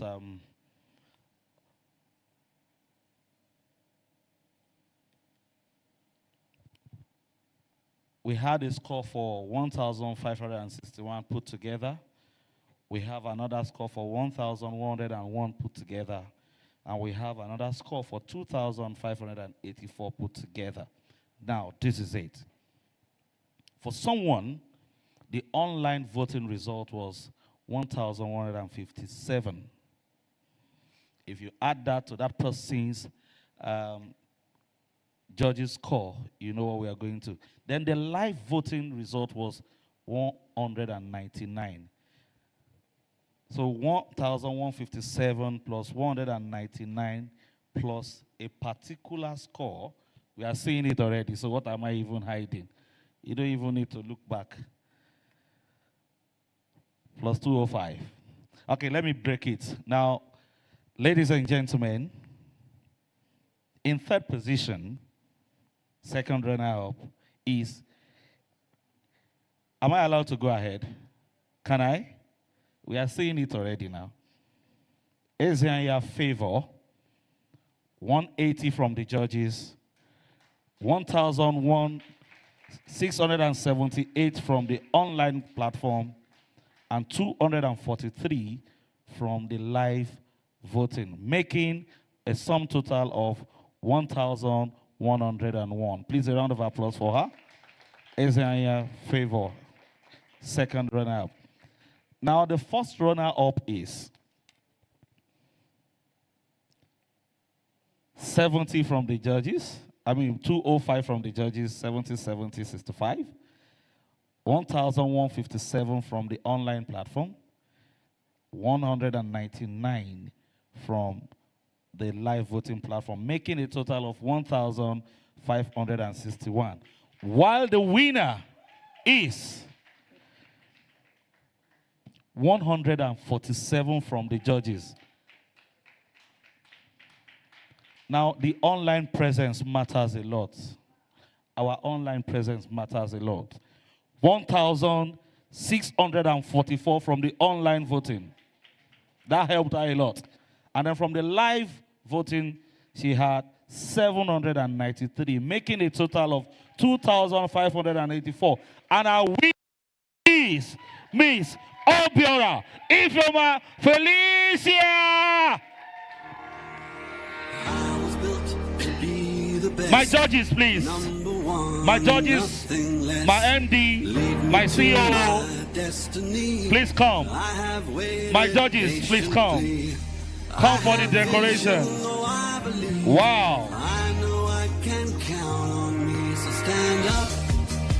Now I know the importance of online presence. Wow. Wow. For the champions, stand up. For the champions, stand up. Stand up, stand up. For the champions, stand up.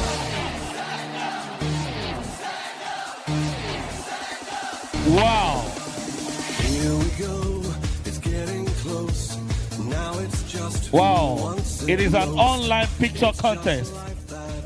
And then the online votes have won it for her. And the good thing about it is, she had the lowest score from the judges. The lowest score from the judges. Wow. It's a lesson. It's a lesson. It's a lesson.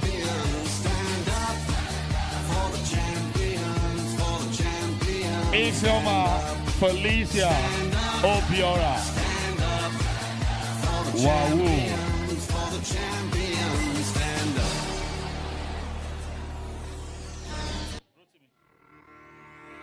I was built to be the best, number one and nothing less. Lead me to my destiny. I have waited patiently. I have vision, oh I believe. I know I can count on me, so stand up for the champions, for the champions. Stand up, stand up, stand up for the champions, for the champions. Stand up for the champions, for the champions. Stand up, stand up, stand up for the champions, for the champions. Stand up.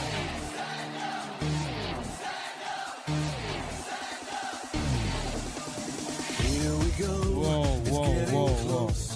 Now it's Okay. just who wants it. Sometimes they say in life, no be by who you think say you go win, nah, ain't go win. I mean, the fact that we do not even know what the back scores are at the top of our head, we're only judging her. But God had better plans for her. She had won in other areas, but I will just say to you that, madam, in all that you do, keep the energy up. You did well. To be honest, you did really well. You did well. Everyone did very well. So on behalf of DEG Technologies, we are handing over to you a placard which you will collect your transfer of 2 million naira as the winner for the photo contest, first edition in 2026. A round of applause for the winner, please. Are you happy, madam? Are you happy? Yes, I'm happy. Will you share me from the money? How much will you give me? I gave you the highest score.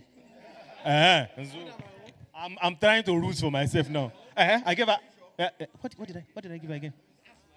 I gave her 60. And you gave her 55. You see, I'm on your side. Well, yeah, so would you want to say something to the organizers of this?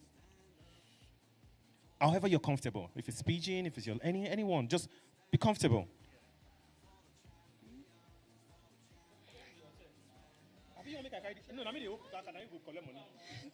My dear, Don't worry, I'll hold with you because we'll share the money together. I don't have much to say. I will only say thank you. I will only say thank you. I came all the way from Anambra State to here. I took night bus yesterday. I don't have much to say. I just want to say thank you. Thank you, thank you, thank you. Whoa, did you all hear that?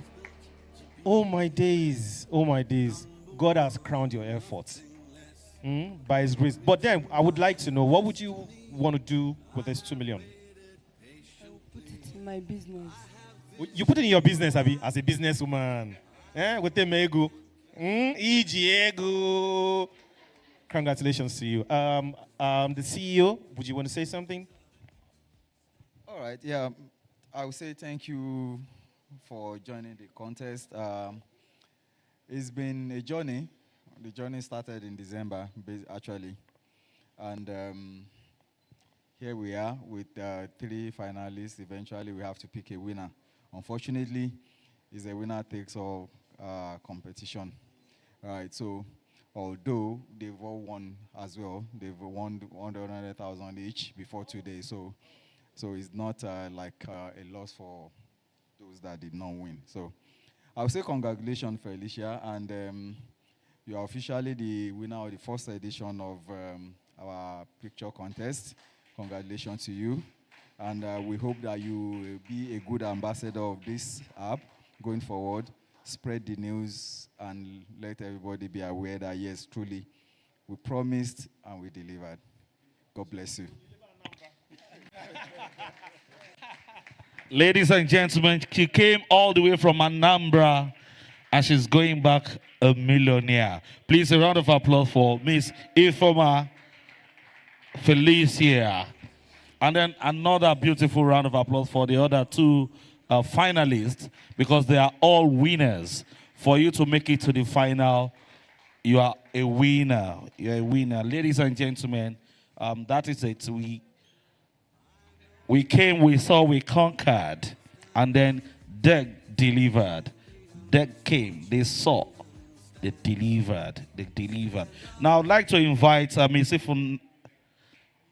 Ms. Onyinye to please come and take the vote of thanks, and then perhaps there is a declaration for the next contest to begin, so that even as men, we can begin to prepare. Now, a round of applause for our winners one more time.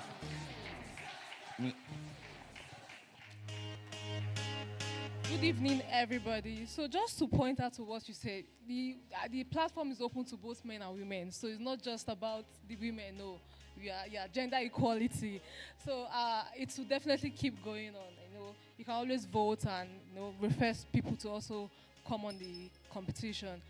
So good evening, everybody, and thank you for your time. Since on behalf of DEG Technologies, we are thanking you for taking your time today. We really appreciate. This is a team's work. So our distinguished judges, our panelists, our participants, and the attendees, we thank you. We appreciate you for taking your time out of your busy schedule to be here. We really, really, really appreciate you. And thank you, everybody, for this evening. We hope to, we're going to have more of this, though. So we are looking forward to having a bigger crowd the next time we're going to have this. Thank you, everyone, and do enjoy the rest of your evening. Thank you. All right, please, a very, very beautiful round of applause for Ms. Onyinye. Now, I would like to take pictures with our judges. DEG Technologies, let's come for pictures once again, and then, of course, we'll take general picture taking, and then we are done for the day. My judges, please. The MD, COO, members and staff of DEG Technologies Limited, please come.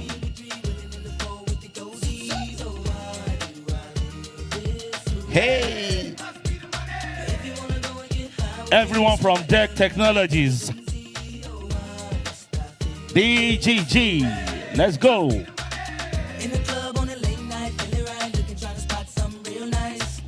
DEGG. Hey. The tallest man in the building.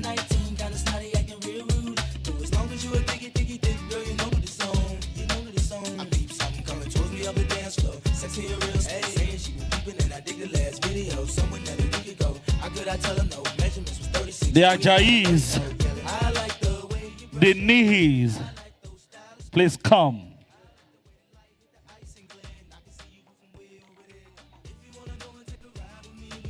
The $10, the Omogbeimis, my sisters, please come. Let's take pictures.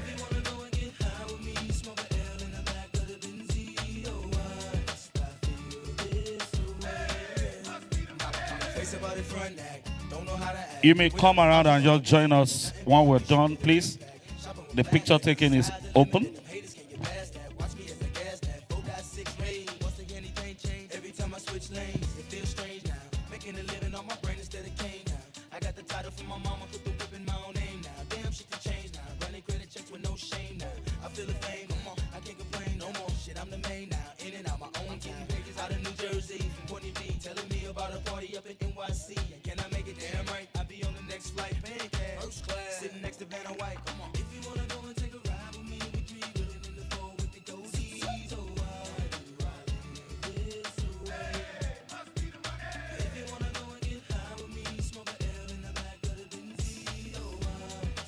I'd like to have some of our participants to please join us.